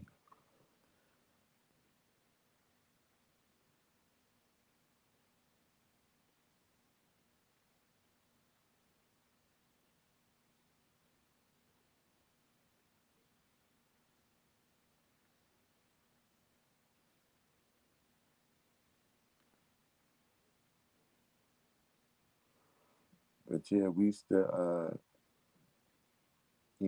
examine everybody. Like you couldn't just say you was 5%. Oh, born to lie. Oh, this was she threw me off with this church and hip hop and financial prosperity. But yeah, that's when Born Alive hit the scene. It was like that. We're like, yo, uh,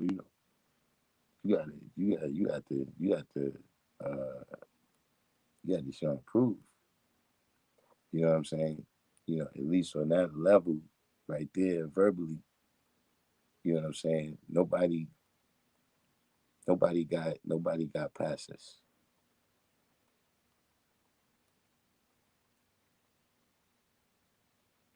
Email, just hit me on what's that, Instagram.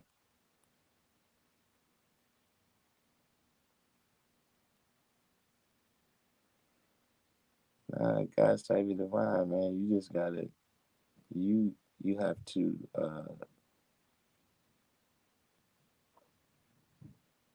you gotta learn how to uh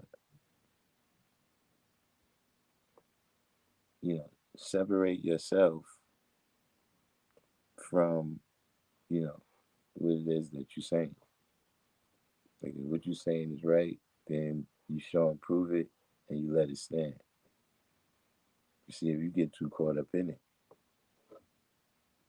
you know what I'm saying, then you end up defending all types of things. You see what I mean? Because now you're looking at what you said as, like if that's wrong, then you wrong. So that's how I say about, us not dealing with holy people. So a person could come up to me tomorrow and say, yo, you know what, man? Allah slapped me in the face, man. Yeah, no reason. I was just walking down the block, man. Just slapped me in the face. That's not going to make me want to, fall victim now because Allah slapped you in the face. First of all, I'm going to ask you what you did. Because, what you do? I just, you know, seem like that kind of person.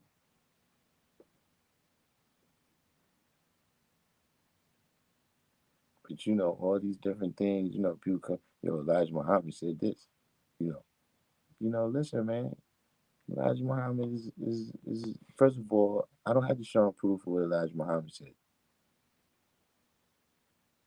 That's Elijah's answer. But just because you tell me, oh, Elijah was wrong about that, you know what I'm saying? Like that's gonna, change my mind about what I'm dealing with. No, it's not.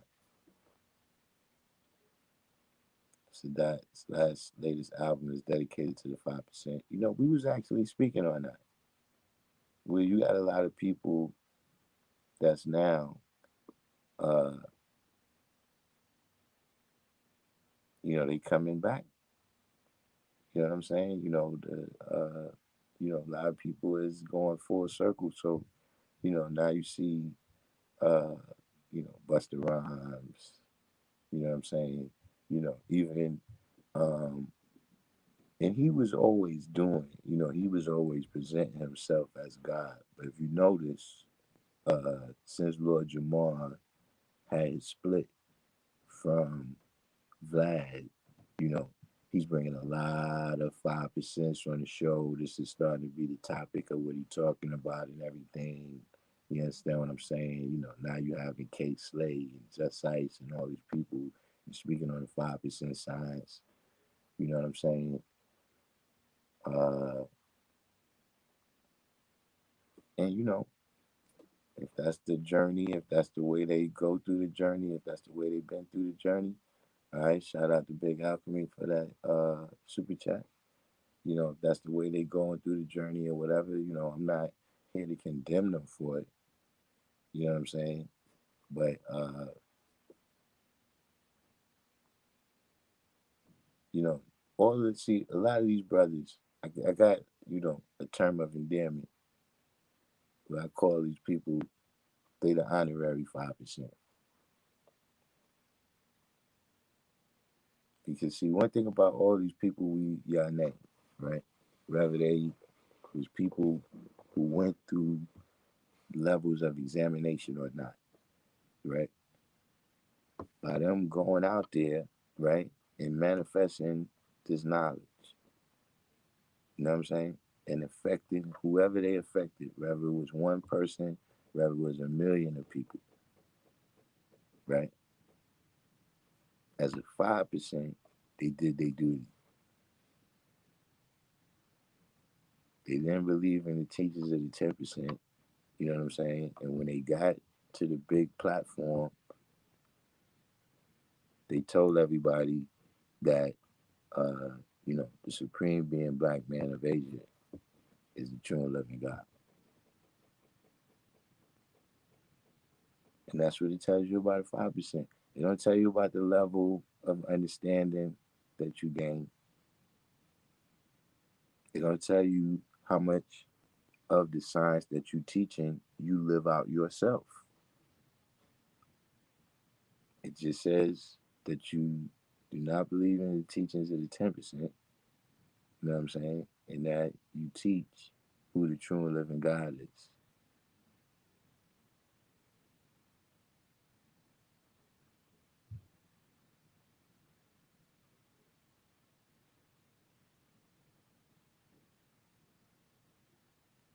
I mean, I've seen people say all kinds of things about Elijah Muhammad. Elijah's like a lightning rod.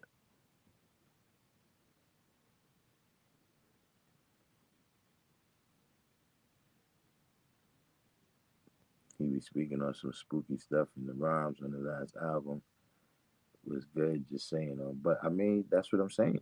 That's where you start to see where a person can make the proclamation, right? And say that they are 5%. But when you listen closely, you will see that they don't have the wisdom and understanding. They don't got the best part.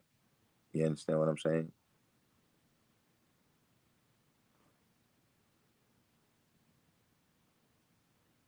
Like if you see them, they'll say they God, they'll manifest all that. But then when somebody asks them something about the science of God, then they stuttering a little bit. What you think of Lord Jamar with the flat Earth? Well, see, look, that's why for me, he's an honorary 5%.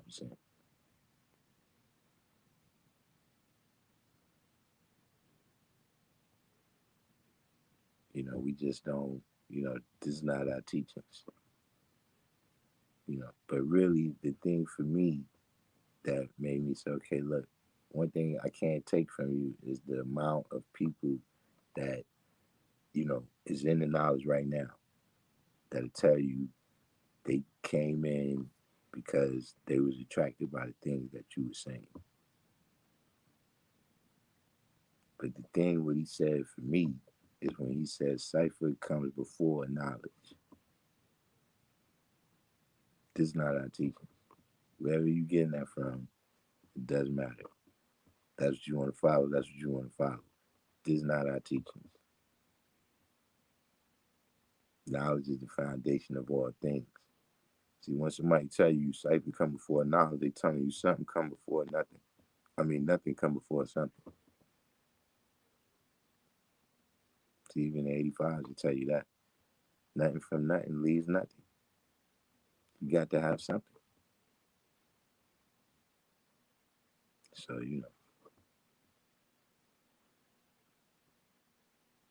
So Born said how it's God's last album dedicated to the 5%. Aguilar is not a god. His last name is Aguilera. That's where the Aguilar is derived from.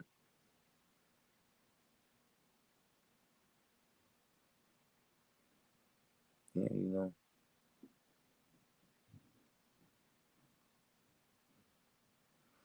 Yeah, that's something that never got a chance to happen. Knowledge a lot, you know. That's you know, looking back, that's one I wish I would have did too.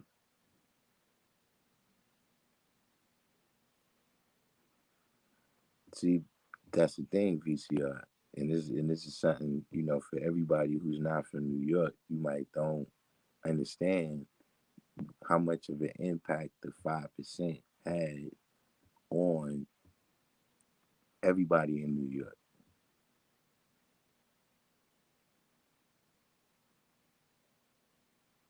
Like just like somebody was saying that Talib Kweli said he was 5% for one day. Let me tell you something. A lot of them cats was 5% for one day.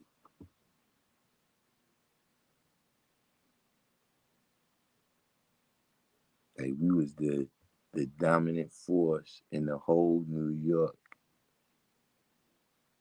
You understand what I'm saying? And I'm not saying that we was bigger than nobody else or badder than nobody else or we not competing. But I'm just talking about the history. You got to remember there was no other side. Like there was no, like we the Crips and they the Bloods, or we the GDs and they the BDs. It was only the 5%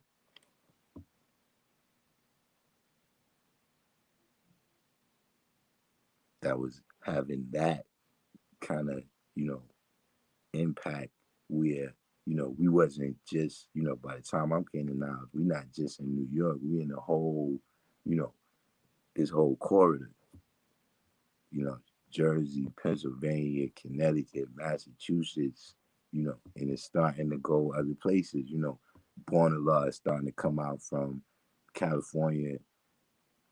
You understand what I'm saying? So,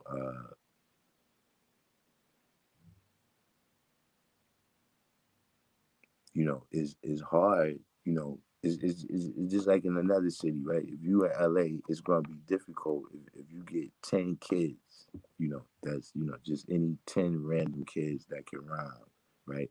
And not one of them is blood or crip. Yo, I don't know how you would do that.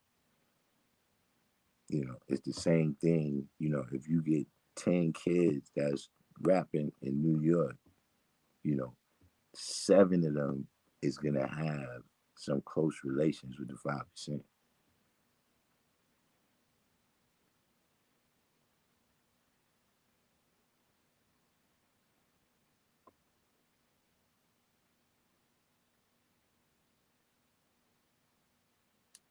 Federal government, John Bishop, you better hope you still got a job after Sunday. Wesley Snipes was 5% for one day. You see?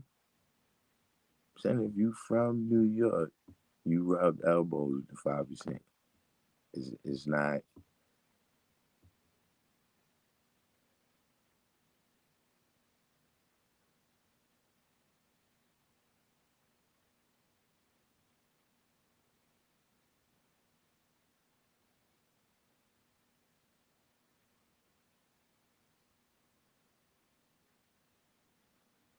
Yeah, you had a lot of people saying, listen, people was just using our terminology, universal beatdown, you know, the rhyme cipher.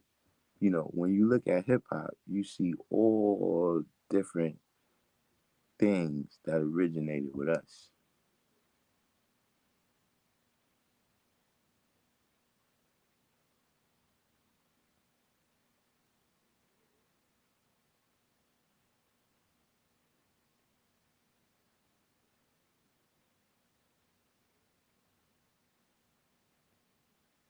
Your teacher is one of the brother Hakim is one of the first born out there in St. Louis.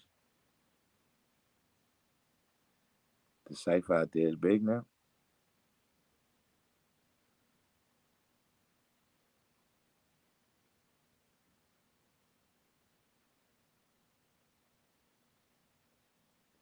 Yeah, I was just reading that on the news that they just approved the emergency budget until Sunday, but then they didn't come up with the budget like that. They were supposed to come up with something else by Sunday, but they didn't come up with it yet.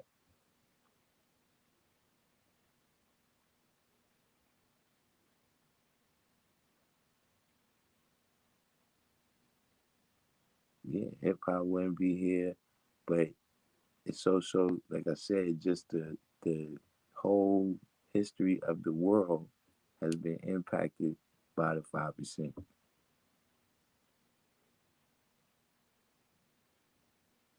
You know, like I said, you could go in the store now. You know what I mean? Like when I first was coming into the knowledge, there was like a handful of things we could buy at the store. There was like a handful of, you could get Drake's cakes, you could get Wise potato chips, uh,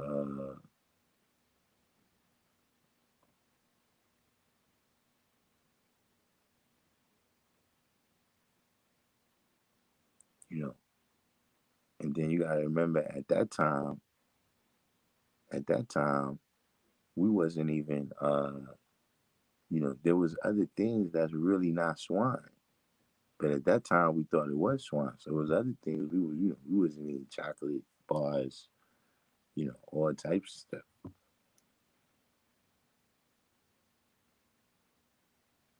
You know what I mean?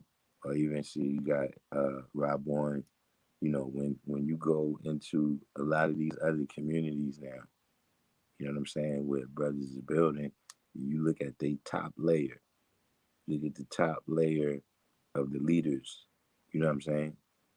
A lot of times you find somebody who was 5%.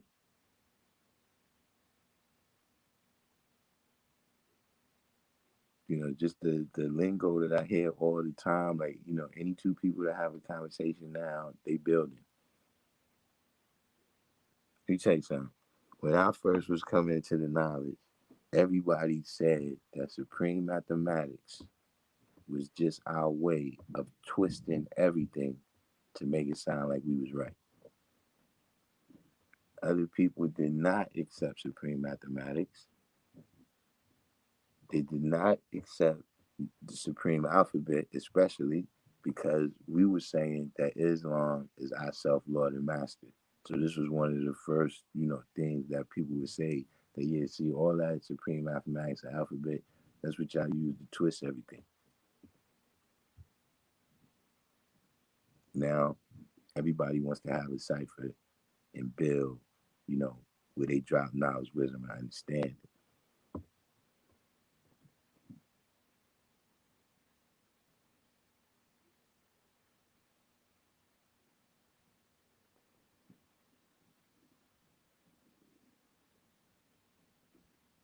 It says here, I remember I used to be disappointed with Busta Rhymes because I didn't hear any 5% wisdom in his music. I didn't hear his recent album. But that's what I'm saying. You know, uh, for a minute it wasn't lucrative for you to say these things.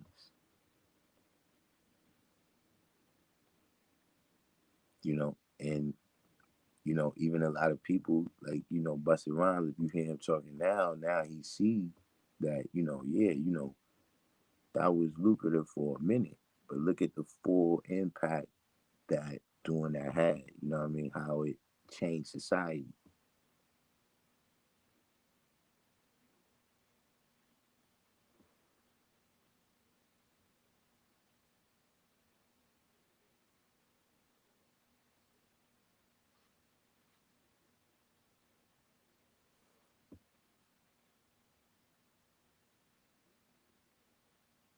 Extra P, now I don't know him. I don't know him to be a 5%.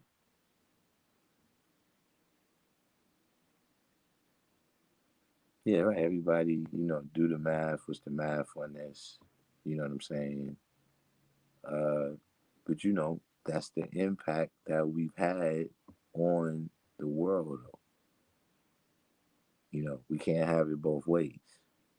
We can't talk about all this building and teaching we was doing, but we didn't produce no people that know anything about what we talking about.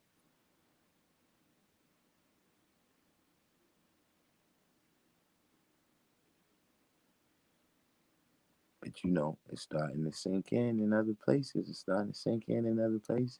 You know what I'm saying? Where people, brothers talking about they having rallies in Mexico and uh, L.A. Seattle is about to start having rallies. I think they have rallies, but they're about to make them more frequent. You know what I'm saying?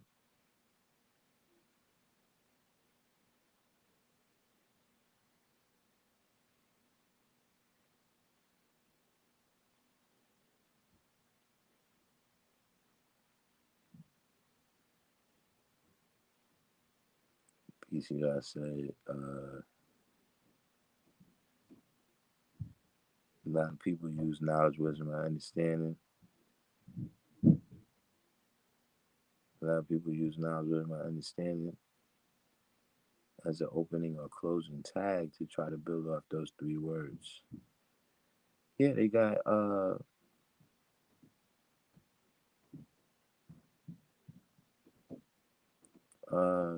rallies in Mexico. The guy, Infinite Mind, he what I'm saying, he's like the big brother out there that keep, everything organized. You know what I'm saying?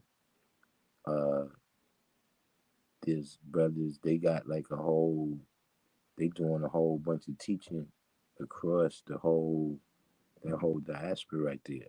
You know what I'm saying? Where they got people from uh like Central America, uh, Colombia, Brazil, the Canary Islands, you know what I'm saying, all through the Caribbean, you know what I'm saying? They doing a lot of teaching out there. You know what I'm saying? So, you know, we could condemn these people, but from them getting the word out, you know what I'm saying? The seeds is being planted all around. You know what I'm saying? Now it's a matter of once we all could be one mind, you know what I mean?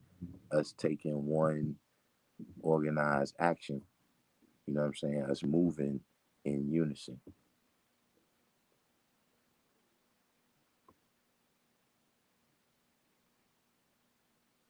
As far as Scott LaRock was the first one of the hip hop culture to fall from street violence.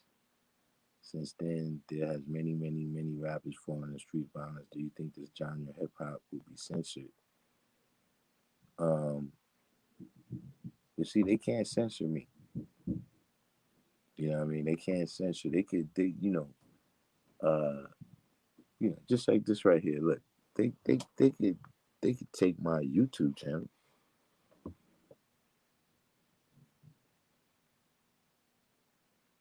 But see, I don't have no beginning and ending. I was teaching before it was YouTube, and I'll be teaching after it's YouTube. You know what I'm saying? So, in terms of will they continue to enjoy that kind of social equality, you know, where at one that's like one of the reasons that hip hop was founded was because we couldn't enjoy no social equality with them on the party scene. And so brothers start making their own parties, you know what I'm saying, and their own music, of course, is being born at these parties. You know what I'm saying? So, are you still gonna be, on the same bill with Taylor Swift?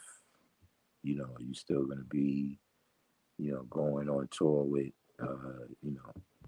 Ariane Grande or whatever, not, that aspect of it, if they don't get it under control, because you're affecting the bottom line.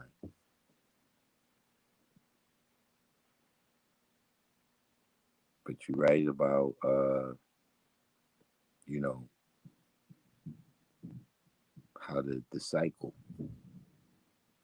You know what I'm saying? It's one don't have really a monopoly on the other. You know what I'm saying? Art imitates life, and then life is influenced by art as well.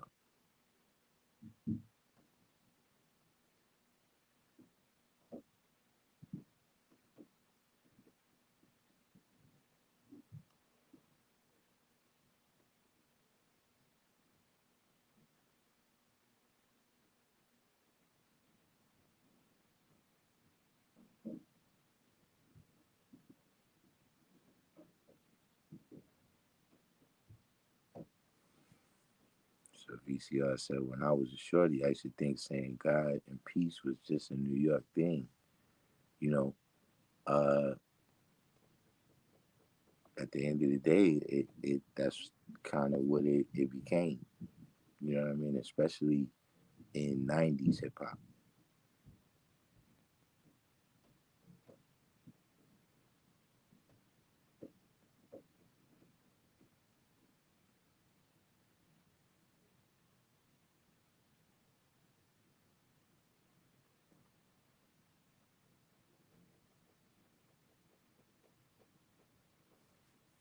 Yeah, up in Canada, you got that's the brother Born King up there. Born King is I don't know that he's the first born. You know what I'm saying? But he's one of the major influences up there, and people getting the knowledge.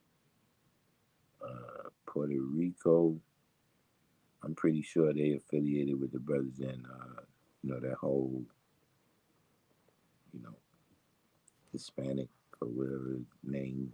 You know what I'm saying? But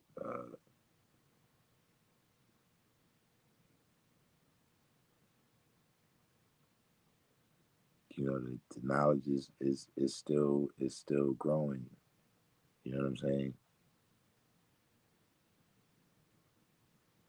Seattle, 5% of good people. Why King runs it? You guys should link up. Y'all remind me of each other. Real good brother. We grew up together playing sports. I know Joaquin. Joaquin, you know, he was younger than me. You know what I'm saying? But he came through. He pretty much learned from the same people that I did. You know what I'm saying? But just a couple years later, you know, so his experience was a little bit different. You know what I'm saying? But yeah, me and White King is from the same tree.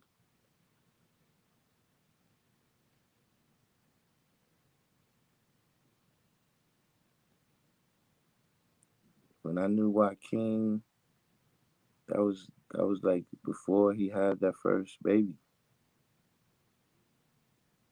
I said when I knew him, like I don't like he's not still a brother. But I'm saying, when we first knew each other, but it was just that, when you're young, 2 or 3 years seem like a lot.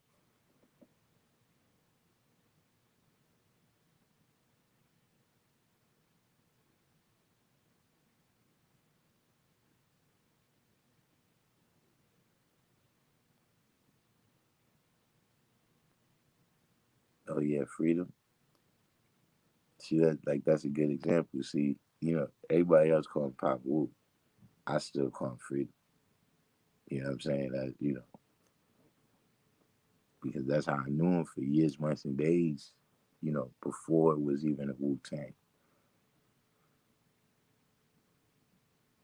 I seen the guy like I seen the guy that day. Me and the guy was sitting in the car. It was me, him, Love, and somebody. And then they called me the next morning, man. Told me the guy returned. God damn. Yo, a lot of things, a lot of people happen like that, man. Same thing with Dumont. I saw Dumont, and it was the type of thing where you know how you in a crowd of people or whatever, and you see somebody, so when I seen him, like we made a little eye contact, but I was in the conversation, and he was in the conversation.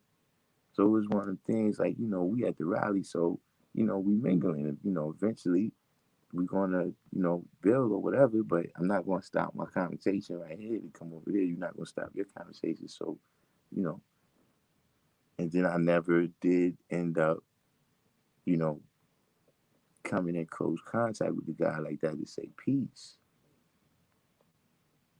Then I got that call.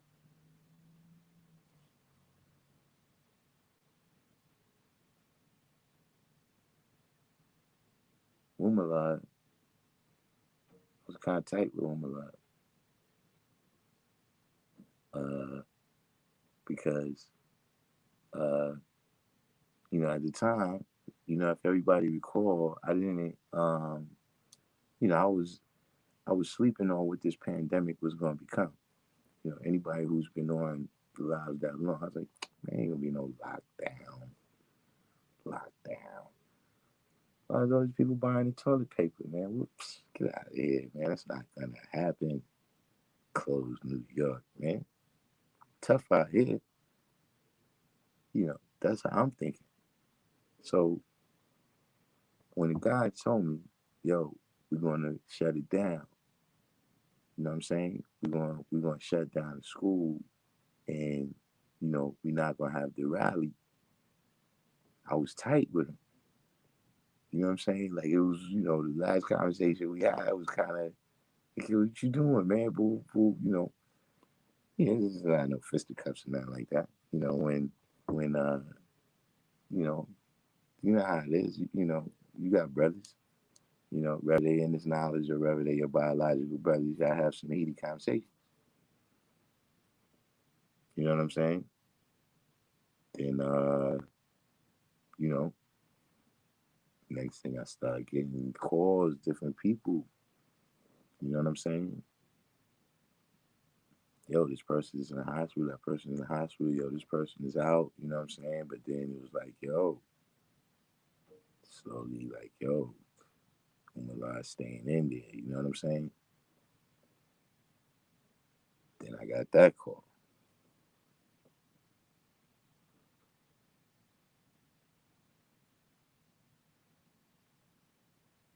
Well, what's this you say here, Divine? Coronavirus update, nearly 3 dozen deaths from COVID in New York City on Friday. So what that means? That's all he said? See, I told you I already started living. I already started living the quarantine life. See, I noticed I being here doing the lives, we go a little bit longer. Well, we go a lot longer. But yeah, that's because I'm already living the coronavirus life. After coronavirus, I'm already living the quarantine life.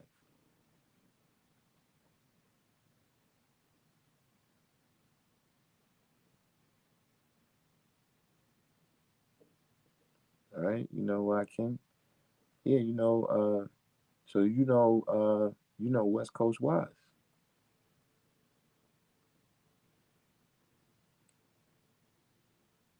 On here, he's RP Reese.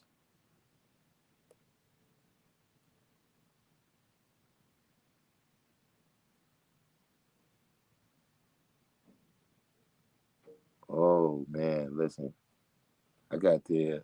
I got there after that. VC Realm.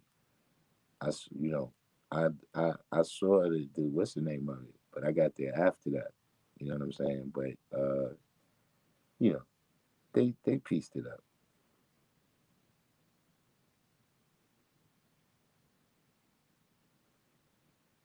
Yeah, West Coast Wise comes on all the time. That's West Coast Wise is the person who got me back in tune with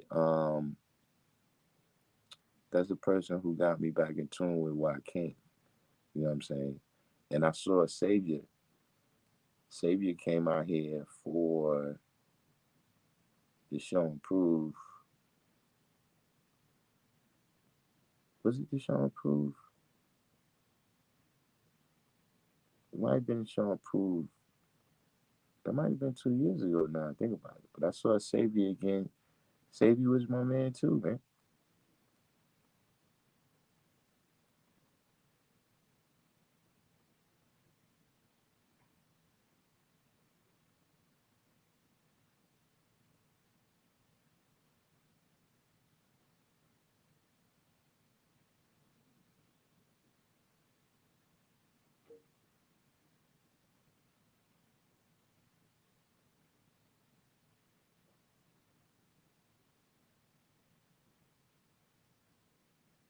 Savior saved me a couple times.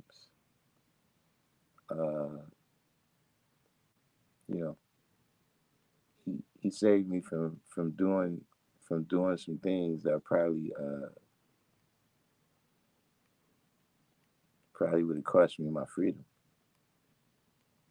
But the way he used to do it used to be bad.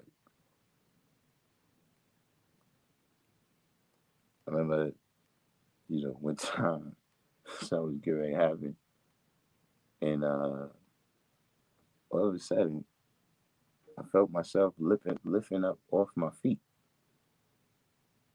So at the time, I'm like, yo, what's going on? And then I feel myself moving this way like this. And then I go back down on the ground. You know what I'm saying? And then so I'm looking. Savior is like, yo, God, maintain, God. Don't get involved with that, God. Don't get involved. He used to do that. He used to do that. He did that a few times.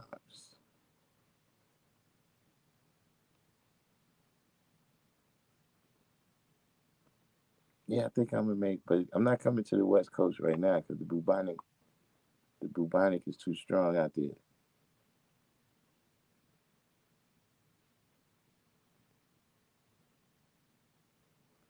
The bubonic is raging.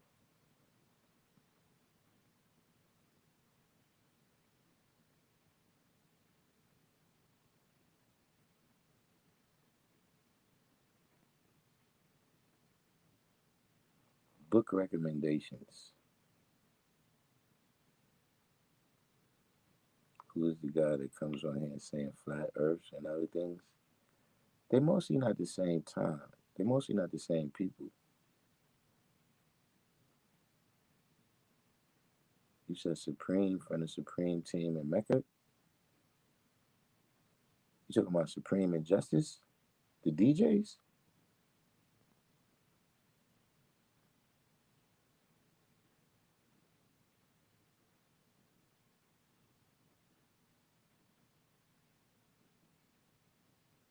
Or you the one that brought Malcolm X's daughter? Uh, what is it? Elisa Shabazz to speak at King Center? Hmm.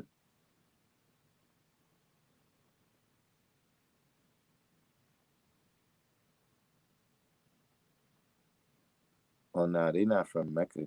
They from Queens. They from the desert. Supreme and them. Uh, they had the knowledge, but like I said, that's what happens, man. Is you get caught up in a world. You know what I'm saying? Where uh, you know, uh, at the end of the day, I guess you could just say survival becomes so uh, you know, so easy in that world. You know what I mean? It's easier than going in there and fighting with the label because they don't want you to do this record where you talking about the knowledge itself. They want you to do this other record, you know, like you bring them two records and you like, well, look, this is the song right here that I want to do the video on and make the single. And the label is like, well, nah, what about this song over here where you talking about shoot 'em up, bang, bang? You know what I'm saying? Well, look, this is the record that we're gonna give you the $100,000 for.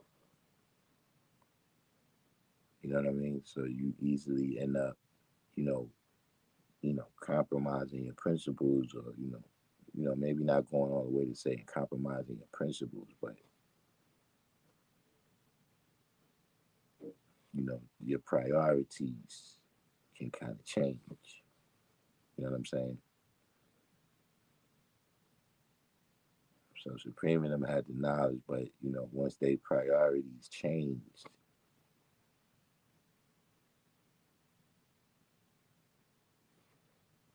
the history is, it's all over Facebook, and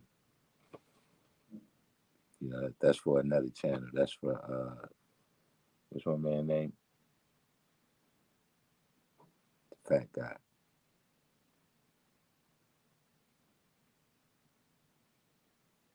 What's my man name?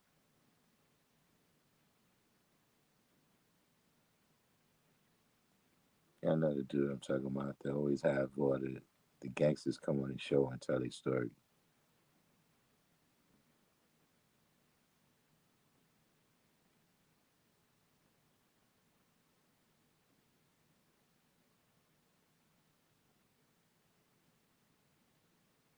I think you're talking about absolutely.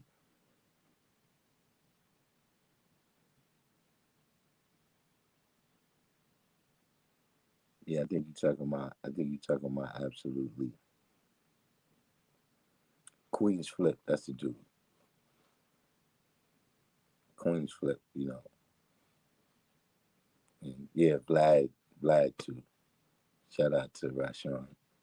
Yeah, yeah, Vlad TV too. He's another person that you could go over to that type of knowledge. You know what I'm saying? But that's what happened to a lot of these people that we talking about. We talk about the honorary 5%, the people in the industry, the people in the drug game, et cetera, et cetera. You know, a lot of them, before that, they was hardcore 5%. Like they was the dude that the people who didn't know their lessons did not want to see.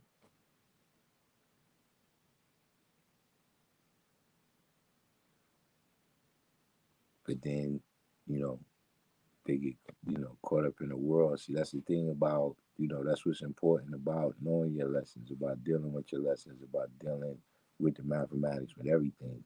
You know what I'm saying? Is that you in a mainstream society where you could easily just blend in. You could just blend in and start doing as the Romans do strictly. You know what I'm saying?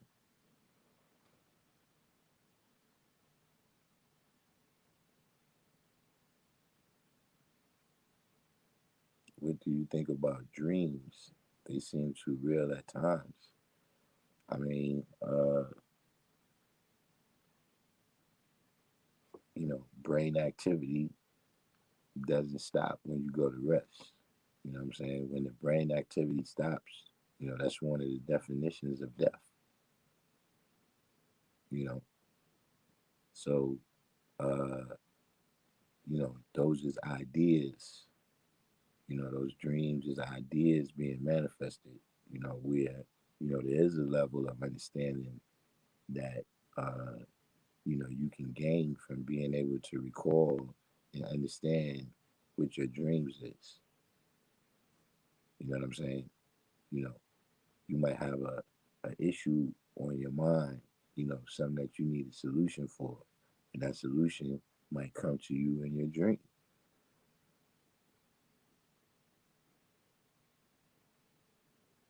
you know, or it could be, you know, uh, whatever the situation is.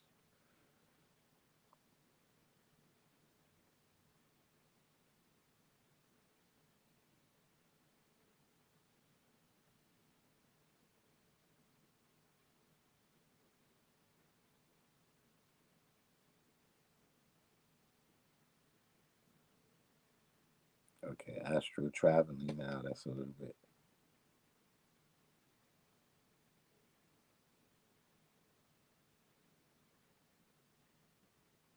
You see, I understand these things and, you know, uh, how they can be drawn up and all of that.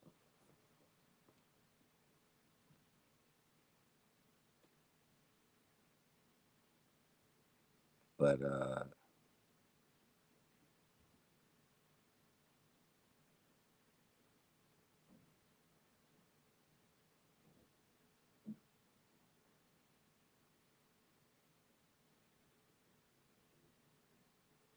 exactly what astral traveling is and all this kind of thing.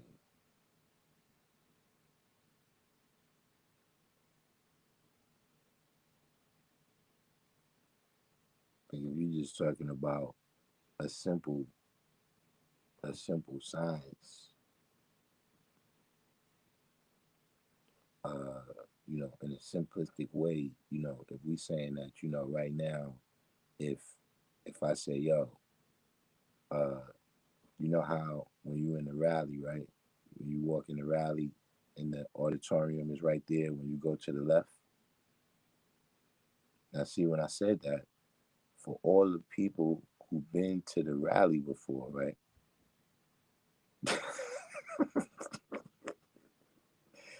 Bought a lot. The hotel crew is smiling.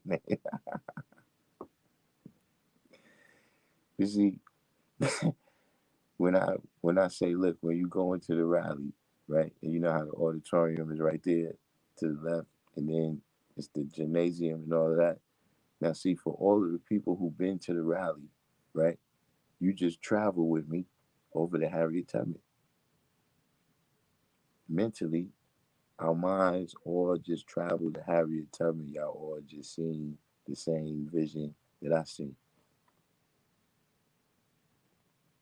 You know, now we talking about that, as astral traveling. That's one thing, you know.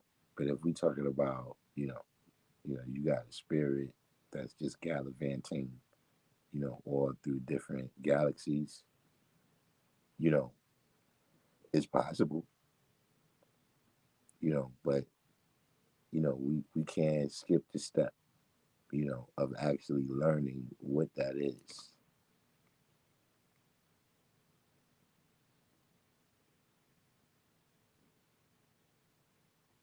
You said dreams are different than being awake. Well, that's a part of consciousness.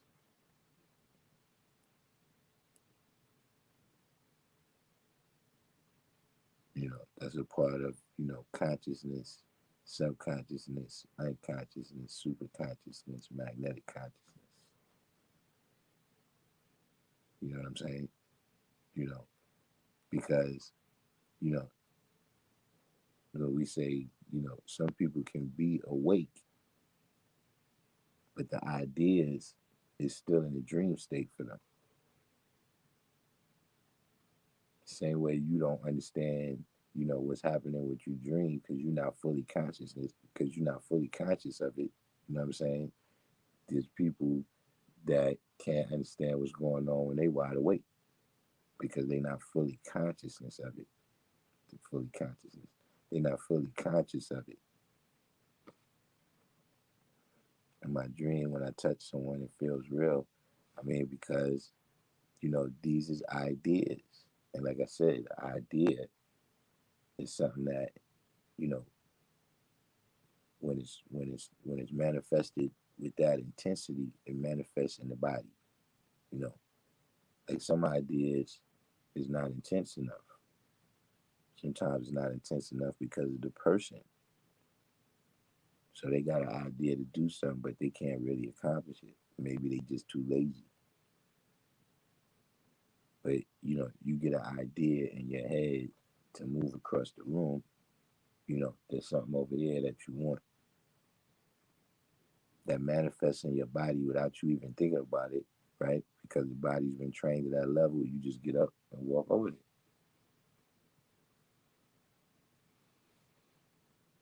So when the idea is manifested, you know what I mean? Yeah, these is things that you can actually detect.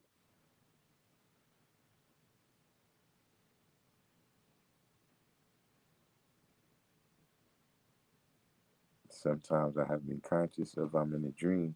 Well, one of the reasons for that is because dreams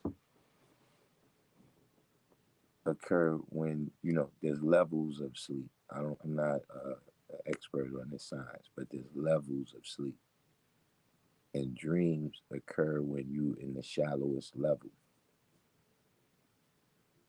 So there's another reason why it might seem realer to you.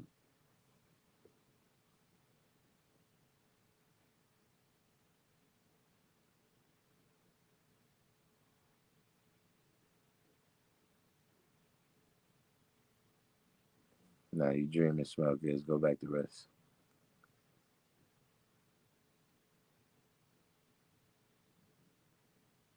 Weird is waking up to wake up in another dream. It just shows you that it's many mansions up here. How they say it's many rooms in this mansion. You know, and what we've experienced on this channel. You know, see a lot of people talk about what happened in 2021 or in 2020. You know what I'm saying? Uh, I'm gonna be posting that came the other night. I just been lazy, but I need those. You know what I mean? For days when I don't broadcast, I got something now that I can post.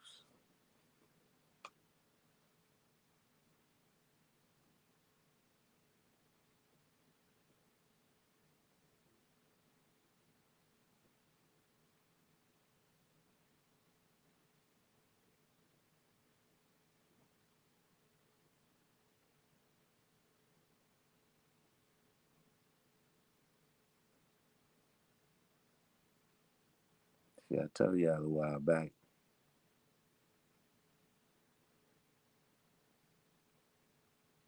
it's your understanding that a perfect, emotionally balanced man would have no dreams. Um, well, what's the knowledge and wisdom that you use to draw up that understanding?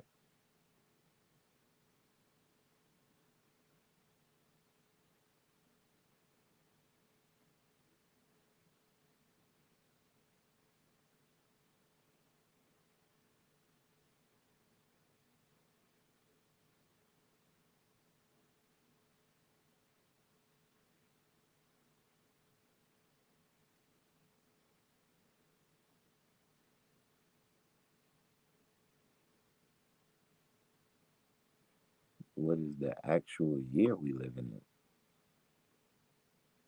I don't know if I understand. Uh,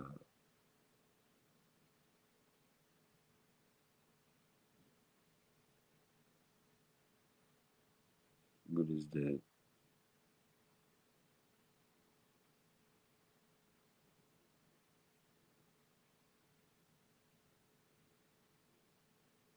guy he said they say marijuana does something to your mind that blocks your dreams, but I don't know if it's true. Um, what I've heard is that a lot of people don't recall their dreams.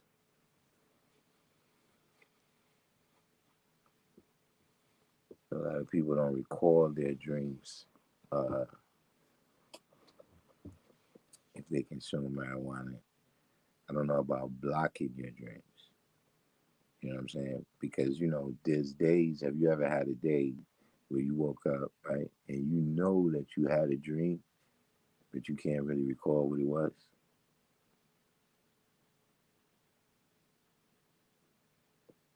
But yeah, what is the knowledge and wisdom that you're using to draw up the understanding that a perfectly emotionally, a perfect, a perfectly emotionally balanced man would have no dreams?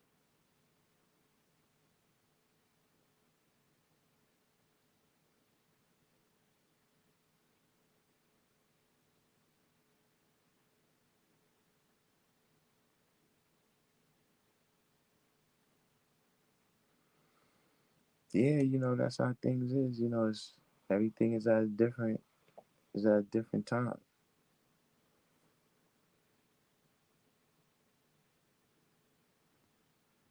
The DSM says equality is a hallucinogen. You mean? a hallucination or a hallucinogen. Hallucinogen is a substance that causes you to have hallucinations.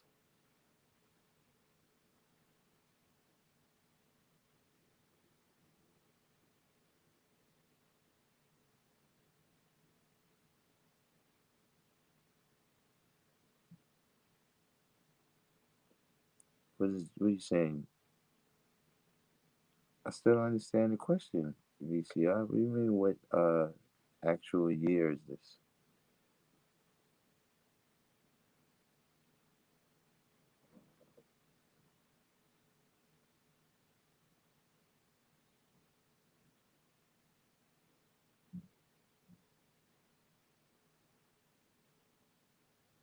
I had a dream where I dream of a section of the city, and in reality, down the line, I see the exact location. Um,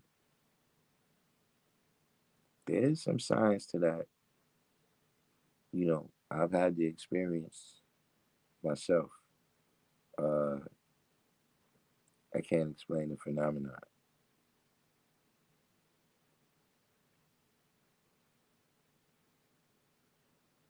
Dreams are like static discharge from unsolved concerns or unmanifestations.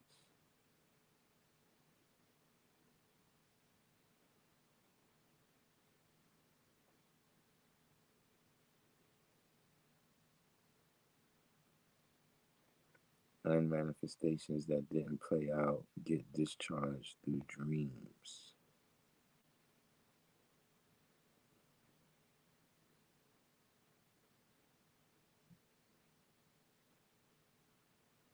I mean,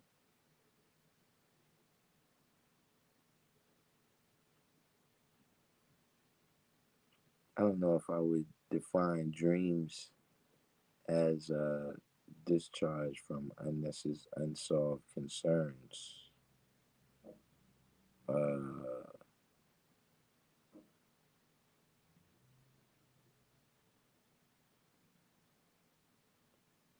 and at the same time, uh, I wouldn't, I wouldn't say that that's not a reason that people have dreams too. You know what I mean?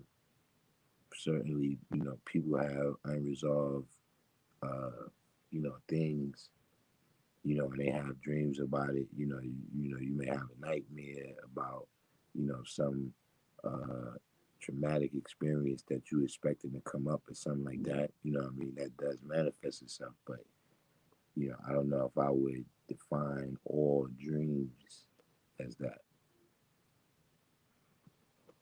That's a good question.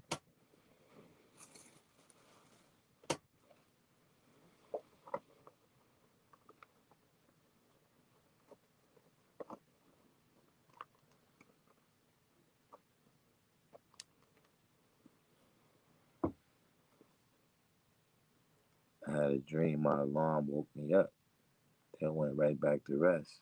And I went back to the same dream.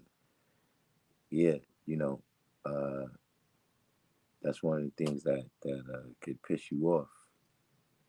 Have you ever had the experience where you was having a good dream and then somebody woke you up? And then that's just one of my hotel.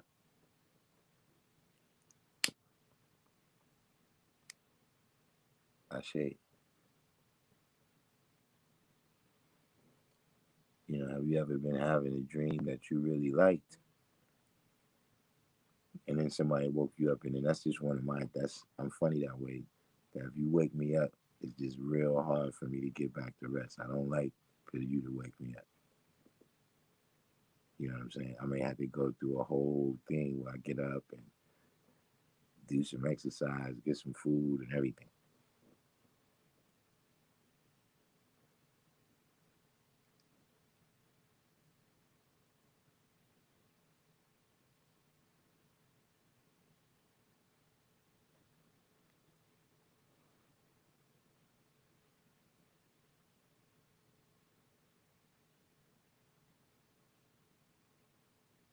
Yeah, that's how I live the I lived the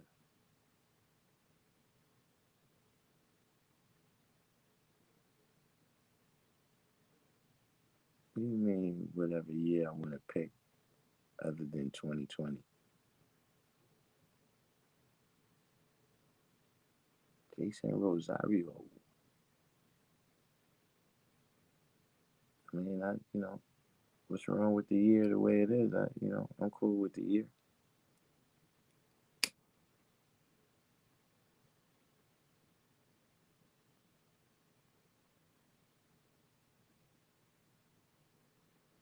Have I ever had anyone that passed away come to you in your dreams?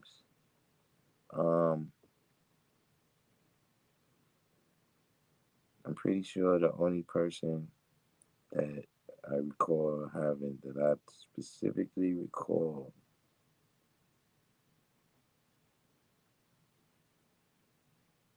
was seeing my pops one day. And it was bugged out too because when I seen him, I was telling him like, yo, because when he returned, I was just getting the knowledge. You know what I'm saying? And I recall uh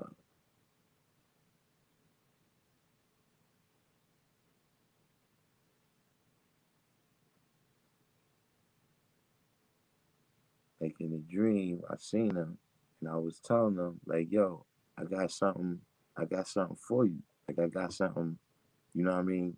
Like wait till you hear this. And I meant the knowledge of self. You know what I'm saying?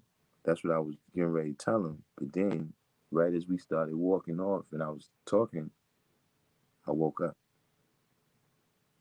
And that's the last, I don't recall dreaming about him since then. And I don't recall dreaming about nobody else. I might have had a dream maybe, but not in that same kind of like the person, like, I'm seeing them in a way like it's not like a dream, like something that I saw, like something that happened back in the days or something. Like this is something.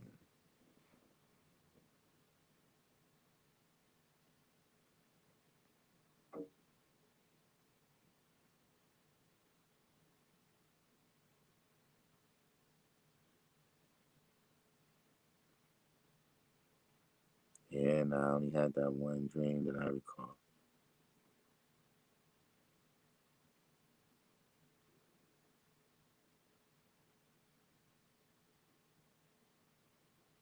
Like there's other people that I dreamed, I had a dream, I seen them, but it was like the same settings though. You know what I'm saying?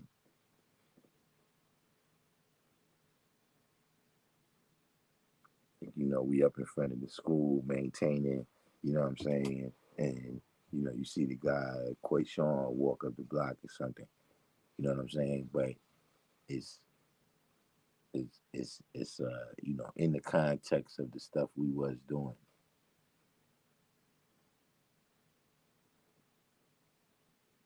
Jason Rosario said I just had some crazy dreams myself. Just now I heard there's a planetary alignment happening tonight. I heard that there's a phenomenon happening where Jupiter and Saturn will align tonight. Indeed, hasn't happened since the 1200s. The rings around certain planets will be visible tonight, even able to be seen with binoculars. Um, yeah, there's a lot of different cycles. You know what I'm saying? What is the meaning of that cycle? You know what I'm saying? What is the different uh, things that, we might have to activate during that cycle might be different. You know what I'm saying? Now, on the other level, you know, uh, You have some people that's on it on that level where, any baby that's born tonight, they're going to say that this baby has certain traits and characteristics.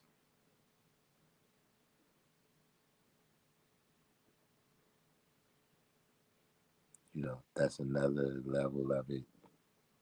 But, definitely, observing these things and knowing, what it is we're supposed to activate at these different times. You know what I'm saying? Not saying that there's no particular meaning for that, but I'm saying that even if we're talking about, okay, we see certain signs that let us know it's winter time, or winter time is coming. So look, let's get all our winter clothes out. Or uh, springtime is coming. So it's about time to put our seeds in the ground. You know what I'm saying?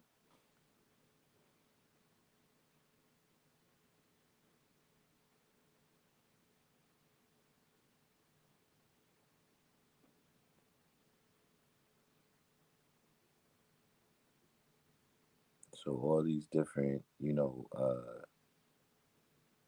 that all that's a part of observing our surroundings. You know what I'm saying? On the universal level.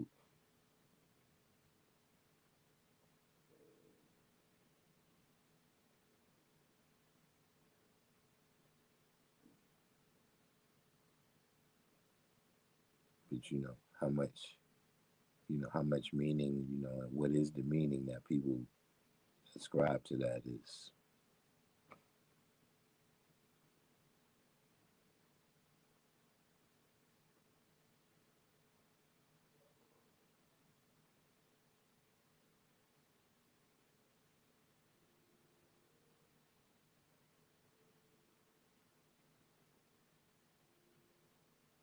Apex Cypher said he never really dealt with his pops returning. I mean, uh, it's possible that that's an age thing. You know what I'm saying? Uh,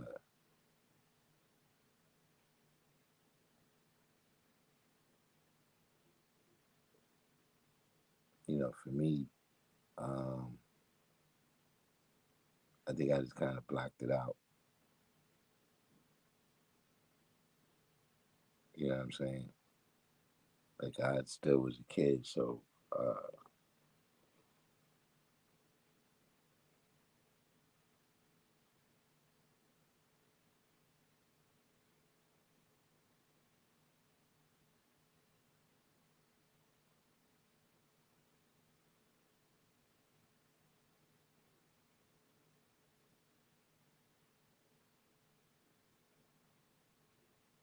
all right, Kendall Rowland, you got to. Someone a little while ago recommended Carl Jung.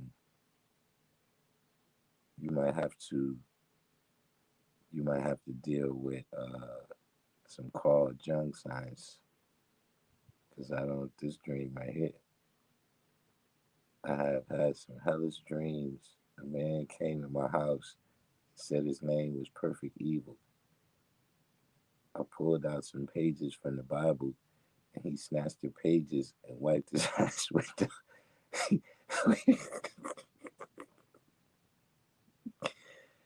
Well, I pulled out some pages from the Bible, and he snatched the pages and wiped his ass with them. What was that about? All right, hold on. Let me look at this. I speak these languages. I speak these languages. Killer Priest is 5%. Killer Priest was Hebrew Israelite back in the days. I don't know if I haven't seen him in a long time.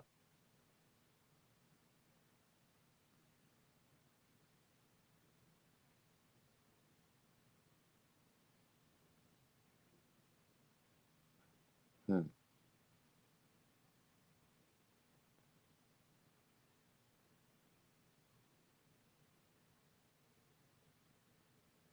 See, this could be a situation. I don't know if you was on yesterday, Kendall Rowland. I don't know if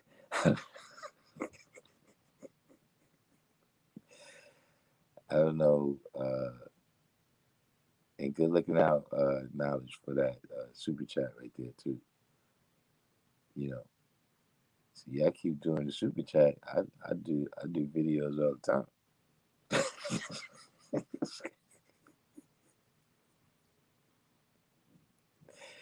Y'all wouldn't be able to keep me up here. I just do 24/7 like CNN or something. But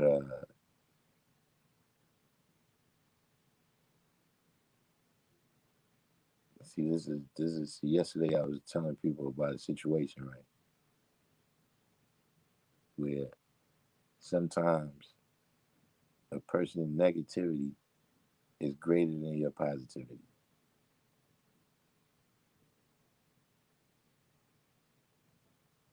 and you can't help them. Like there's some people who, you know, the stuff that they've done, whatever it is, you can't help them. And we live in a universe where there's only build and destroy. So if you can't pull that person up, and it's only a build and destroy, you know what's gonna happen? That person is gonna pull you down. See, that's somebody right there where they was dealing with negativity, right? And you try to give them the tools, you know what I'm saying? Like somebody who, you look at them and you like, yo, you know, this person right here, if they had the knowledge, they would benefit greatly from it. And so you try to introduce them to the the knowledge. You try to build with them on mathematics, introduce them to the lessons, and they wipe their ass with what you're telling them, meaning they don't pay it no mind.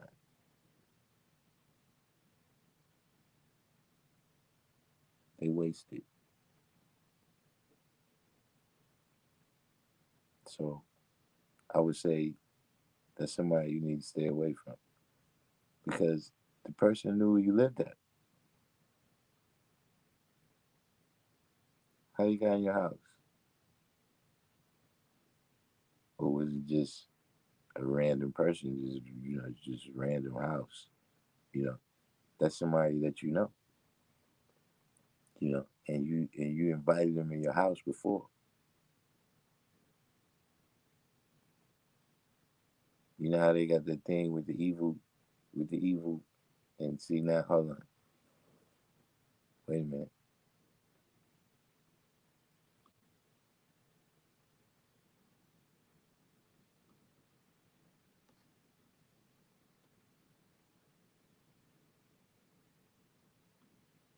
because this is where we at right now.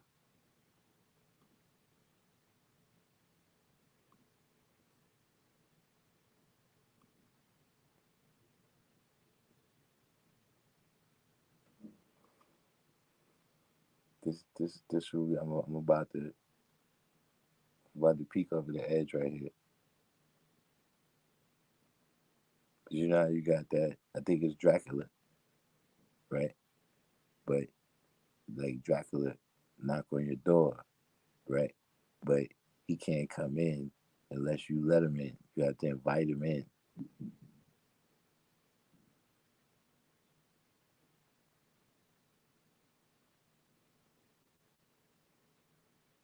So this is somebody you invited in your midst, and they really perfect evil, but you thought you could help them.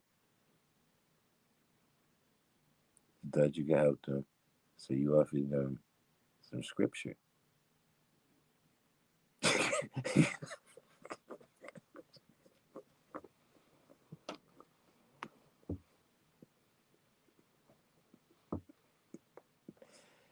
you know, and so they wiped their ass with it.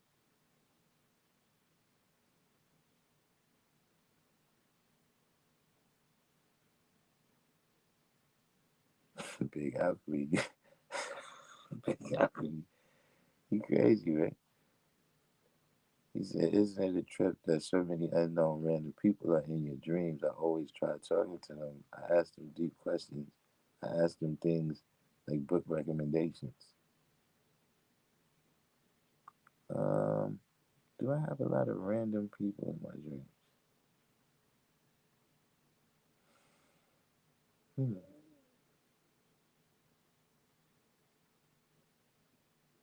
I mean, I don't think I had that many random dreams like that. The common denominator I could tell you about all my dreams is that I'm always God. Like I ain't never had a dream since I had knowledge that uh, me and somebody was sitting in a restaurant and I was eating smothered pork chops and singing gospel. That hasn't happened.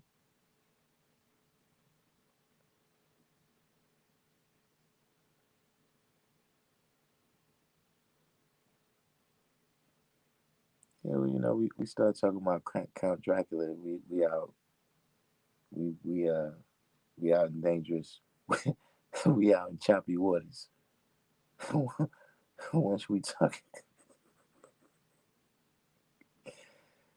once we talking about now it's different if we talking about uh Vlad the Impaler Dracul. We've been through that science. That's dealing with the 10th degree. The real story behind Count Dracula is dealing with the 10th degree in the uh 1 to 10.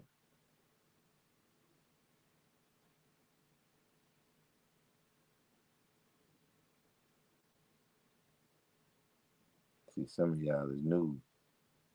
Y'all may not have been around when we went through that actual science. You know what I mean?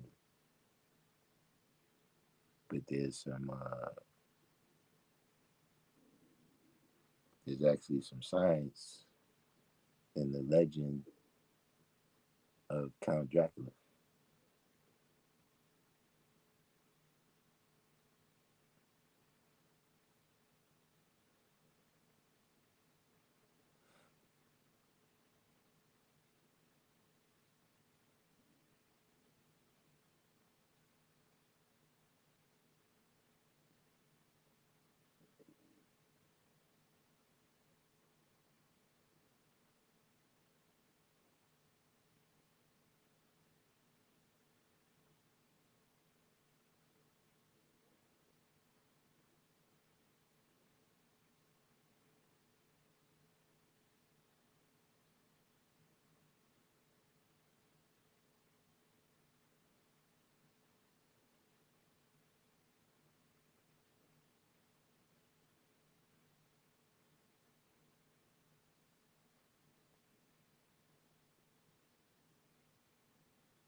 But I guess we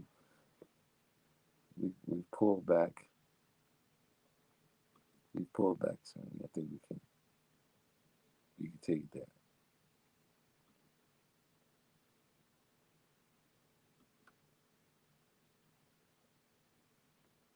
We're back from the edge.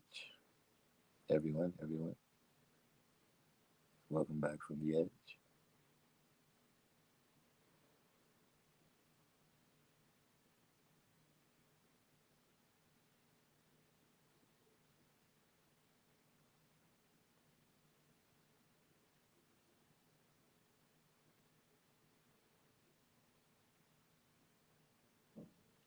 But now, for real this time,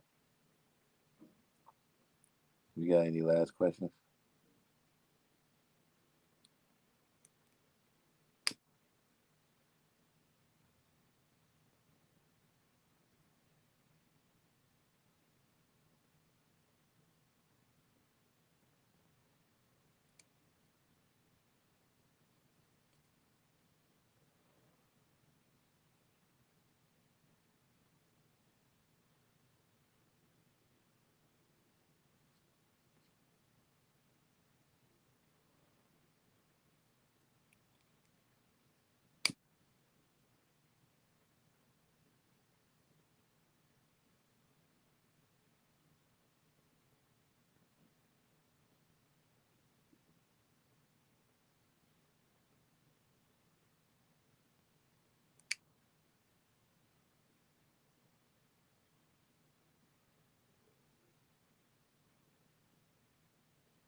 You've been trying to figure it out for years. Yeah, that's what it is. You know, keep those individuals. You know, you gotta, you gotta do. You gotta keep your sword. You gotta keep your sword sharp for them individuals. You know, you gotta just cut their ass. Don't offer them no scripture.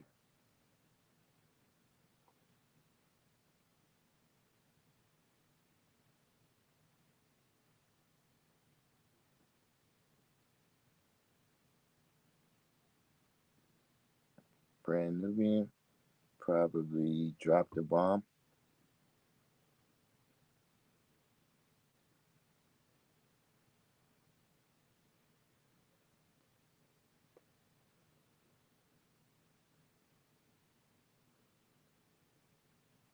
Why did they put mercury in our feelings? I heard this is killing us slowly. I'm getting mine removed soon. Um, yeah, I don't know that one.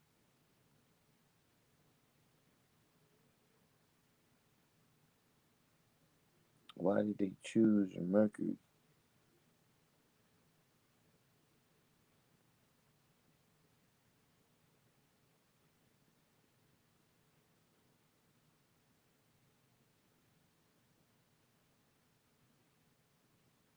Yeah, I don't know what's the specific property of mercury.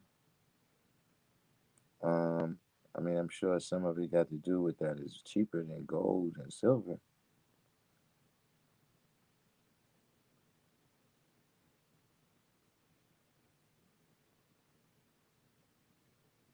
Mercury is in fact poisonous.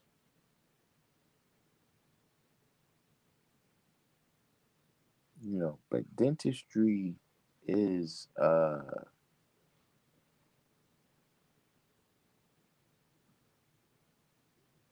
Rakim, uh probably microphone fiend, maybe juice. Microphone fiend and juice.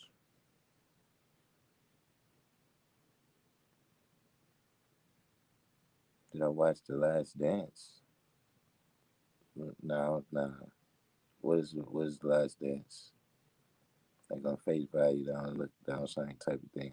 I would be watching. The mercury is slowly leaking into our bloodstream.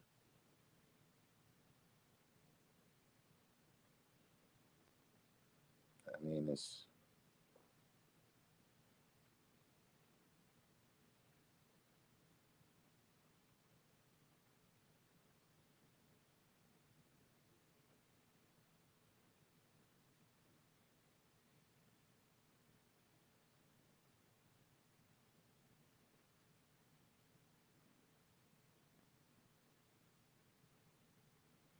but apparently, dentistry. First of all, has always been some quackery involved with dentistry.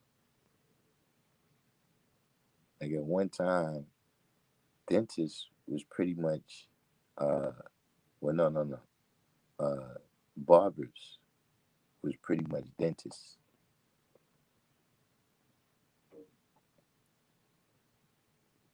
You know what I'm saying? And dentistry is still like a medieval kind of science. It's like a medieval torture type of science. I didn't know myself until I had to get my wisdom teeth pulled.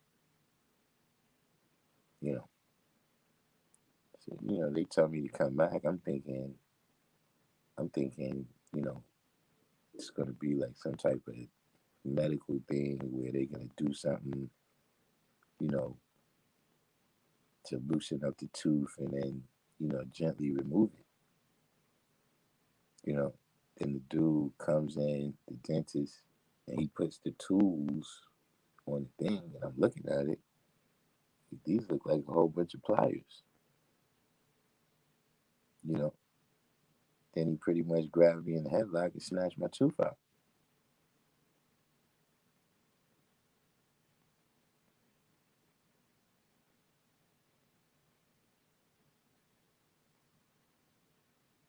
So yeah, with big alchemy, look, you got the mercury. You also got the fluoride that they say is bad for us. You know,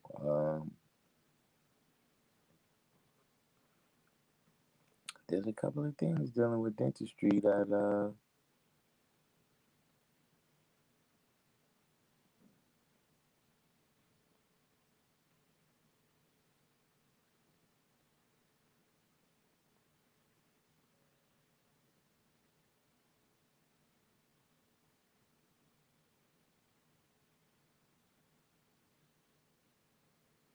oh, the thing with no, I'm not watching that by no Michael Jordan.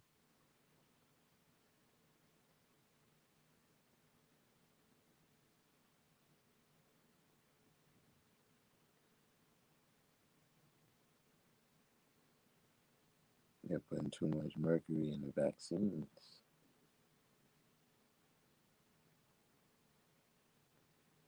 Yeah, I haven't heard that particular one either on the mercury causing dementia.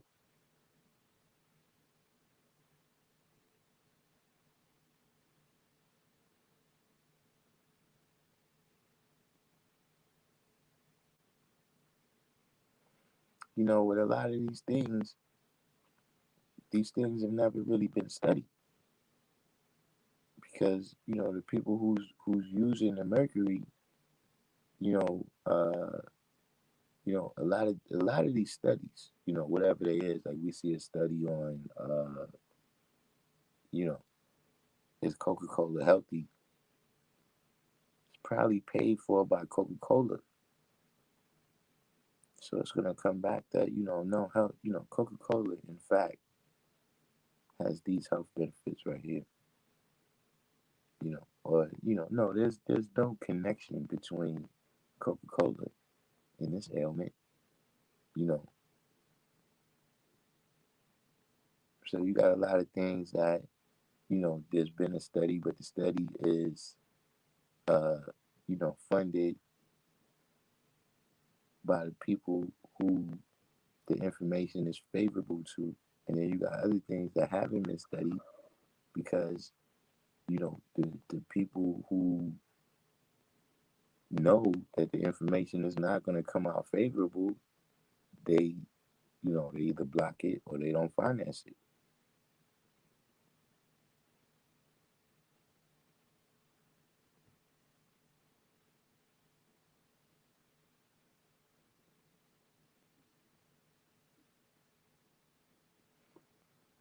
I mean, those is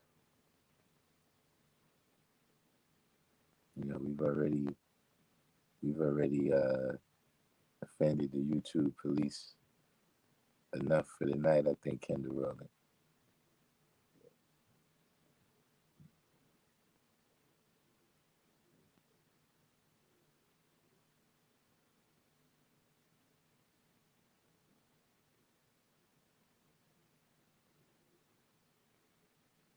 because it's definitely something to big alchemy. You know, uh, I don't think it would hurt. To have a poisonous substance removed from your body.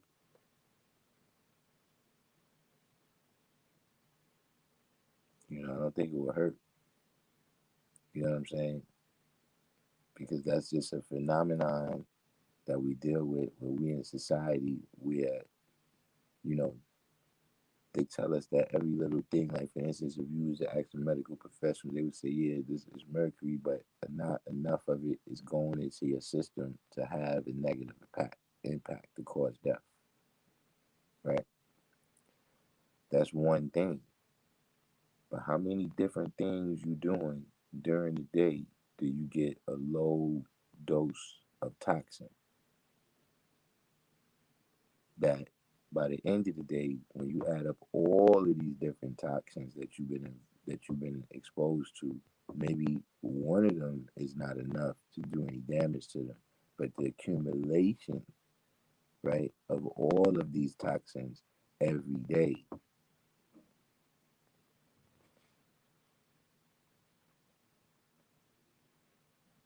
Now you ain't gotta fall back, but they'll have to put some they put the fact checkers. They put the fact checkers on my when you look at the replay, it say fact checkers have checked this out, or however they do it. I don't know.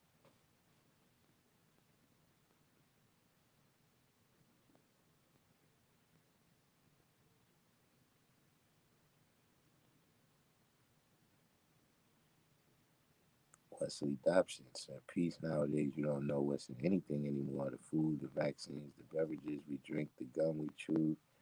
It's spooky out here." Yeah, like I said, we all have to become scientists now and chemists to where we got to be able to go in, read these studies, look at the methodology, look at the hypothesis, the conclusion, the method of the experiment and all that to really determine for ourselves, you know, because, we're seeing with this vaccine right now, it's just rubber stamped. You know what I'm saying? It's rubber stamped, meaning, the FDA said it was safe.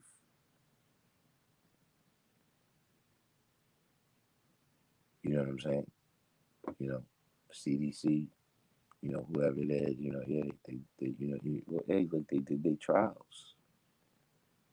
But then when you read into these trials, you know what I'm saying? So you gotta remember that the data is the data. But everybody's not necessarily going to take the same conclusion over the same data. You know what I'm saying? A lot of times when you see a new, they'll say, yo, it was a new study. But a lot of times the study, they look at the same experiment, but they just looked at it from a different angle.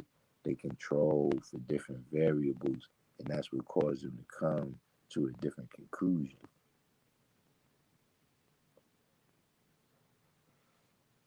Like remember when Mike Brown, remember when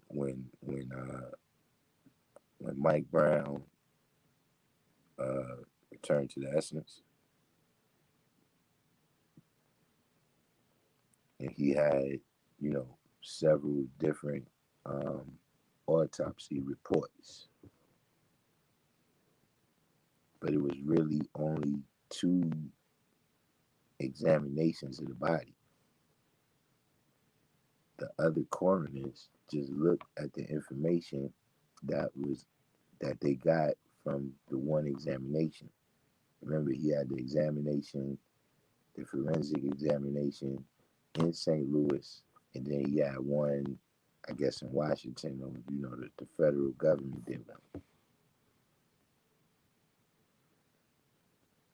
So all those other people who analyzed, they analyzed the findings, right, from the examination, and then they came up with a conclusion of what they thought happened. Whether Mike Brown was facing this way, if he was facing that way, you know, they are looking at the same examination though. This is the type of, world that we in. I'm saying if we're gonna be eating, if we're gonna be drinking, if we're gonna be, breathing, you know, you know, taking in all these different chemicals and substances, we're gonna have to be looking at it, or, you know, you're gonna find yourself looking at TV one day and, eventually it's gonna be something that you've been eating or something that you've been drinking where they say, look, if you've been eating this right here, we got this class action lawsuit that you could join into because, we've been having cases with people that eat this, their nose fall right off. You know, this new sugar substitute over here.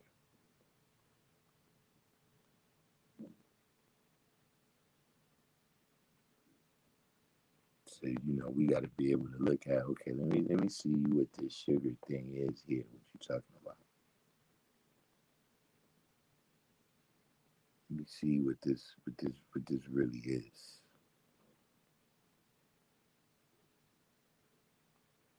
And I mean, right now, I mean, that's something that's not, this is, that's something that's going to take some work for you to build up the knowledge to be able to do that. But you got to look at the alternative. You know what I'm saying? You eat something, and then a whole other head grow out your shoulder.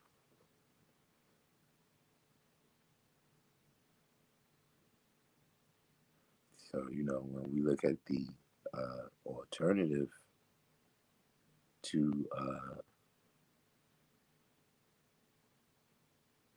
improving our knowledge to the level where we could do that, it's not a very good alternative. Big Alchemy, thanks for that super chat right there. It was a super sticker. So they just started letting me do this like last week, so I'm just getting used to this. Mr. Spock.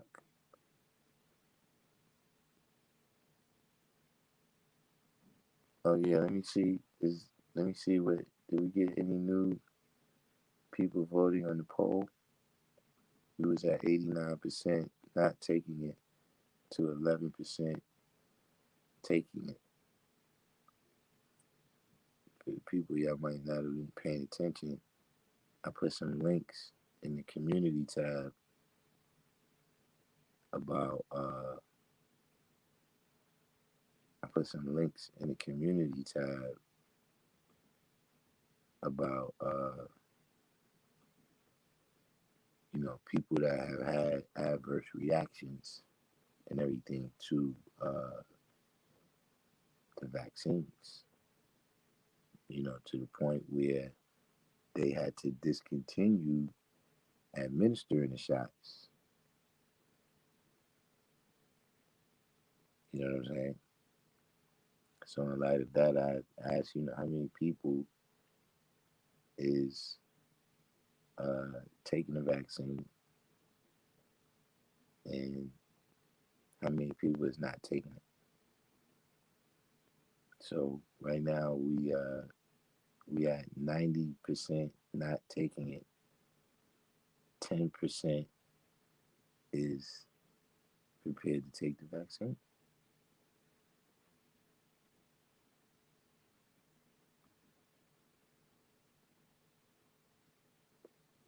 Is any of the 10% of people prepared to take the vaccine in the room?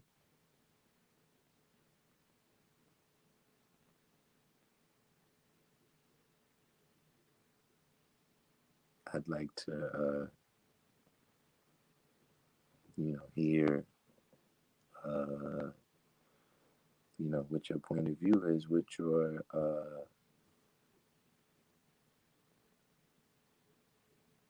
what's the thought process that you're using.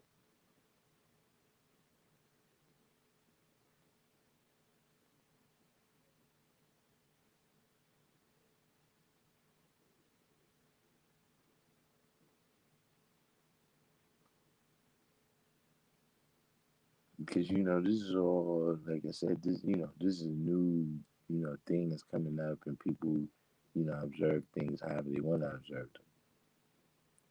But I'm saying, for me, I haven't been dealing with vaccines, you know, uh, you know,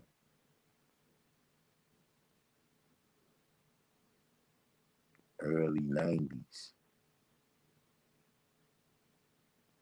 Like by the time my babies was born, I already was. So they don't have.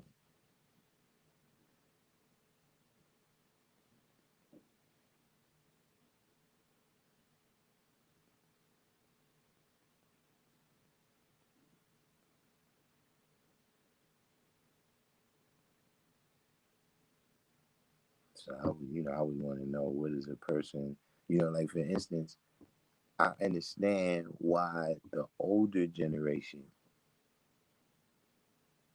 like the generation of people that's, you know, uh, they was kids, in the 40s, 50s, early 60s.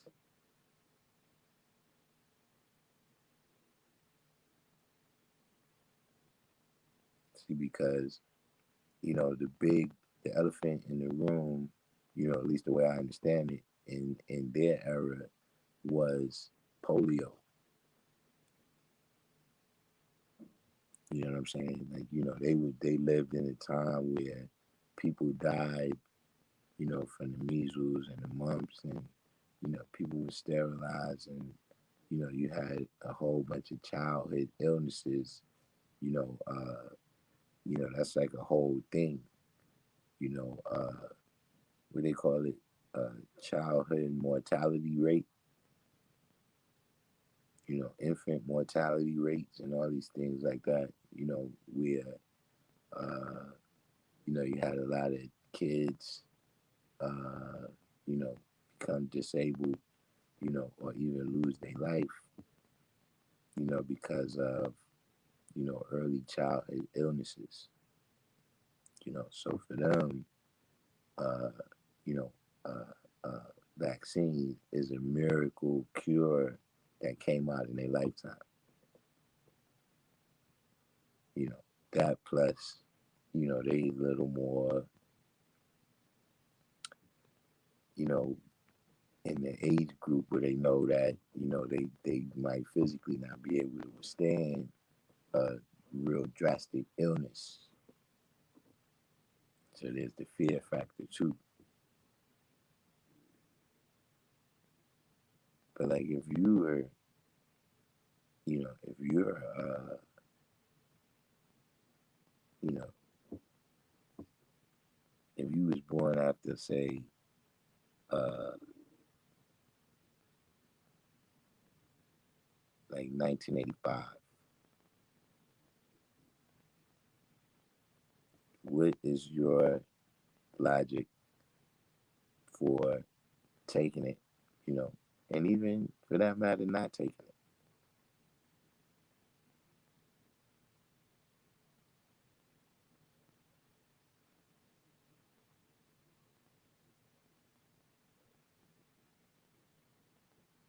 Whoa, that's, I never heard that one. Big Alchemy said I stopped taking vaccines when the flu shot gave me pink eye in college. See, I don't even know if the flu shot was out when I stopped dealing with vaccines.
You know, well, there's a flip side to that too, Kendall Rowland.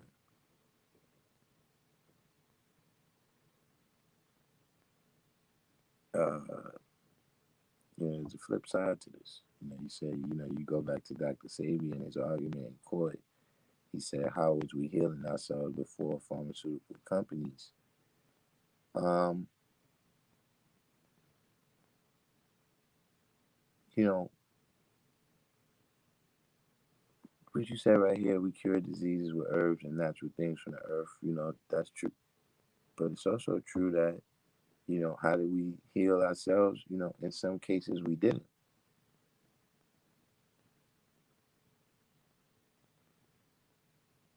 In some cases, people just went ahead and died.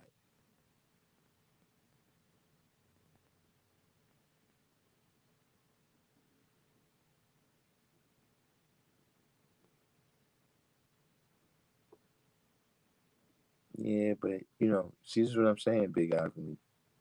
And I don't know which one is which because I haven't seen the whole uh, story. You know what I'm saying? The whole, what is the whole study behind it? But when you say, okay, someone said that 80% of corona victims were vitamin D deficient.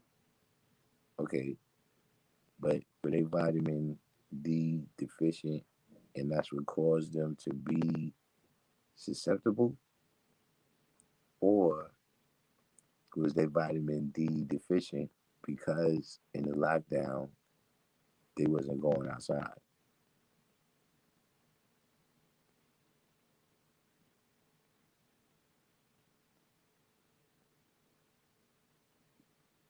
We can't say, I'm saying I can't say which one right now. I'm just saying that these are the type of things, this is what you call variables that have to be controlled for. You know what I'm saying? When you control the variables, then you can say, all right, this switch right here, we turn this off. Now let's try the experiment again. Okay, it didn't work. Okay, well that means that this is not this thing that we turned off, this is not the problem. So turn that back on, turn the other one off. See, that's controlling the variables. Okay, now it worked. All right, so that's what was messing it up. Now we can try to figure out, all right, well, why was that messing it up?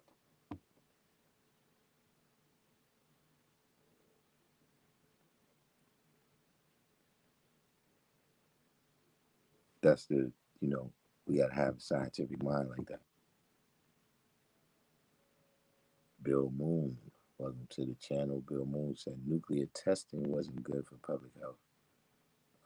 Absolutely not. You know, uh, at the time, because I was still a young 85 at that time. You know, uh, I don't know if they have a guy like that now. You know what I'm saying? But it was a dude named John Wayne. You know, John Wayne was the baddest man in America. John Wayne was like the hero of heroes. They invented, they invented, they invented the the the white hat. Yeah, you got the good guy with the white hat and the bad guy with the black hat. They invented the white hat pretty much for John Wayne.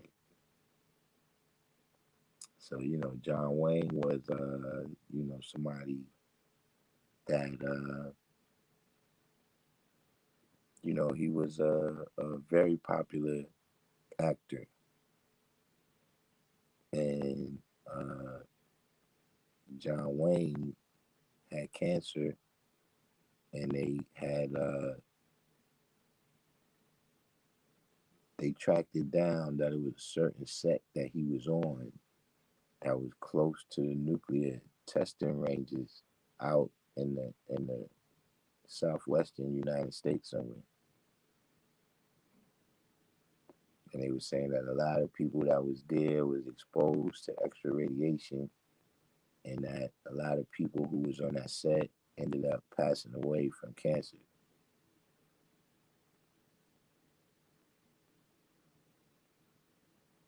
So that was my uh, first experience, in hearing about the negative impacts of nuclear testing. But yeah, certainly that wasn't good, and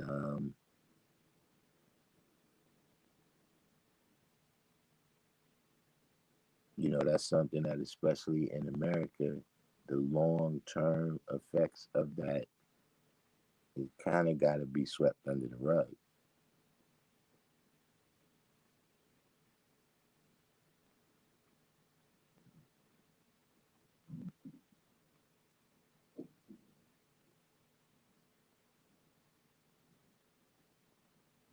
But I heard from other substances too that, for instance, they was like when you go to Vietnam, when you go to Japan, these different places where America dropped all these bombs with all these chemicals, that you have people that's being born to this day that they suspect may have been, you know, have birth defects. You know what I'm saying? Because they mother or their parents or them as a very small child was exposed to chemicals that was released, you know, by the U.S. military. You know what I'm saying? Whether it was in bombs or other type of chemical warfare or whatever.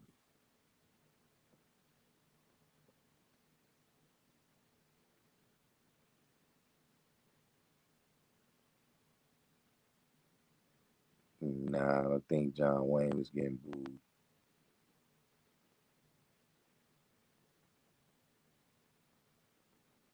Bill Moon said it was part of the sideshow in Vegas to gamble or whatever and watch the I didn't know that. So you saying you could go like on vacation and see a nuclear bomb test? Wild stuff, wild stuff.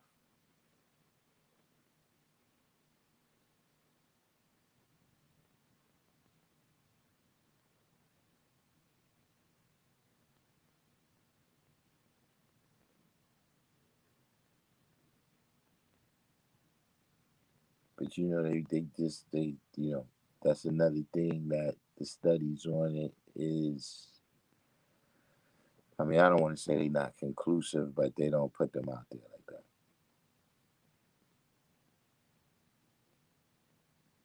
See, like for instance, when you seen how much uh how much information came out when they had that was that place Fukushima, when they had the tsunami in Japan and the nuclear plant got messed up.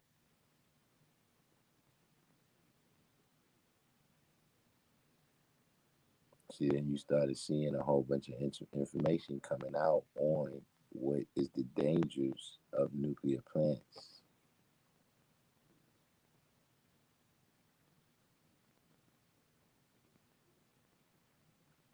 Yeah, that's what I said in Vietnam too. In Vietnam, Agent Orange. I don't think Agent Orange was the only uh, chemical.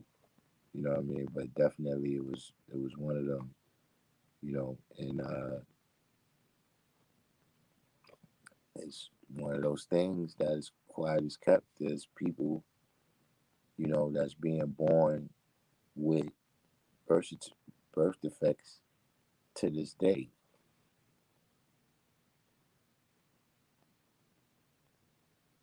Because you gotta remember a lot of these places, especially in Vietnam. Because I don't know if you ever seen the the they got like videos of the last days when they was leaving Vietnam, the U.S. military. I'm saying, and they pretty much got chased up out of there. So they didn't have time to, you got Hurricane Katrina, and then you get the oil spill, and then you got, people come out there and try to clean it up and mitigate the damage.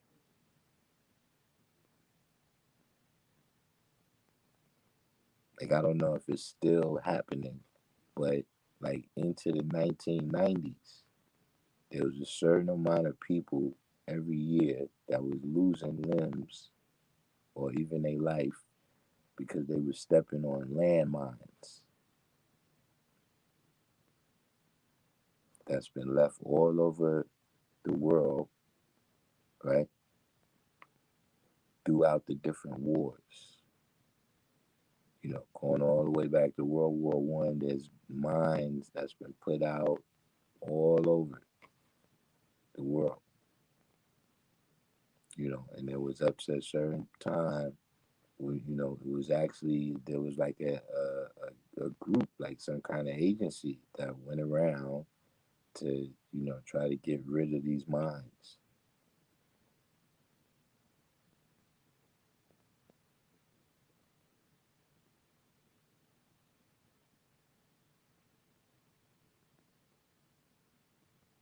But that's a whole other science, Bill Moon. We already the YouTube police is already on us. The YouTube police is already on us for talking about allergic reactions and lockdowns. I don't know if we want to. I don't know if we want to go for the trifecta and start talking about nuclear radiation.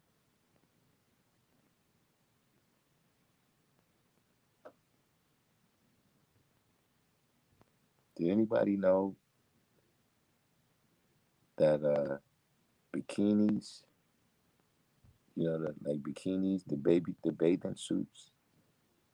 Did you know that bikinis have a connection with nuclear testing?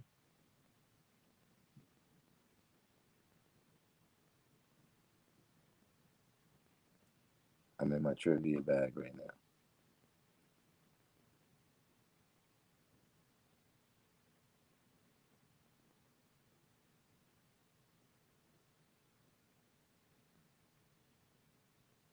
Did anyone know that? I'm sure Mr. Spock, you knew that, right? That the bathing suits, bikinis, have a connection with nuclear testing.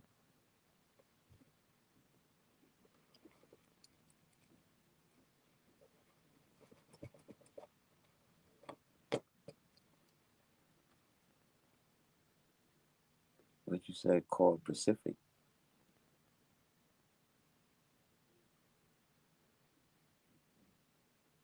Where's Bill? What's his name? Bill Moon. Bill Moon, where you at? Did you know that, Bill Moon?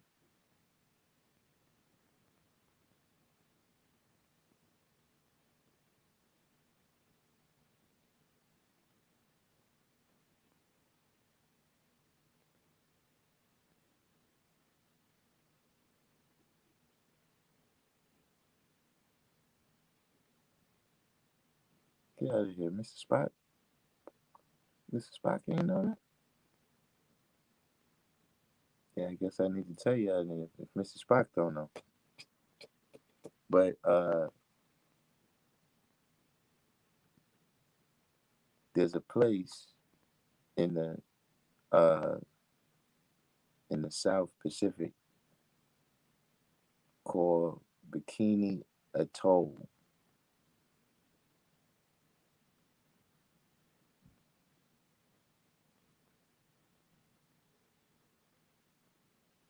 Now, VCR, I don't think you know what I'm talking about. There's a place called Bikini Atoll, like Atoll. Like there was a place called something Atoll in SpongeBob. Like SpongeBob is after my time, but watching it with my kids, I seen it was something. Nah, it's not a town. It's an island. It's an island called Bikini Atoll. Yeah, that's how you spell it. It's like atoll, like on SpongeBob, and uh, they wanted to test the bombs. As far away from everywhere that they considered civilization.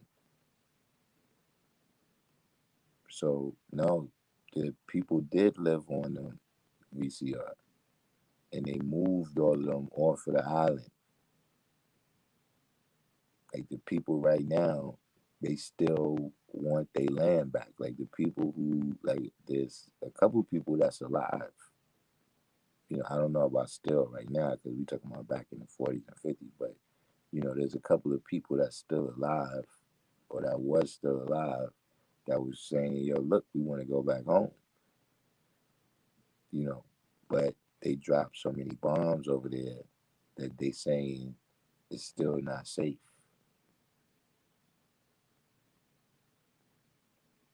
But the name of the place was Bikini Atoll, and when the people was when they made that style of bathing suit, you know what I'm saying? Like right now, the bikini, is mostly what you see. But once upon a time, women used to go swimming fully clothed.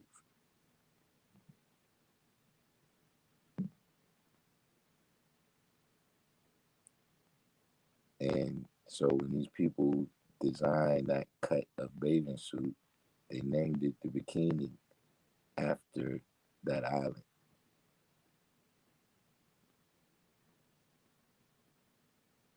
A little bit of useless, a little bit of useless trivia for you.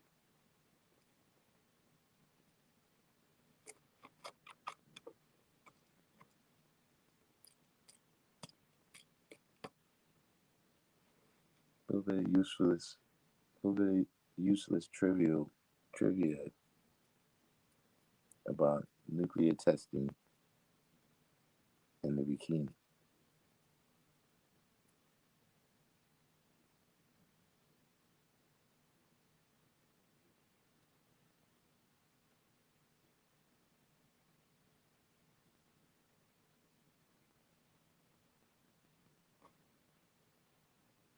Queen Megan said it's not useless. I mean, hey, maybe it's something you could do with it.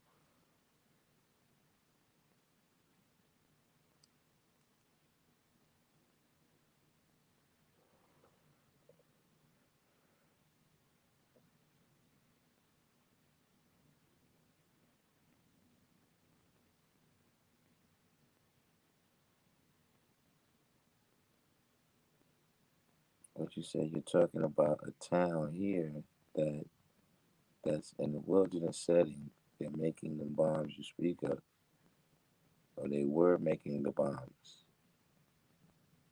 Um,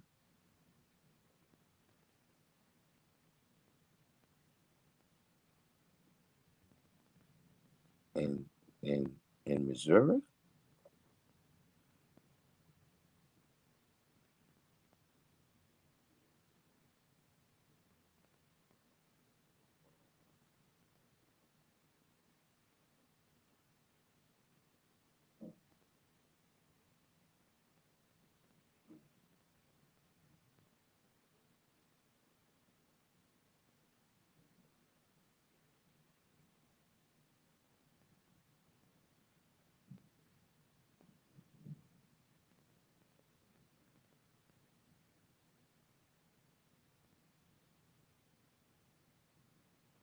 And they took the leftover waste to distribute it to two other towns and bury them. So you talking about the mountain? I can't recall the name of it, but there was a mountain at one time that they was using. There was a mountain that they was using one time to store the waste inside of. That's what you talking about?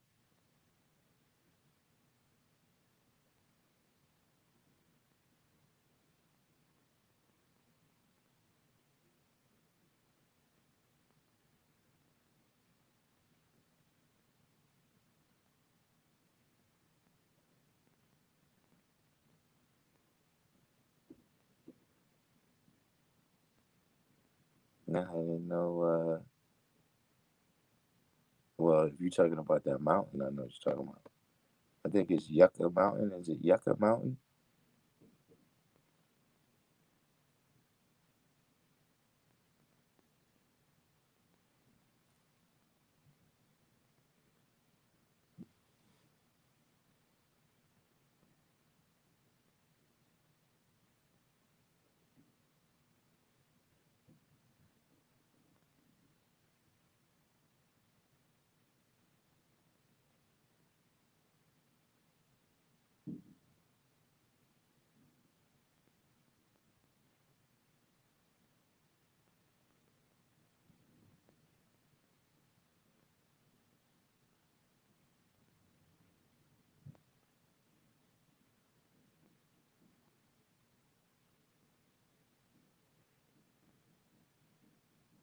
I think that ship is mostly sailed. I don't think they're gonna be able to get the amount of people that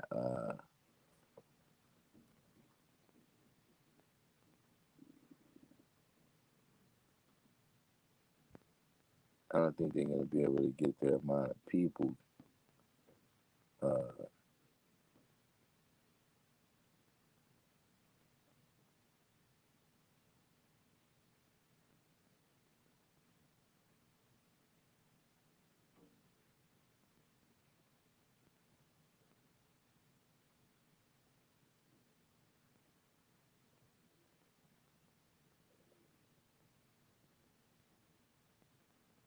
no, this place I'm talking about, Yucca Mountain, is in Nevada. So now I don't think I know what you're talking about.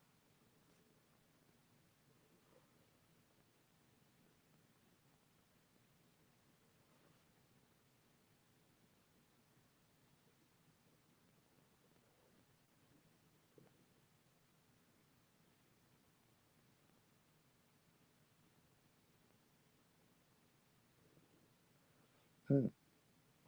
Bridgeton and Weldon Springs. So these towns have a nuclear waste stored in them. Does anybody live there?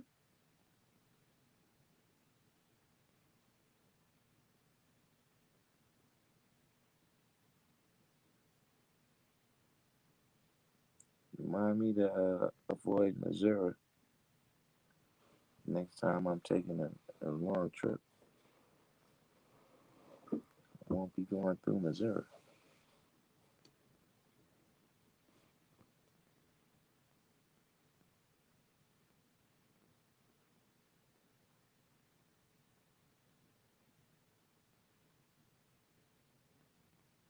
John Wayne died from having too much beef in his system.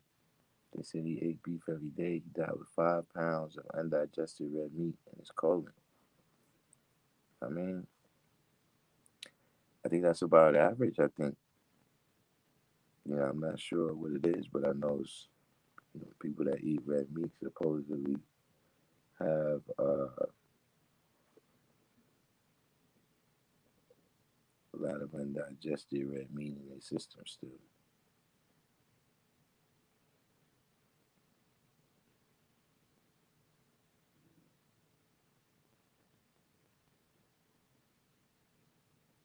Fault line in Missouri.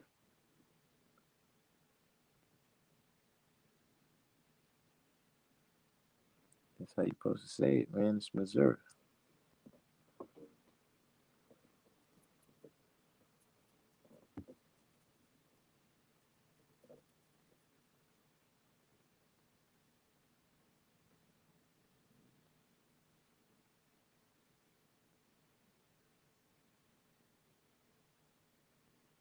I don't know about anywhere else, but growing up in Milwaukee in the 70s, you had to be extra careful with your kids. A lot of kids were getting kidnapped, especially original babies.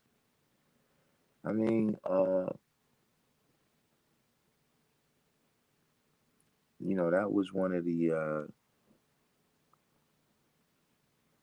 was one of the upsides of living in the hood in New York. Is that just the kind of people, that, we generally, when you look at the FBI profiles of the kind of people that do that kind of thing, you know, they wasn't about to touch down, you know, in St. Mary's. Plus in New York, uh, during times in the past, like when you went outside, it was literally like 200 kids out there. Like literally, if you came around and tried to abduct somebody, we gonna kick your ass.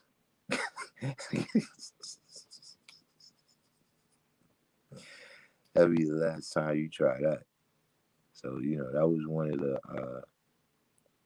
the plus sides. Not saying that nothing didn't happen, because there actually was a kid but I had never heard of him. But apparently he was like a year or two older than me, and he got kidnapped, going to school by himself or something, but that was something that happened, downtown, like in like Greenwich Village.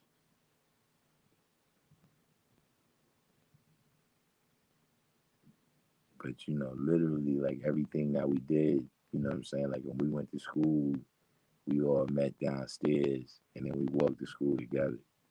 You know what I'm saying? When we came back, we met in front of the school. We walked back home together. You know what I'm saying? We went over there to play ball. We went over there together. Because in New York, the problem wasn't really getting kidnapped. The problem was getting robbed by older kids. That's who we was on the lookout for. You know what I'm saying? So, wherever you went, you know, uh, you always try to take some people with you. You know what I'm saying? Like if we went, when we got a little bit older and we started going clothes shopping, you know, we'd go with, somebody else. Like you would coordinate it. Like, yo, I'm about to get some loot to go school shopping. I'm gonna go on this day. She's like, word, I'm gonna go with you. Saying that, let me. And we all coordinate that we got our loot on the same day and go to what's the name. But that was who we was more concerned with.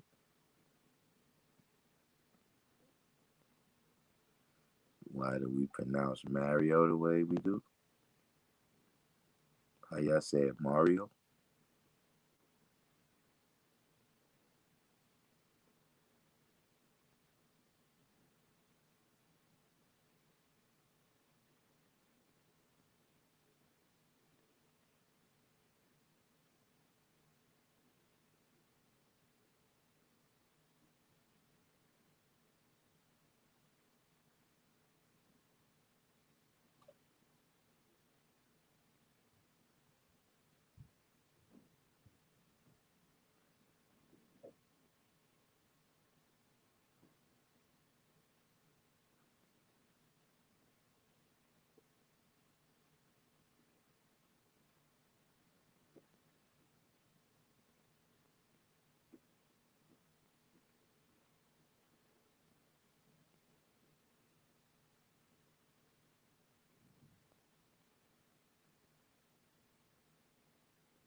Yeah, I mean, I don't know why y'all say Mario. We played the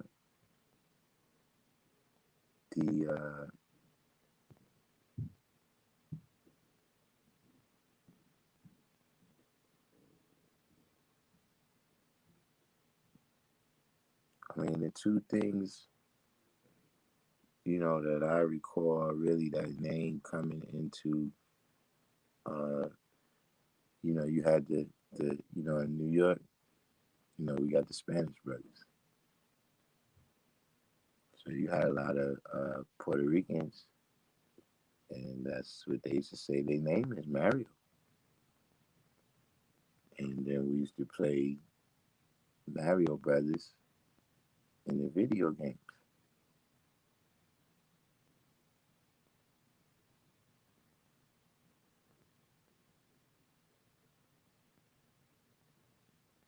Linguistics is a high interest of mine, the science of how people talk and what factors into it. Um,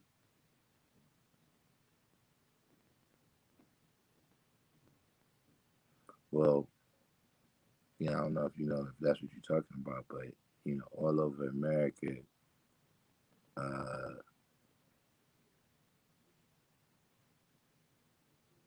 you got different. The accents is different based upon the people who kind of migrated there.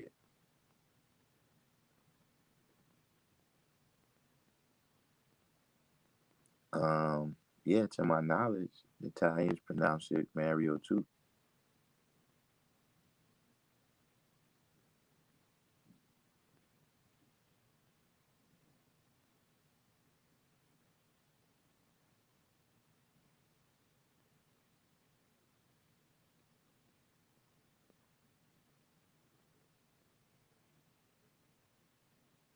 See, in New York, you got so many populations of people who came to New York that that's why we got a unique accent here because of all the different immigrants, Italians, Jews, Irish, English, black people, Polish people, German people, etc., etc.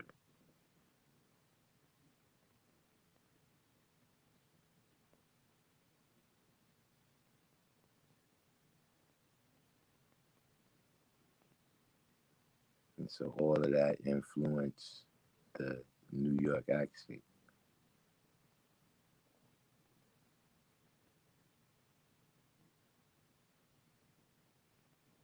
See, other places like Missouri, Missouri, the people who, came there, uh, you know, once Missouri started being pulled into the Union, from my understanding, they came out of the South.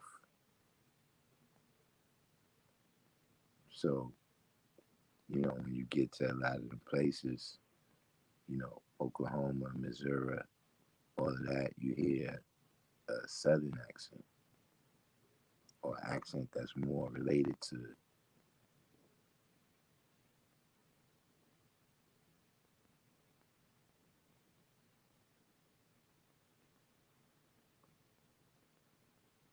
said a Queens person versus a Brooklyn person versus a Harlem or a Bronx person sounds different. Um, yeah, that's probably it depends on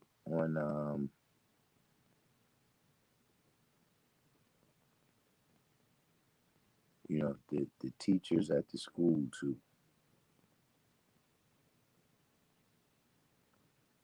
I personally, yeah, nah, I don't. People from Queens, like you in the five boroughs, or even Long Island for that matter. Uh, Westchester, we all got the same.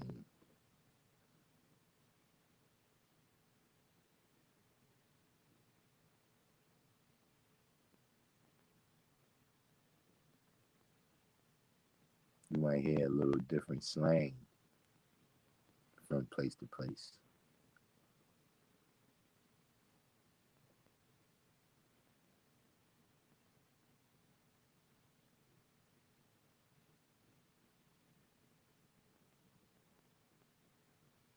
In spots, I consider myself a self-proclaimed linguist of the English language as well. There are several cities, a person is from as soon as they speak. Um,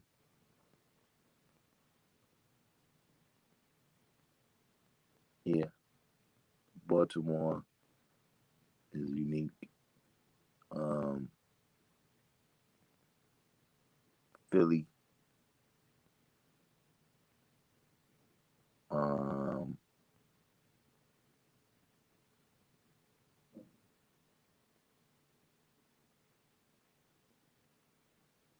hmm,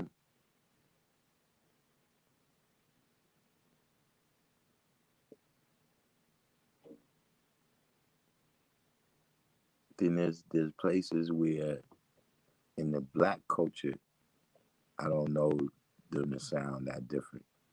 But like you got Boston, you know what I'm saying? Uh, Pittsburgh,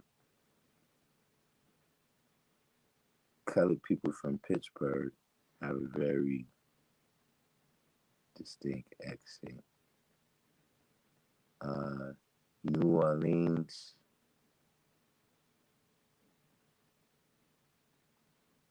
um, see, New Orleans sound a lot like Geechee's to me. They sound like Geechee's trying to speak proper English. Memphis. Let me see. Do I know the Memphis accent? No, I don't think I. I don't know what the Memphis accent is. Chicago. Yeah, like now I don't know if I could tell a person from Chicago or the Bay Area.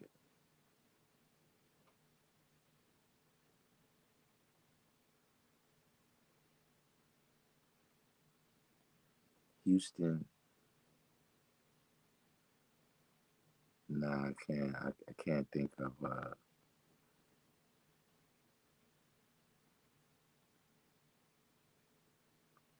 I can't think of like what's the unique aspects of the way they speak.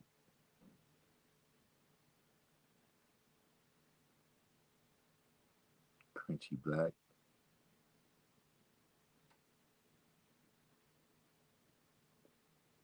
I don't know if I who's crunchy black.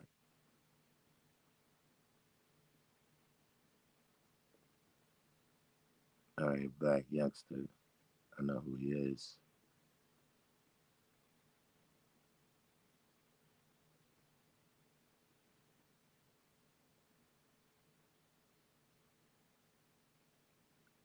South Florida is definitely uh they unique.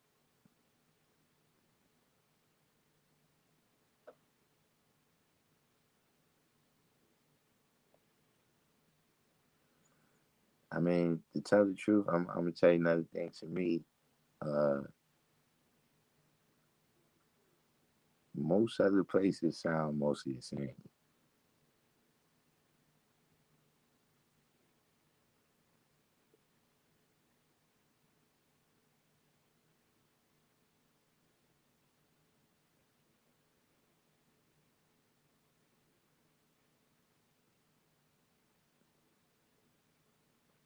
There was a survey that says Southern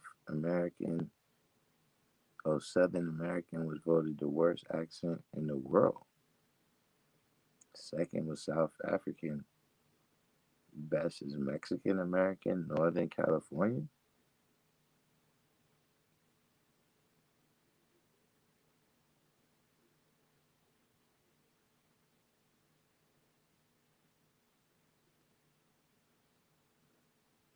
Yeah, I could tell. I could tell for the most part what island a person is from in the Caribbean by their accent.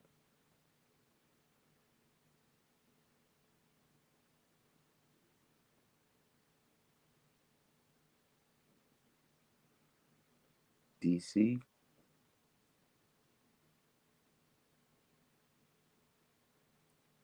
I mean,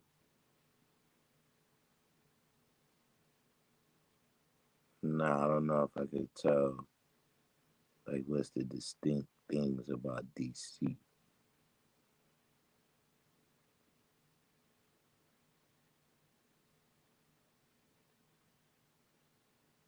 But where was that survey? I never heard of that one.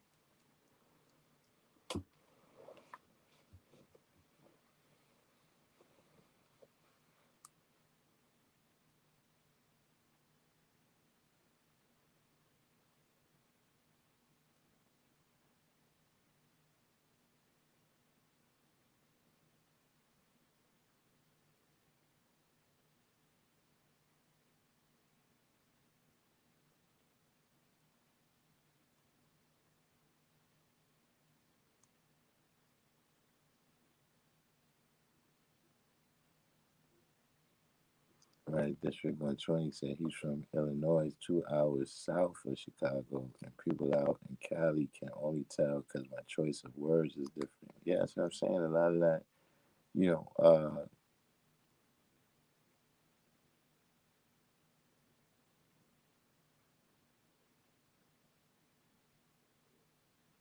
I think a lot of that got to do with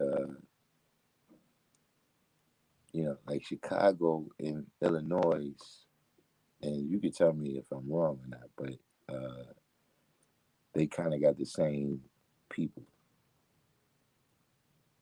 Like Chicago and Illinois, you know, is Louisiana, Alabama, Mississippi, Oklahoma, them type of places is Missouri. Those are the people that migrated to those cities. You know what I mean? So the same way, you would hear a like accent on these eastern coast cities, you know what I mean? Because, we from South Carolina, North Carolina, Virginia, a little bit of Georgia, but you don't see a lot of people from Alabama or Mississippi.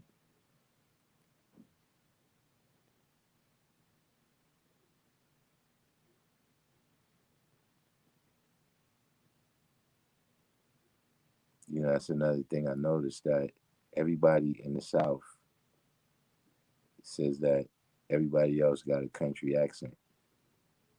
Like I was in South Florida, and you got people in South Florida that they like, yo, you sound Bama.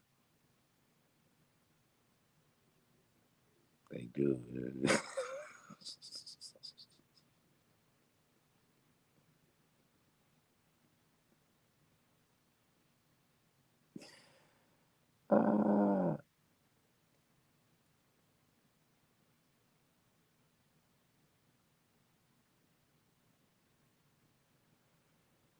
Ah, well, now by the time you get out to the third and fourth generation, uh, in order for you to be able to tell a person's, uh, a person's country from their accent, they had to be immersed in that culture. Like when I say immersed in that culture, like you got people that been in New York since the 40s and the 50s, don't speak a word of English. I'm talking about like Puerto Ricans, never learn how to speak English. You know what I'm saying? I seen the same thing, not as close, but you got, Mexicans in California that's been there, so they might have been born in California, still don't speak English. Not like that.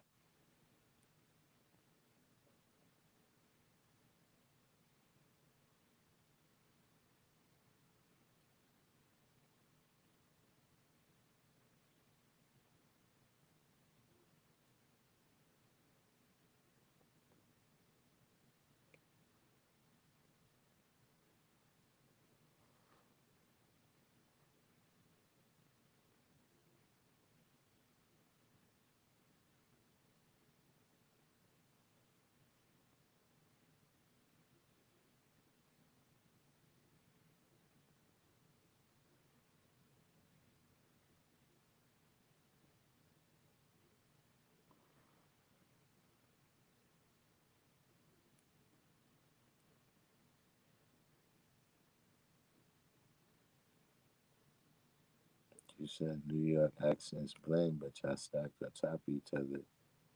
Since it's more segregated, makes sense why original people in Chicago versus colored people sound different from each other.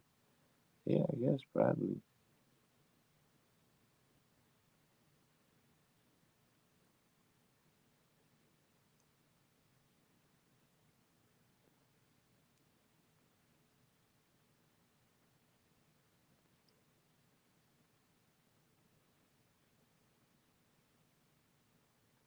Where did you guys in the East Coast earlier on in life pick up the saying the word kid and son?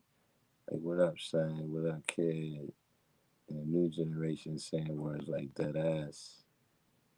Come on, son. Well, dead ass is actually an old term. You know, people saying, "Yeah, I'm dead ass." Yeah, you dead ass. That's That's old school. That's actually something I was laughing about the other day. Like, yo, why is everybody acting like this? They invented the wheel or something. Um,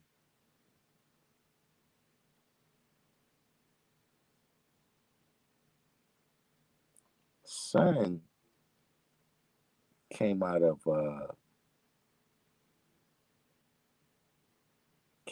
Brooklyn mostly.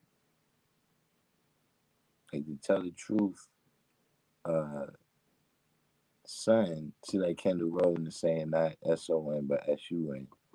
Son at first, to say somebody was your son, you know, they sons you. That was like just short of fighting words. Like, yo, you my son in that, like,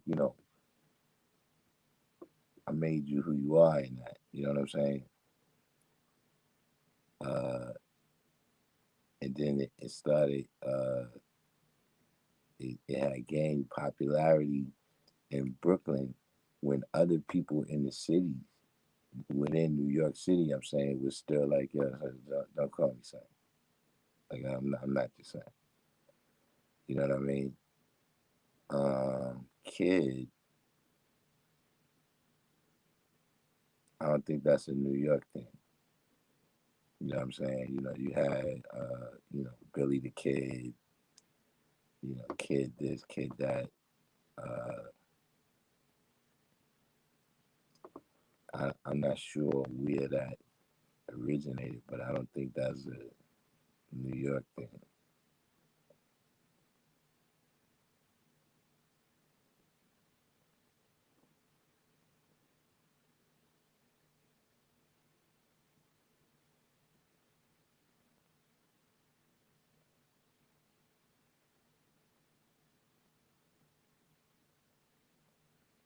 Talking about those that say Haitian or Jamaican descent that don't have an island accent but have a New York accent, but it's at times sound different.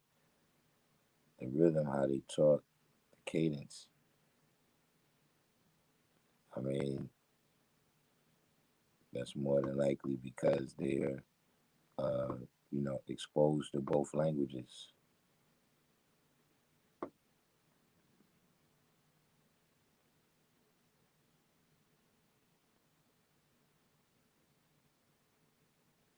You said before the Harlem Renaissance, hardly any original people lived in the North. Now, New York has always had a big population of black people. Um, that's one of the arguments against the, uh,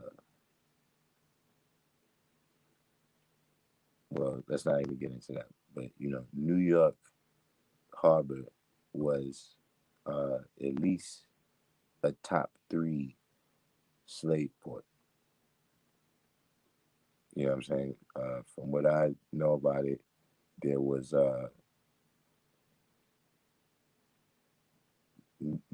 between New York, Charleston,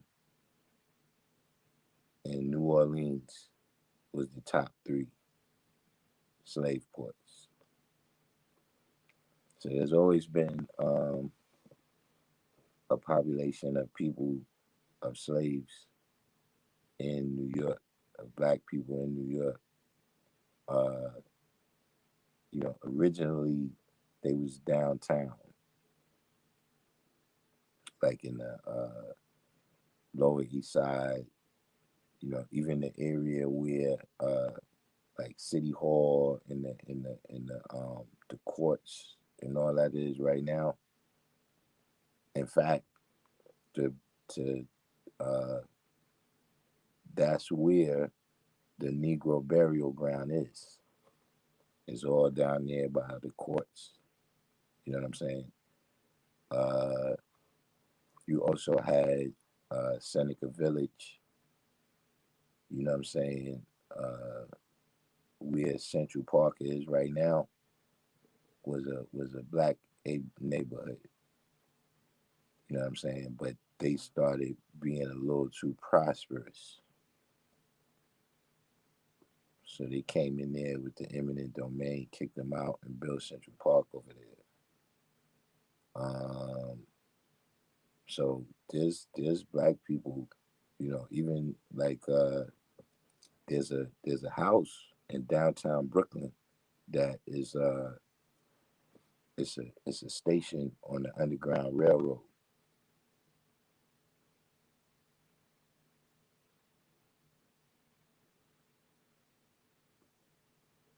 So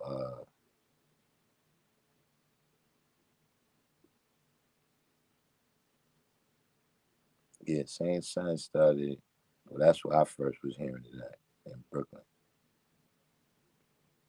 But yeah, it always was a lot of black people here. You know what I'm saying? Um, I think Newport News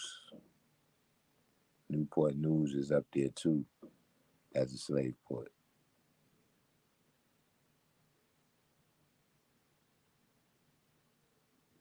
Yeah, a lot of people don't know that. And New York was like one of the top slave ports in America.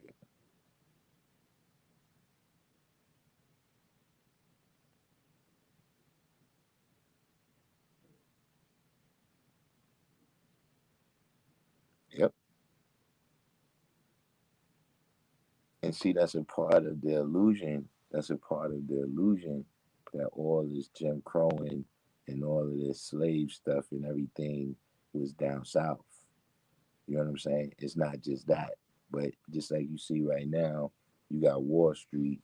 You got the big banks and the investors that's up here in New York, and they investing in things all around the country. You know, they investing in Silicon Valley all the way in California. They was investing in all that slavery too.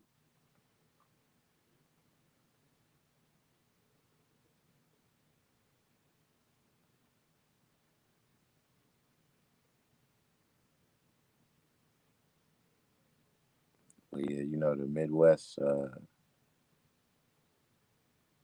See the Midwest. Uh,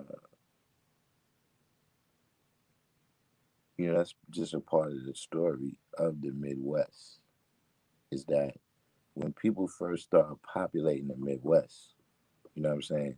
Rather we talking about the Indians who was ran out there, rather we talking about the fur trappers that first went out there, you know what I'm saying? Rather we talking about uh, the freedmen that moved out there. Rather we talking about the brothers who was slaves on the Indians, slaves of the Indians, the Native Americans, whatever you want to call them. You know what I'm saying? Uh, when those people first started going out there, that was just barren land. You know what I'm saying? The Industrial Revolution, it might have just been getting started, but all of the elements of it wasn't started yet. You see what I'm saying? Then, as time goes on, you know, the Civil War era, and just after the Civil War era, when the Industrial Revolution starts picking up, they start finding that it's all kinds of, uh, you know, uh, commodities. You know what I'm saying? In the Midwest, you know, uh, like the Custer's Last Stand. That was one of the reasons for that. Was that they gave this area to the Indians, but then they found silver in the Black Hills Mountains. So now that we want that silver, we want this back. Y'all got to go someplace else. You see what I'm saying? All through these areas where you talking about Black Wall Street, Tulsa, Oklahoma, a lot of that was lands that they gave to the original people. Like, here, just take that. You know, get away from us. Go do your thing. You know what I mean? Then years later, you know what I'm saying? They find out that it's oil over there. You know what I'm saying? There's coal deposits, other things, iron deposits, whatever it is. You know what I'm saying? So now uh, they go out there and find ways, you know what I'm saying, whether it's through economic ways, you know what I'm saying, we try to buy you off, jerk you for it, do some legal, you know, trickery to get it away from you. And if none of that don't work, then, like you said, we go to the Black Wall Street, Tulsa, Oklahoma level where, uh, we take it to the violence.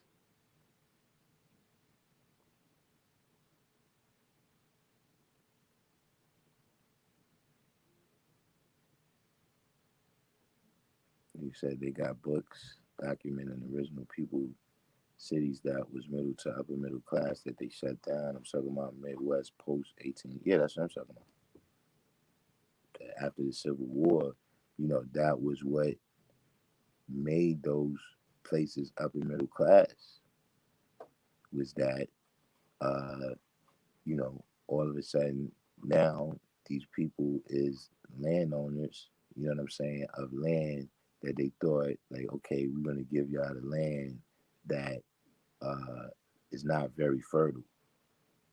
We're gonna give y'all some land where you got that, but you can't really grow crops.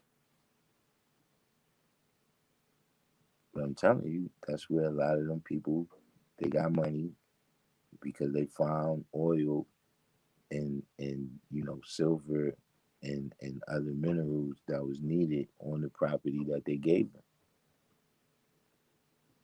And I'm not saying that they all just lucked up, that it wasn't no ingenuity, that brothers didn't start no businesses, and all of that. But I'm saying that when you have this economy of people who got money from the resources, now that money is flowing. If you building furniture, you got a population of people that could pay for that furniture.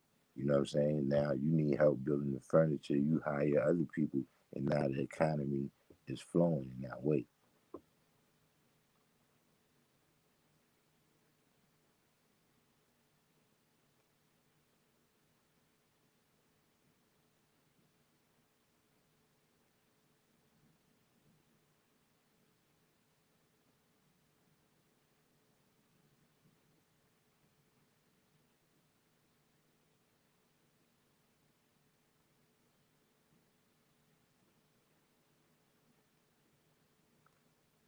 Well, yeah, VCR. This is the stuff. I think it was you that asked me the question about all the different brothers who uh, people who had money, brothers and sisters that was they was doing their thing, and then you know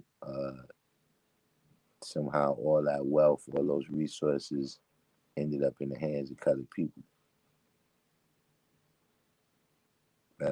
I'm telling you, that's the story of the Midwest.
Yeah, no, it was no right. That's what I'm saying. I don't want to suggest that the people out there that was having money that it was through no handouts. You know what I'm saying? But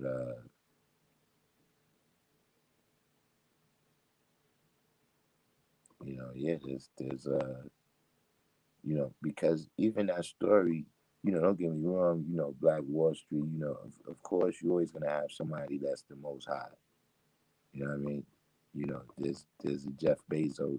You got lots of billionaires, but you got Jeff Bezos that's at the top, right? You know, so, yeah, you got particular stories, where brothers had a lot of money. But in all reality, you had black towns all over America. Some of them may have been more prosperous than others, but just due to the fact of segregation, you know what I'm saying? Black people had to have their own communities everywhere, and they had to cooperate with each other. You know what I'm saying? Help each other out in different things and work with each other just to survive, because you know it wasn't a whole bunch of international, brothers wasn't really being exposed to international level where you're going to do trading with somebody outside of America.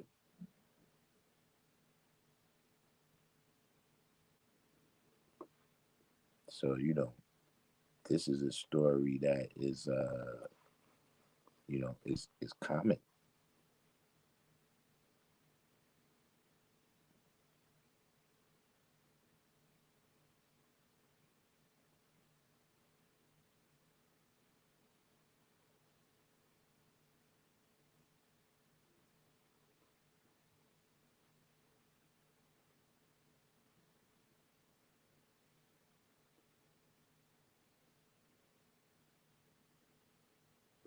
Thank you for having me, man.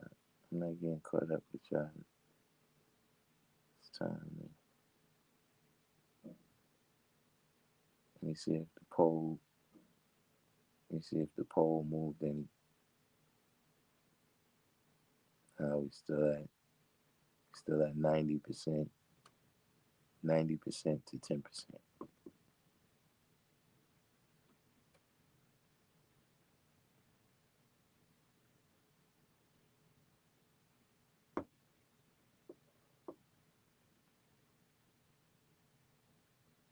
No doubt, big alchemy.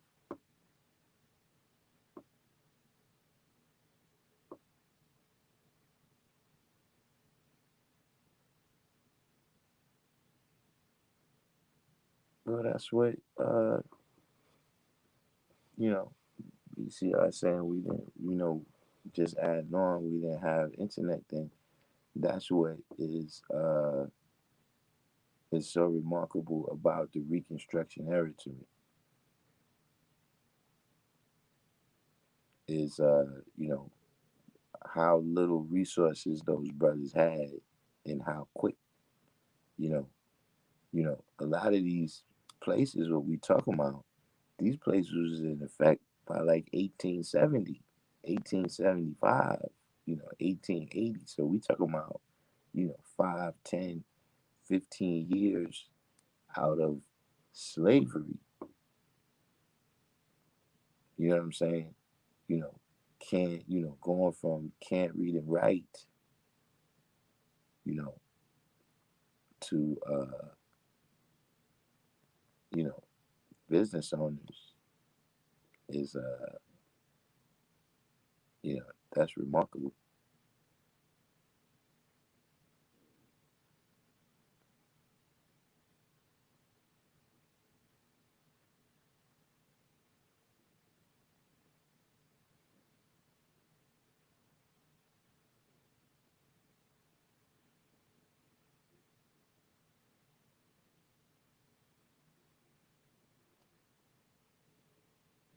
Um,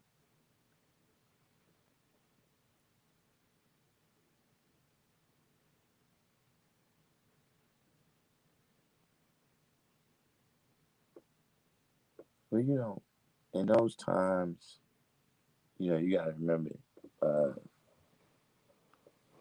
just like with the internet that we got right now, it's when it first started out, like now everybody complain the internet is slow.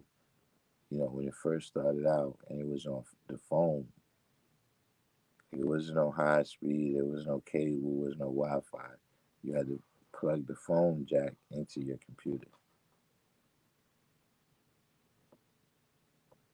So, download times, upload times, all of that was extremely slow. There was no way we could have been, doing no videos and all of this. We got in the chat box and all this type of stuff. So at that time, they had there was other things that was the internet of that time.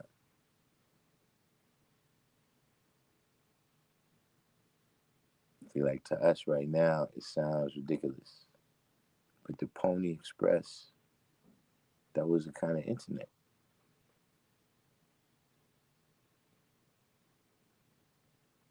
Like that improved communication between people, you know, remarkably for that time. You know what I'm saying? The telegraph, you know, was a internet of that time. The telephone, it improved communication between people. So the same way you saying like now I could just hit you up on IG, you know, you know, people back then were saying, yo, I could just write you a letter now, man. Like I ain't gotta walk all the way from Mississippi to Alabama to tell you something. I just write you a letter and you get it in a couple of days.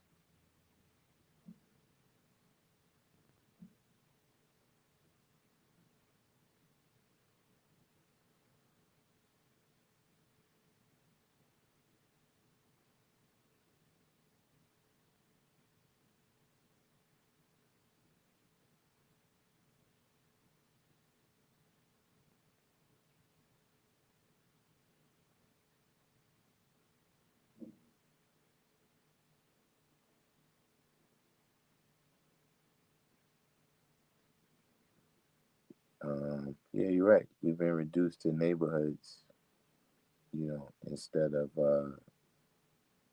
and then even in those neighborhoods, we not administering a whole lot. We did, just kind of as a consumer base, where you could come in and, build your bodega, build your chicken place, build your Target, build your Walmart, et cetera, and extract that money. But in terms of us being a part of the functioning of the town or the neighborhood, yeah, that's we don't have access to that.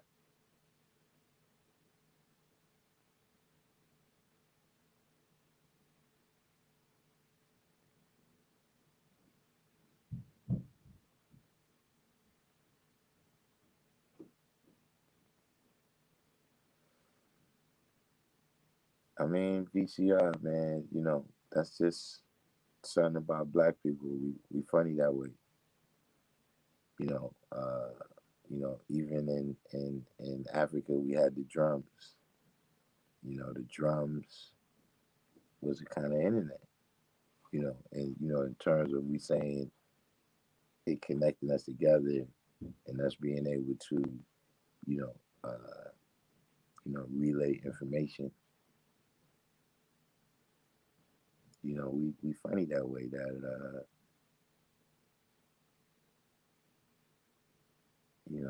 we can we find a way to maintain that type of connection. So you know, even back then, if you was in St. Louis and I was in New York, uh,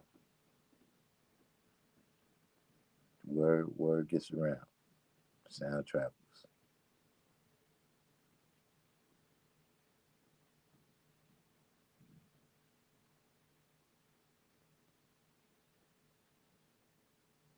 But with that, I think we're gonna say peace. You know what I'm saying? Shout out to everybody that supported the stream tonight. You know what I'm saying? That's always greatly appreciated. You know what I'm saying? Uh, peace to all the people that checked in through each one teach one. Hit the like button if you're new to the channel. Subscribe, of course. You know what I'm saying? Other than that, we're going to take it down. And tomorrow we're going to do tomorrow we're going to do it again, of course. You know what I'm saying? We on we on the lockdown. We're in the lockdown schedule now. So we get a little more building in. You know what I mean? 793rd. She said God.